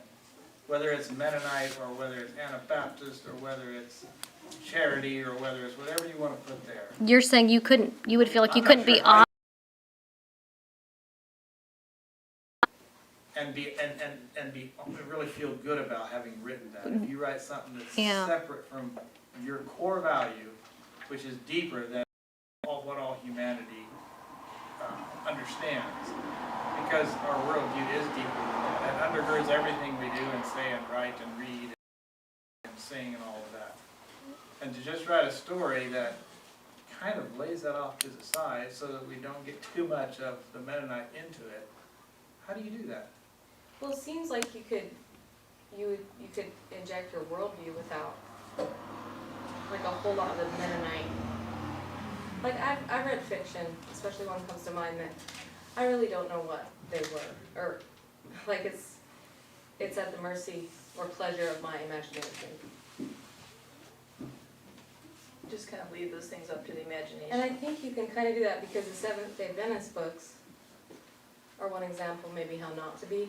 Like, they are just so obviously pushing their morals. Mm-hmm. And they're all the same, and that's probably a little bit hot. Mennonite's gonna end Yeah. up being. I don't think you would have to disconnect from your worldview to write a good fiction book. I think you could communicate some of that without making it too much of a sermon or moralizing too much. I think that's part of the beauty of what we have to offer. As someone who came in, wasn't raised Mennonite, and learning about non-resistance, and I mean, if that came into the plot in a story and you just observed how the characters reacted, you don't have to explain all the theological stuff. It's just part of who they are, and might make explore it. You don't have to explain it at all. But I think the characters can be true to themselves, and whether you talk about the Good Mennonite Church or whether it's just in their actions and reactions and their faith shows in their daily life, our characters can be true to what we believe the Bible teaches. Mm-hmm. Some of the best books I've ever read have sparked in me feelings that were never in the Word. You know, it's the feelings and the emotions it creates in you. So you don't have to spell things out. Mm-hmm. Like we just learned in the children's author one. And that Yeah. was, You show them. Yeah. Yeah, not tell them. That's a good It's point. like we feel obligated to push a moral. To what? Push a moral or Yes. like spell Yeah. it out, Yeah. present it as a neatly typed package. Yes. He said it's a cultural thing. Mm-hmm. And, I love to read, I like to read a nice clean book, that doesn't have that Mhm. language, I really hate that language, but Right. how can we do this? That's good questions. Okay, I'm going to keep moving. We can probably come back to some of these later if we need to. What do you find unattractive in Mennonite writing?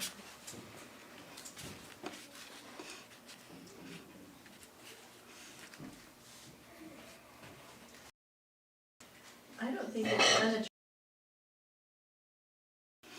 Okay.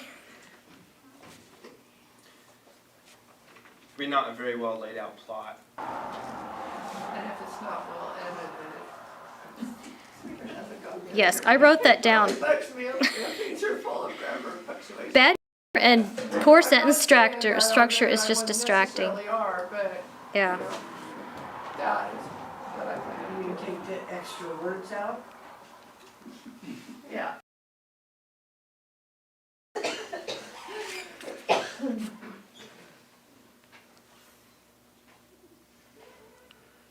Anybody else want to say anything?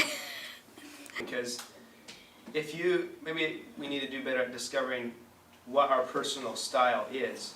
Because, and just there's all sorts of different styles of writing, like, some people take pages to describe something, and some people he would just go into length and detail. Mm-hmm. And yeah, it's a very popular Mhm. author, and I think people it's more of the style that they like his world. We've tried to make everything one style instead of allowing the individual style of personal writers to come out. Discover, what my personal style might not be the exact same. One thing I wrote down was unrealistic. I think I talked before about, mother smiling gently. To me was just, if my children would write a story about me, I'm sure they wouldn't describe me that way. And I wouldn't really want them to. But that to me is what is unappealing in Mennonite writing, is just reading these family scenes that just, really, there are people that do that. Realism, it feels like that's just missing sometimes. And you can't see yourself in it. No. It's not true to even, you can't like relate to it in any Yeah. way because nobody is that way, or at least nobody that I've ever met. Yeah. I've noticed that, 100%. Attitudes, they find that unattractive. A small worldview, as in we are pretty sheltered, and so sometimes our writing reflects that. It's shallow, everything's spelled out. There's nothing for me to mull over mentally after I get done. Someone else said there's very little emotion expressed. And I think there is something to that. It feels like there's some emotions that are okay to express, but emotions like anger and some of those feel.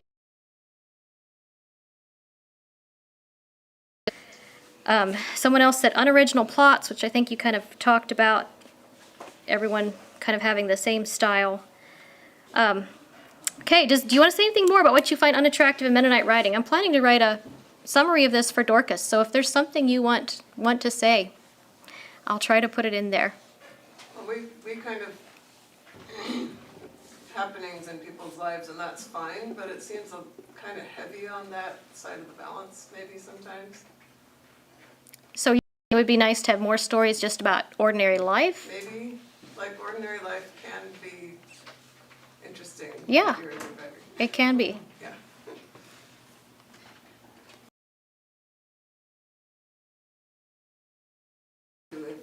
If you're going through something heavy, you don't always want to read about something heavy. Yeah, you want to read something that's a little bit more relaxing. Yeah. Yeah, inspirational. Are we afraid of overemphasizing miracles or sights of angels or, special events so that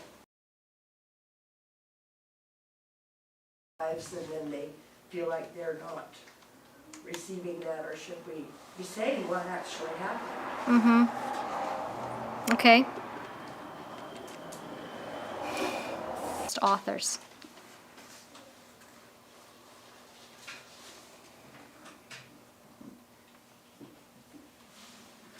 I like the feeling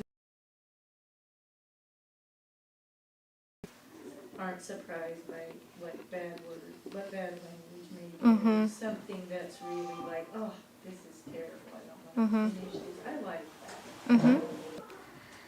that. Something you can connect on.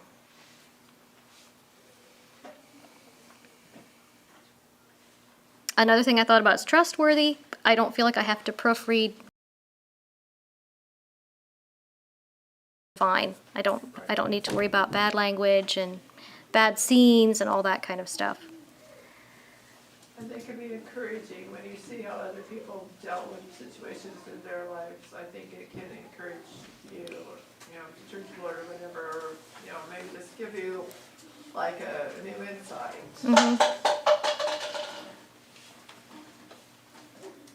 Okay, does anyone have anything else they want to add to that? What do you find appealing about an Anabaptist writer? I feel like we have some natural variation among our writers. My reading probably is more limited to periodicals and editorials and that kind of thing, but the one editor of one of the school papers that I'm familiar with, he has a way of stating the point with some interesting variety. One editorial was how to raise your child's IQ. A number of points on that, and one way he said would be to do it overnight is to have him sleep on the top bunk. Oh.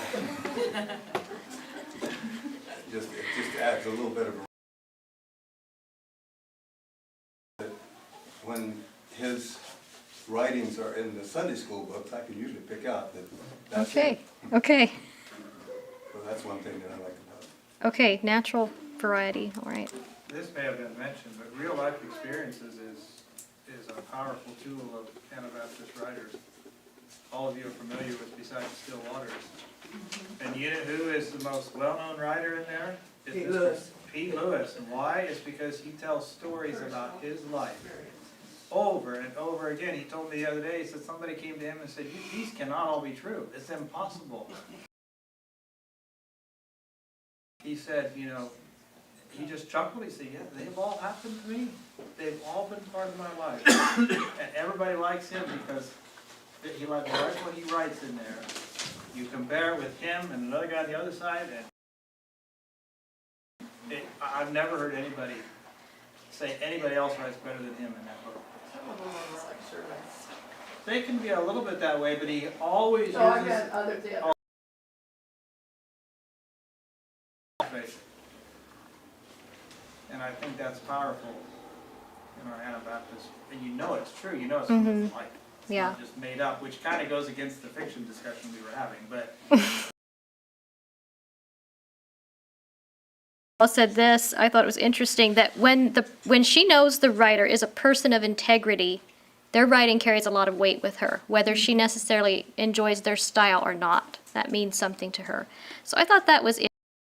It feels, yeah, like we are holding our writers to a pretty high standard. But, yeah, I thought that was worth mentioning. Who is the Mennonite writer sorry, did someone start to say something? Along with what John said was about Pete Lewis. One of the main things in writing is writing with a burden. And I think that's Okay. what he is doing. And that is what I think even, I don't know if I understand fictional writing and all its place. The burden, that message goes anywhere. Because if it's out of a burden from God's Word. And I think of one book that was, it might be considered fictional, was based on a actual, somebody in Russia said, do you know these people? Can we get more of these books? It is meeting our need, and that was not Mennonite. Okay. What was the book? I think I had that one down on my list. Okay, who is a Mennonite writer you enjoy reading and why? I would like to hear some of this from you. And we have some writers in the room, I know, so if you want to... Okay. Just bring life lessons out of everyday experiences. And it just like will touch your heart and make you want to improve. I don't know. I mean, I've learned stuff from things that I could apply to my own life, you know. I bet they're John Freeman's recent book, Out of the Box. You'll want to get that one. He's a real man. They kept telling him that he ought to write Out of the Box. Out of the Box. He was left on the steps of the nursing. In after World War II. On the nursing back to health. And his daughter lives neighbors to our daughter. Okay. All right, any others?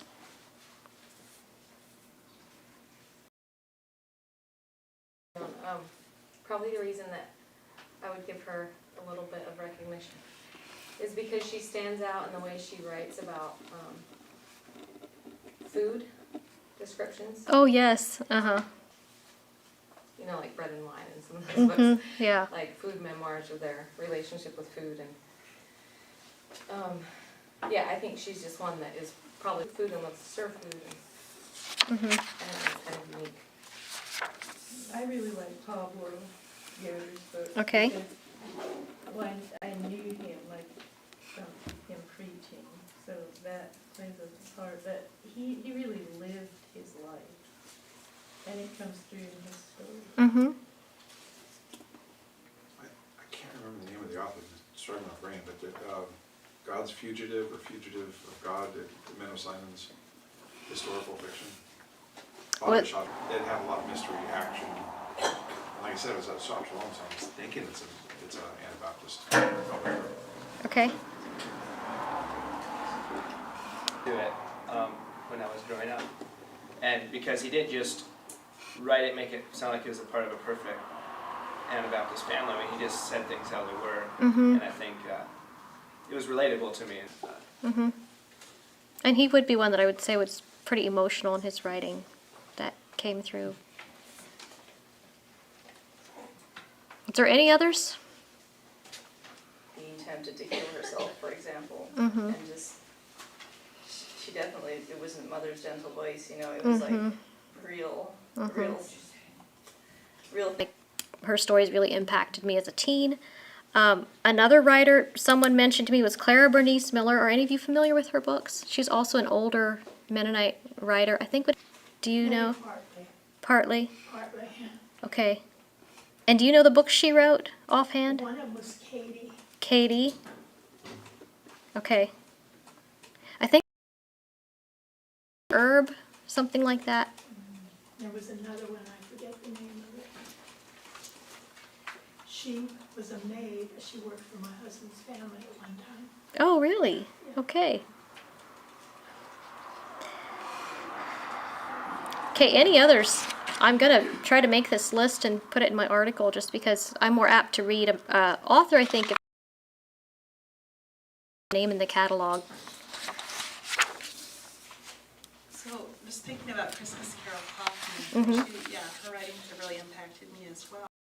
One of her books, we were talking about a way to, you're not coming across, not that it's wrong to have the Mennonite beliefs and stuff, but if it's for a broader audience, I'm pretty sure that the story Light from Heaven about Joseph and his bad home, I'm pretty sure that took place in the Mennonite community, and you could get lessons from any home or any church community could take lessons from that. So I feel like maybe it depends on the type of book you're writing. Some of that. Yeah, that's a good point. What are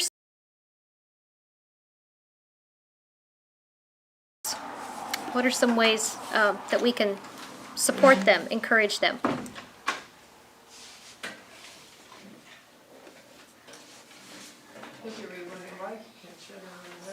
Okay. Okay, that's a good. Their readers actually enjoyed it, care about it, and recommend them to other people. Okay. Write reviews, post them on Amazon, that helps. Or on Goodreads. Okay. Any other ways you can think of?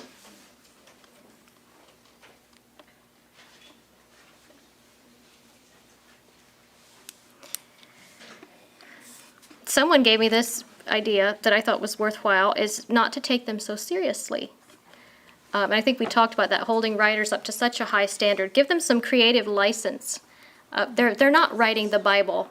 They have a little bit of room. They're humans. They should have some room for human error, not be taken so seriously. Another thing that was mentioned was acting like it's a waste of time to read a book if it's not upbuilding. Probably could be, I would think, discouraging to writers. Trying to make sure everything in this book is upbuilding, it seems to me, would be very stressful, instead of just trying to write a good story. Do any of you have any other ideas on this one? Maybe some of you that are writers can say what you find helpful from readers. Well, I think a helpful criticism could be really useful. If somebody loves me enough to tell me in a kind way, be critical of me, I should be careful with that. But I think we could do that in a way that could be very encouraging. Like, I love this writing, but, there's some parts of it that I think could be held. And your memories, if you have some memories that go with what you do.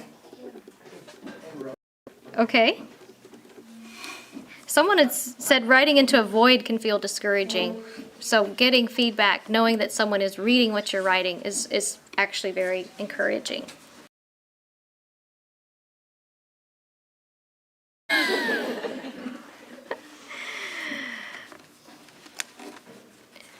Someone also gave the idea that writers should be encouraged to take their craft seriously and be encouraged to get more education on how to write well. I thought that one was also worthwhile. My husband is a teacher. I mentioned this to him, that I think it is really important to teach them in school how to write well. They probably won't all be writers, probably only a small fraction of them will, but at least they know how to write a good paragraph, how to write a good sentence if they're taught that in school. I at another writers' conference, I heard it recommended that you should always be reading some type of craft book, even if you just like a chapter a month or a book a year or whatever. But, we're always trying to improve. Also, keeping up with any changes, like the Chicago Manual Style may update things that we might have been, now we doing it wrong or whatever, just to learn those little things. Yeah, that's a good point. Someone else said offer to wash their dishes or babysit. So I will throw that out too. I think that is worth mentioning, especially if it's a busy mom. Okay, does anyone else have anything they would like to talk about, have discussion on? We have a few more minutes. I am pretty much finished, so I'm gonna quit unless you have something else you want to talk about. There's not a lot of men here, but I'm curious why men don't write more. Anabaptist men specifically. Okay.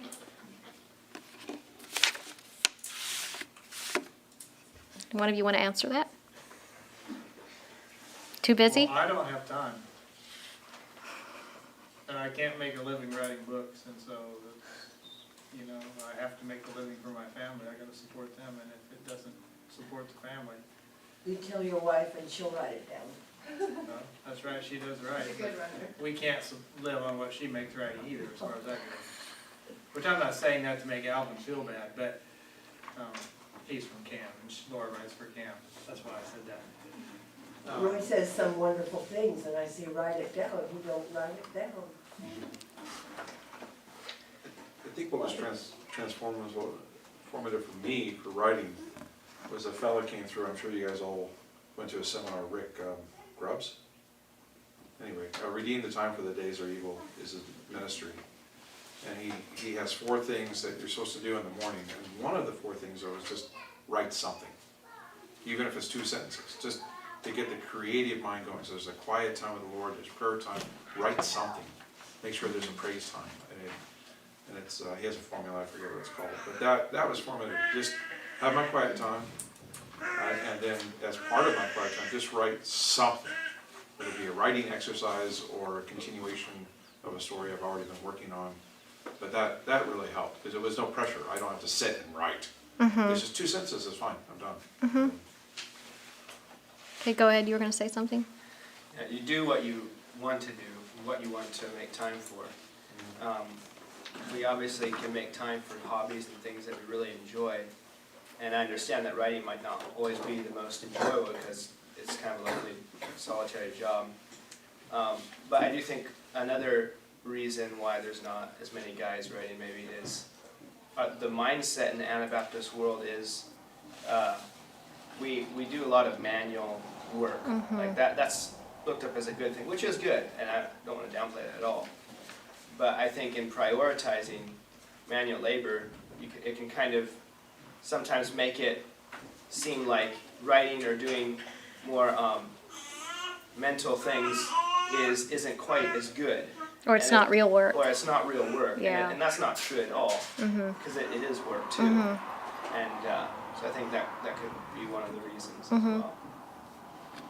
And are men maybe not encouraged to be creative as much as women? Like, I think women would tend to have more of a creative outlet or kind of be encouraged. We do quilts and sewing, and that's kind of encouraged. And men, I don't know if, maybe they are, but it doesn't seem like maybe they have as much room for that. Go ahead. Well, I don't know about the rest of you, but I feel like writing is a calling and it's a gift from the Lord. And I mean, if He's called you to write, then you need to make that a priority in your life. I mean, it might not be your full-time job, but maybe you could set aside an hour a day or an hour or or whatever. So I think we should make it a matter of prayer. But I heard somebody say, like, if you're not called to write, run away from it, because it's such a hard thing. But it's not just a choice, it's a calling. Okay. Okay, well, thank you for coming and sharing your thoughts.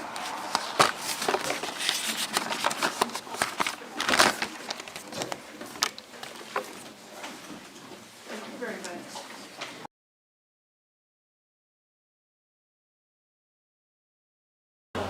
It was only about 5 minutes.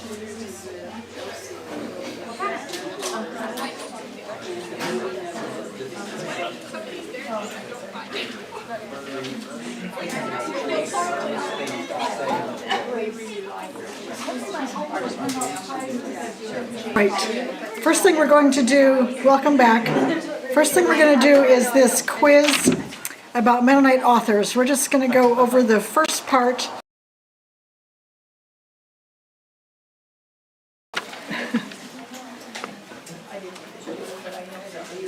Okay, who wrote Prejudice and Pardon? Laura Smucker. The Smell of Spring. Mary Hake. Yes. Heaven Will Heal. Mary Krupp. Yes, Roy and Mary Krupp, either one. Summers, yes. Duck and Friends, The Dinosaur Bones. Did you see that out there? Donna McFarland, my friend right here. Integrity, A Study on the Life of Joseph. The Way of a Bride with Her Groom. Ernest Whitmer, yes. The Bears and Monkeys Learn from Proverbs. Jane Krupp. And Moments with Birds.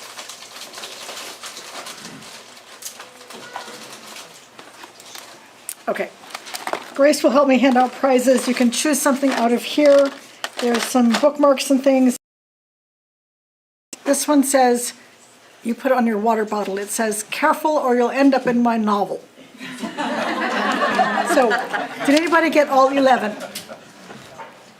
Did anybody get 10? 10 right. I forget your name. Emily.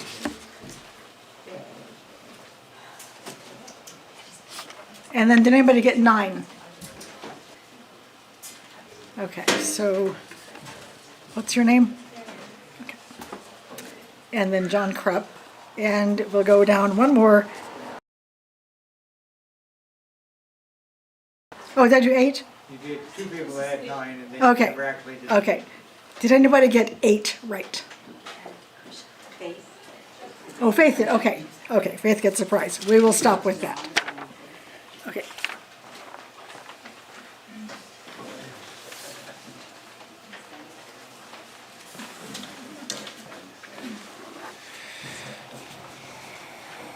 I think I have less verses in my hymnal than what are up there, so I'm going to have to look at that, I guess.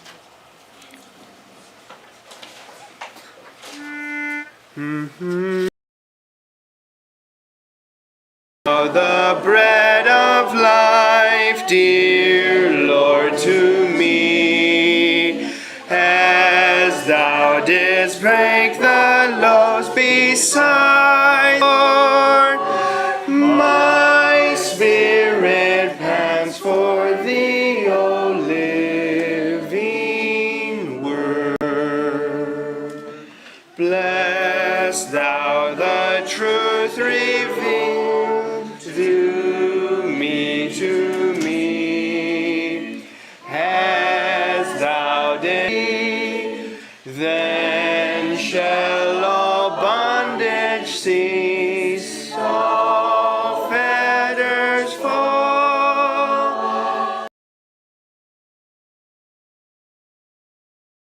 Peace, my all in all.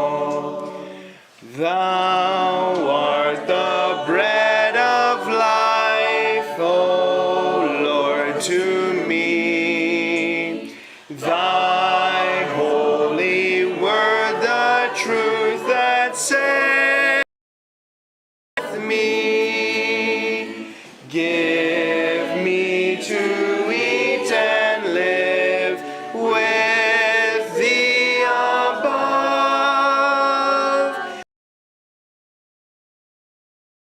Of thy truth, for thou art love. Oh, send thy spirit, teach my eyes and make me see. Show me the Lord.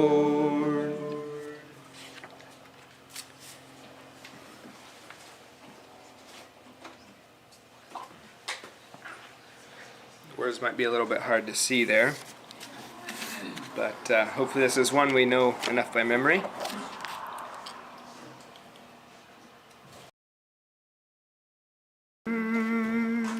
Sing them over again to me, wonderful words of life. Let me more of theirs of life and beauty.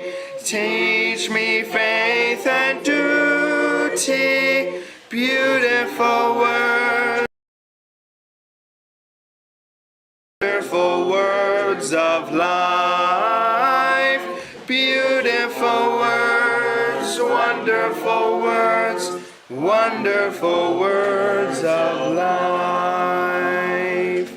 Christ the Blessed One gives to all wonderful words of life. Sinner, list to the loving call, wonderful words of life.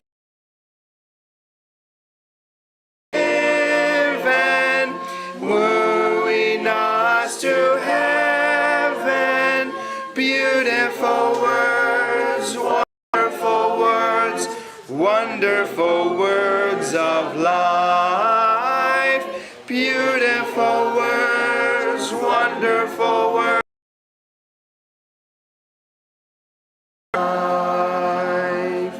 Sweetly echo the gospel call, wonderful words of life. Offer pardon and all, wonderful words of life. Jesus, only Savior, sanctify. Beautiful words, wonderful words, wonderful words of life. Beautiful words, wonderful words of life. I think you can probably understand why I picked this song, being at a writer's conference, and thinking about our words. And these are talking about the words of Christ, but I think our words can be life-giving words if we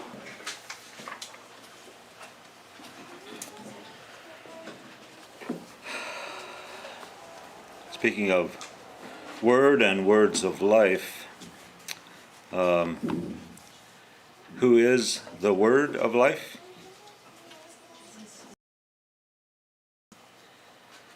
And I tend to agree with R.T. Kendall in his book, 40 Days with the Holy of evangelicalism, or maybe he would call it fundamentalism, has from God the Father, God the Son, and God the Holy Spirit to God the Father, God the Son, and God the Holy Spirit. And he was not casting dispersions on the Bible, but that many of us in our conservative concern for whatever have all but forgotten about the Holy Spirit. And so we get all caught up in the Word. And as an Anabaptist, I would like to declare, I don't worship the Bible.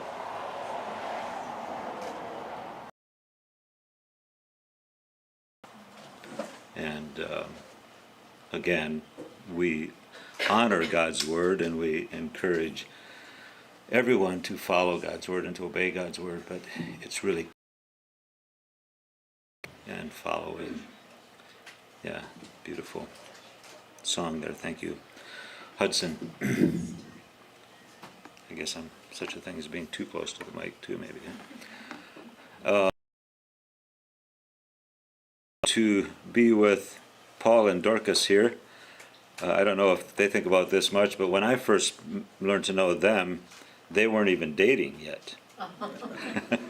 I was, and Delbert Headings, right? Is that Delbert Berkey? Yeah, was teaching here somewhere and took us.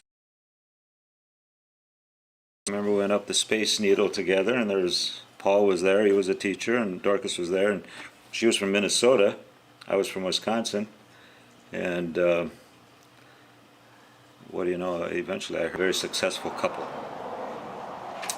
and we thank God for them.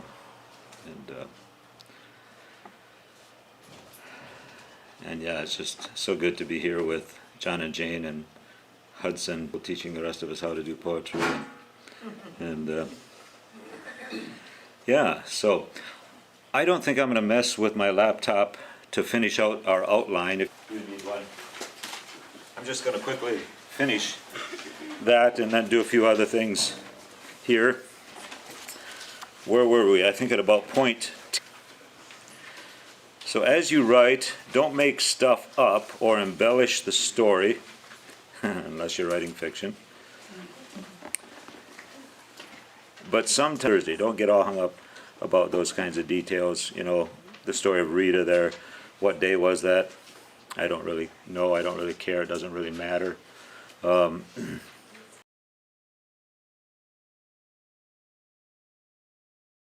Again, back to why are we writing? Is it ultimately trying to, am I serving myself in this, in some carnal way? Or learnable, watch for the learnable moments of life. What can we learn from these intersections of circumstance of our lives? Not even a little sparrow falls, dies, without our Heavenly Father noticing. Number 6, if you get inspiration in the middle of the night when you're supposed to be sleeping, and you know, if you wait till morning to write it down, you may not hang on to something that your mind can reconnect. I chuckle at this story about G.K. Chesterton's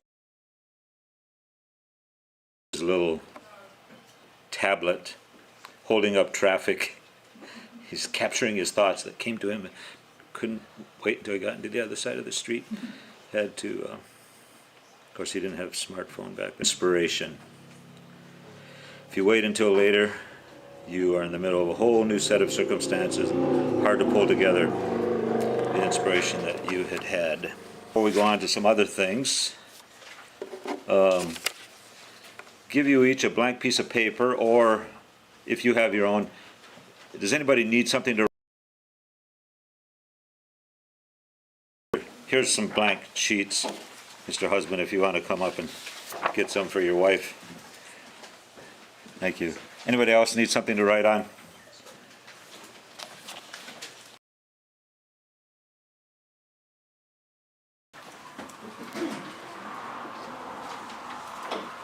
And you all have writing instruments? A pen or a pencil or a quill, whatever you have. Actually, it's a couple stories, and I have told this story many times just in speaking, but I've never written it down. I'm not quite sure why I have never written about this, but I've told. And then if you can, sometime in the next few days or a week or whatever you need to take, I'd like you to write the story. Whoever does the best job will get a free copy of my book. Isn't that?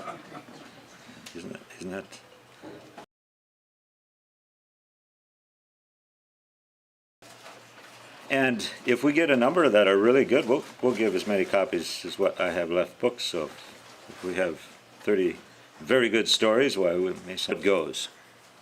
I was in Los Angeles. I spent 14 years in Los Angeles. 4.5 years with Rachel before she was killed. And then, especially early on, I did a lot of hiking. And that was one of the things that kind of kept me sane and kept me out of trouble. Hiking, I like to hike. And most of my hiking was on pavement, concrete sidewalks of Los Angeles. But every once in a while I'd get up into the mountains, or in the habit of doing this. Had started some years before, but God has gifted me with the ability to fast. Not everybody can do that. As you may have noticed, I also consume calories and put them in various places. I want to get back to the first story. We were in the midst of having our evening Bible camps, which we have annually there, 2 weeks. Young people fly in from the east or sometimes from the north and spend almost 3 weeks, because we'd have them come in a few days early and then we'd keep them a couple days. And so I was on my scooter, and I have a little motorcycle, 400 Suzuki, that it's kind of like it's actually a scooter. It's an automatic. It can't go real fast. I mean, going downhill I can get up to 90 maybe, but I think so. Yeah. Anyway, I'd left the house, was going over to the evening Bible camps, came up to a red light, stopped. I was actually in the left turn lane because I was going to make a left turn. And when the light turned green, I proceeded through the intersection, made a left-hand turn, and right at that same time, a car was over here making a left-hand turn into the gas station. So he didn't see me, and I had the right of way, so I'm going, not realizing he was going to turn, and he turned right in front of me. And I locked up my brakes, and it must have been kind of turning because it threw me off the bike. I hit the car. My bike never hit the car. I was so happy that my bike didn't hit the car. But I hit the car here to tell the story. But I had my helmet on, and my feet were under the car. It knocked me out. And so, but the guy was very angry, I'm told, and he got out of the car and was cussing out this unconscious man. For two was the sound of a familiar voice, and it was Jose Sanchez, not Pastor Jose. We have lots of Jose's in Los Angeles. Jose Perez, and he was a man that used to run with the drug cartels in Mexico and was kind of their hit guy. If you didn't pay up, cough it up, he'd take you out. And so I knew that but he had come to our Bible camps because of his nieces and nephews, wanted him to come, and he brought them. And what do you know, he got snagged in our adult Bible study. Ended up accepting Christ. And so I was doing weekly Bible studies with him at the McDonald's. And I would walk down to the McDonald's, and he would walk from the other direction. We'd meet there and do Bible studies. I think let me plant a church. And I said, absolutely, that's why we're here, to plant churches. Somewhere along the way, Pastor Jose, another Jose Sanchez, got word that this Perez was sending inappropriate text messages to a lady in our church, and so he says, could you talk to him about this, because I know you're having those Bible studies. I think he was just not wanting to confront. And so I talked to Perez about it, and that ended our relationship. And as I look back, I realized that, I should never have done that. There were so many other things that we should have been, places we should have been going before confronting him about. It ended up being his word against her word and all of that. But he said, I don't ever want you to contact me again. He said, if you try to contact me, I will hurt you. And I knew he could hurt people. But I was brave, and I still sent him a text or two, I think. But we went almost a year, and I never saw him anywhere. He lived blocks away. It's amazing how people can avoid you when they want to. I think one time I saw him walk across the street a couple blocks away, or I thought it was him or whatever. Anyway, so whose voice do you think it was I heard when I'm laying unconscious on the pavement? It was Jose Perez. And he said, "Hey, that's my pastor. Don't yell at him. That's my pastor. Hey, pastor, are you okay? Are you okay?" And I come to and, "Well, Jose, how are you doing?" I stood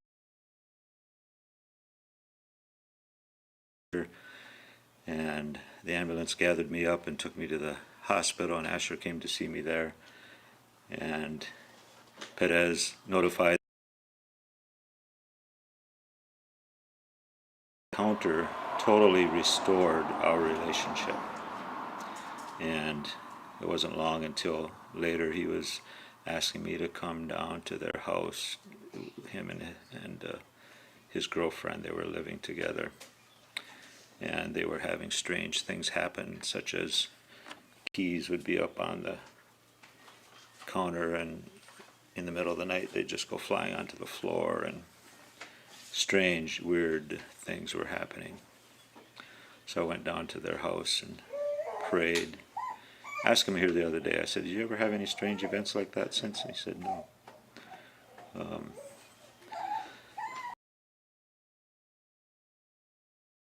Restore your relationship. He may just throw you against a car. We call it an accident.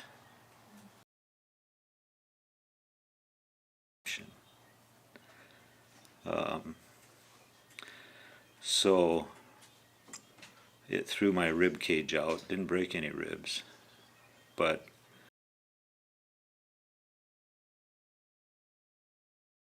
sometimes a couple times a week for about 6 weeks before my rib cage was kind of back in place. And so I'm in Pasadena at this chiropractor, Filipino chiropractor, very good. He did. I still wish he was in Lancaster County. I could go to. And one time I was there, and I said, "Do you know any good hiking paths?" And I was in this 40-day fast, and I wanted to take a hike. He said, and he up there. It was almost ready to close, and I thought, well, rather than go in there and then have to park my car outside or whatever, I just decided to hike up the street. And it was a nice grade altitude. So I hiked up a mile and came back. I parked my scooter there to 7-Eleven and came back and got a bottle of water and was sitting there on the curb drinking my water.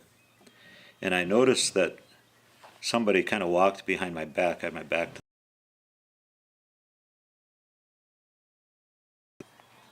to they never really got past me. And you kind of sense that, I saw them there, but I didn't see them here, where are they? And I kind of turned around and looked, and he said, "I'm 50 cents short of a beer." So, as a good pastor, I said, "Sure." Right? Is that what good pastors do?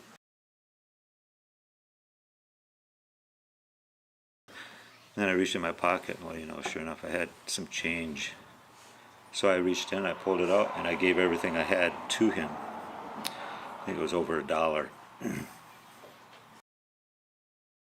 And then I proceeded to use it as an on-ramp to speak to him. And I said, Hike, I found out their names. And I said, that you have this beautiful,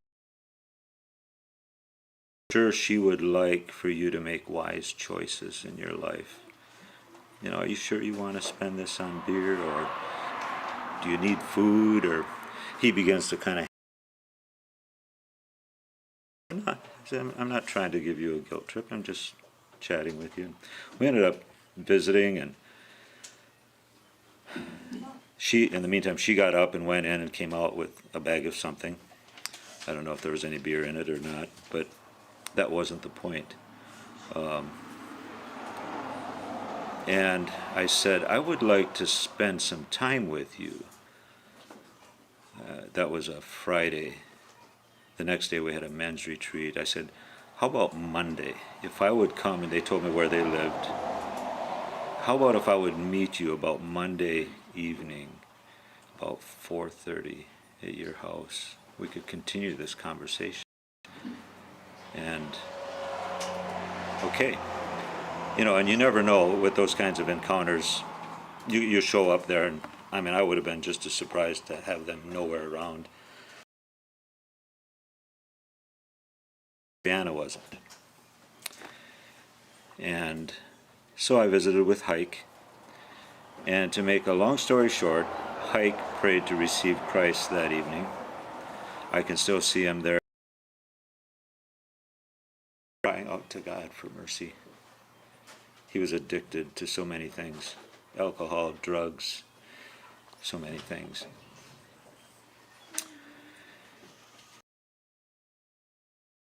He was the kind of guy that you don't just say, okay, let's plan for another Bible study next week. No, you don't go week to week. You have to go almost hour by hour with those kind of people.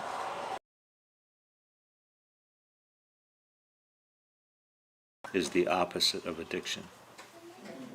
Connection, real heartfelt connection with people. And I said, before I left that night, I said, I'd like to come back tomorrow. And don't tell Brianna I'm coming. So he said, oh, okay. And the next afternoon, about 2:30, I got a text from him. So I came back at 4:30. I didn't hear that. Brianna, what? Brianna and I are both looking forward to you being here. Came back at 4:30, and almost on a daily basis for a number of months. That would have been the fall of 19, and it was into the spring of 20 during COVID that suddenly I got a message from Brianna. That was late Saturday. That morning, Hike had went out onto the sidewalk and just dropped dead. And I don't know if we went to his funeral. A couple of teammates and I. And it was an out in the cemetery. I'm going to turn this off here a bit. Sure.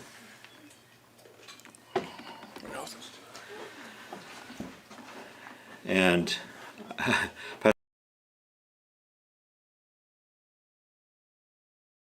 I told Pastor Jose, so they're part of a Greek Orthodox thing from Armenia, yeah. Standing up on the side of that hill and just preaching the gospel, I said to Pastor Jose, I said, if I was George Blue Rock, I think I would just stand up and start preaching. Like being like George Blue Rock right then. So we're on our way out, and then Hike's mother sent us a text message. So-and-so's house, could you come over there? Well, Jose and Anna needed to go to somewhere else, and so I went to Uncle's place. And I walk into this room, and it's full of Armenian people, and I happen to walk into the ladies' part. And so one kind lady got me over to the men's area, and here was a long table surrounded by men. And they made a chair possible right across from Hike's brother next to Hike's father. A cousin got all curious. So who are you? You know, how did you know Hike and so forth? And so I get to share with this whole table full, just drinking it in. I didn't even have to be George Blue Rock. All I had to be was myself. And so I share that story to say, yeah, motorcycle accident. A relationship was reconciled, and 2 souls got saved, possibly more. I don't know whatever happened to them on my sabbatical year. And then I took a second year because I started this relationship with Yvonne, and never got back to follow up with the Armenian people. I missed something. Was Hayek at the scene of the accident, or where did he come in? I didn't. Oh, yeah. So yeah, while I was on the ground,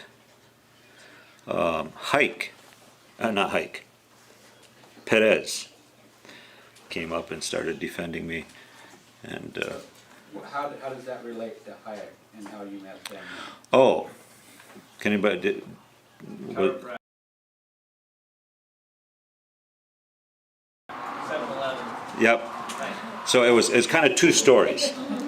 Since I've had this accident, I need to go to the chiropractor every week, and he told me about the place where I could hike, and yeah, interesting hike.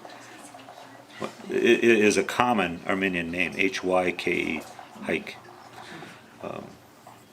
Of opportunities if we're looking for them, or if we're open to them. I wasn't really looking for those incidents. Obviously, I wasn't looking for an accident, but yeah, it's just amazing how God can enter into the.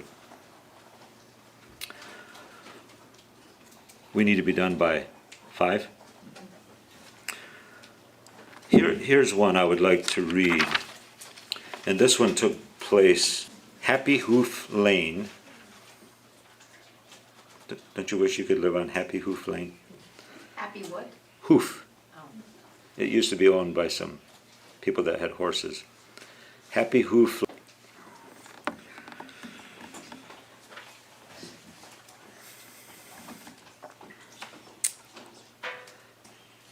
My son Asher and it run up with the motorbikes, with the scooters. This was before I had my own motorbike. By the way, if Rachel would have still been living, I would have never owned a motorbike. Now she likes to ride with me on the motorbike. So, for a while there, I was thinking that the only reason Asher enjoyed Thailand was because of the motorbikes. But twice. The subtitle is Sons, Motorbikes, and Fathers. Twice in one day to the top of the mountain and back. That's not exactly how it was planned. Highest point in Thailand that they went that day, and it was a highlight of my 2 weeks spent with Asher there in Chiang Mai, hanging out with my son, once again straddling little one. It was the best of 2 worlds for us, really. Scenic entertainment on the one hand, and mechanical challenge on the other. Bonded puffy white clouds and a rich blue sky juxtaposed to the deep hum of throbbing little engines pulling us along. And then it happened. Wheel. What would we do now? Was it over before we even got to the top? But with 2 out of 3 creative sons at hand, toolkits, we soon had the chain cover popped off, loosened the sprocket, put the chain back on, retightened the sprocket, put the cover back on, and rode confidently the rest of the way to the top of the mountain. It was a big-time gas guzzler, we came to discover, consuming twice as much as the others. And this is where most of the moral of my story begins. While Asher drove along with his foot up against, I decided to take my bike and run ahead to find a station and bring back some gas. As it turned out, this wasn't the best little Coke bottle to put the gas into and paid for it with the mere 40 baht that I had in my pocket, the boys had already cruised past, not noticing me at the little gas station, nor me noticing them. So I hopped back onto my bike with the gas-filled Coke bottle and headed back up the mountain to find the boys. By this time, the white, fluffy clouds had turned into a warm but drenching rain, nearly blinding my vision. But upward I plunged. Had they fallen into some canyon or gotten hit by one of the hustling shuttle buses? Well, thanks to modern-day Wi-Fi, even at shack-like places in remote mountain villages, I was finally able to pick up a Voxer message from them that they had found gas at another place and were safely all the way back at Asher's home in Chiang Mai. You relax and begin enjoying yourself all over again, even though your own well-being may still be in question. What's more, all a good dad really wants is for his sons to be happy in the way of God's blessing. Of this I was sure. Eventually I made it back to and registered the whole experience in my heart as one of the best outings I'd had in a while. This past May I was hiking a piece of the Appalachian Trail with Marcel, and now I was motorbiking in Doi Ethanan, I think is how you say, mountain. The trip round the mountain with, what's his name? Macedonian Ministries. I don't have that in here, but Raymond Burkholder. Relationships, and here's really why I'm reading this. We sometimes miss each other in the rush and crush of life. In spite of our intentions can be misread, and so sons sometimes end up wondering where in the world their fathers have gone. And fathers wonder sometimes why. But if we keep our wits about us, fix our eyes on Jesus, and worship Him on the journey, we'll remember that we'll not only discover our way eventually, but we'll also find tremendous delight in simply being on the ride together. There are a few exceptions, of course, but very few, or morally wounded, to intend for us the best. We're still way better off keeping our focus, and it's the way of love, and it will take you to the top and back every time. On repentance or forgiveness, which is it? I have, I think, 6 copies. You can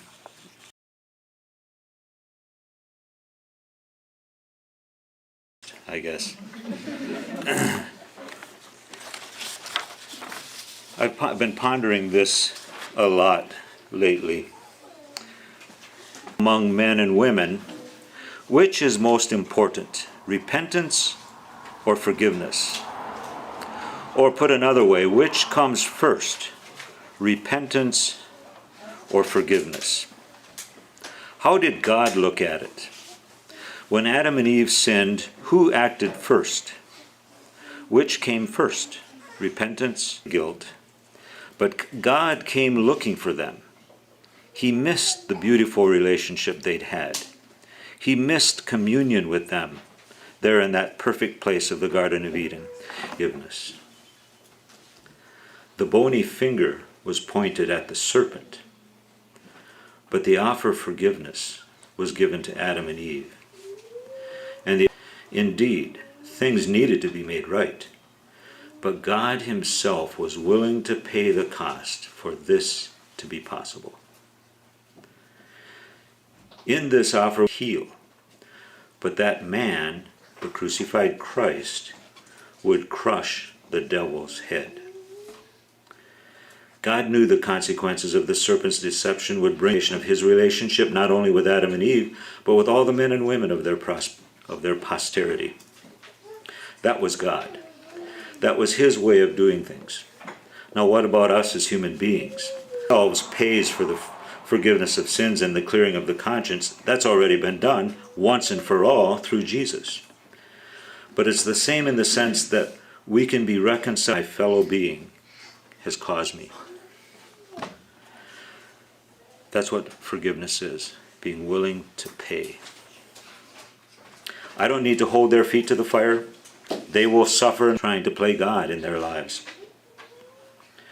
But if I offer them forgiveness, I swing the door wide open to reconciliation and provide for them. And my offer was genuine. It was not conditioned upon their repentance or upon their acceptance of my get hurt all over again. True enough. And it could be I need to build some margin into my relationship with them, just like God kept Adam and Eve from eating of the tree of life with those who have hurt me.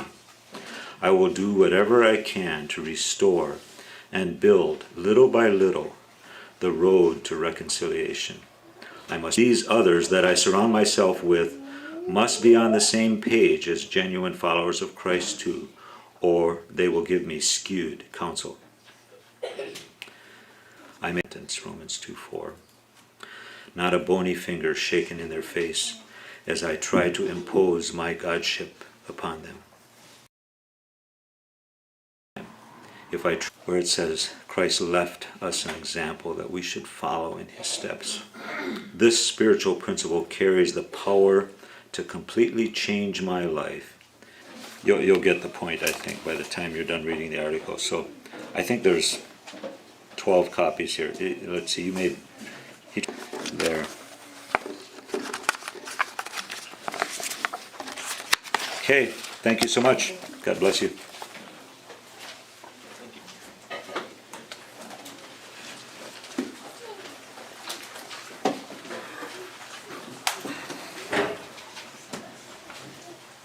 What's on there here on this tip?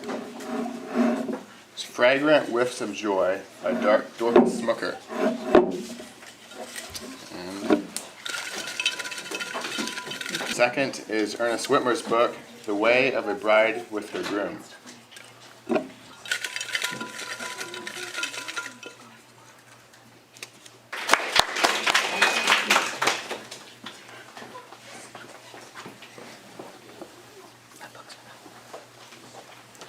The next is Prejudice.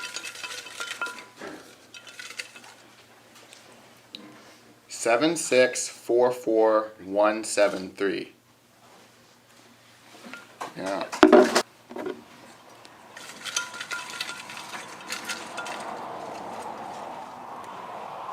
Seven six four four 175.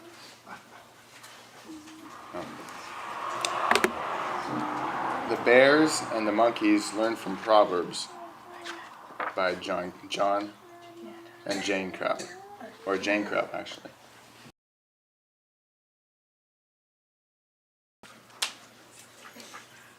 Seven six four four 156.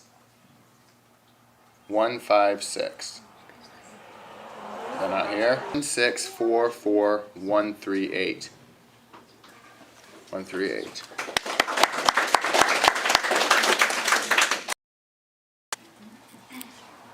And the last is a card game called Bible Characters, made by John Krupp.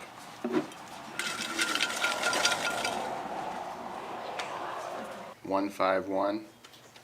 Not here.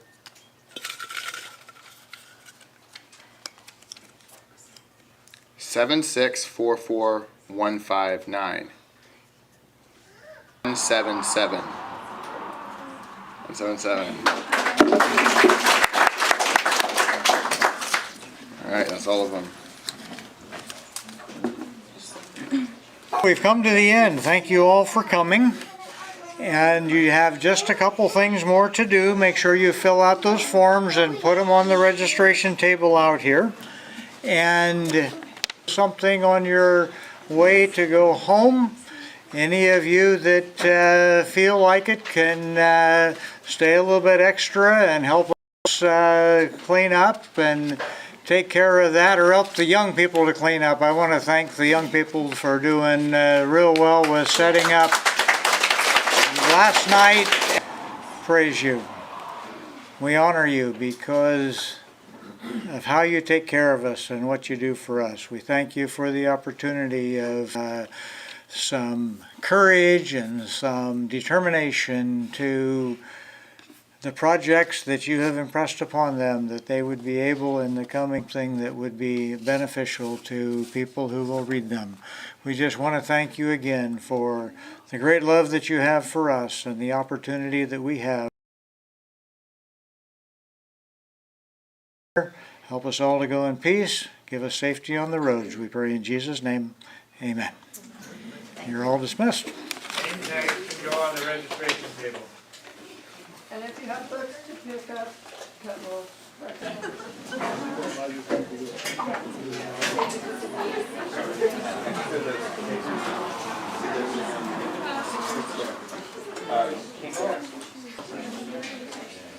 don't know who I am now. Yeah, you know.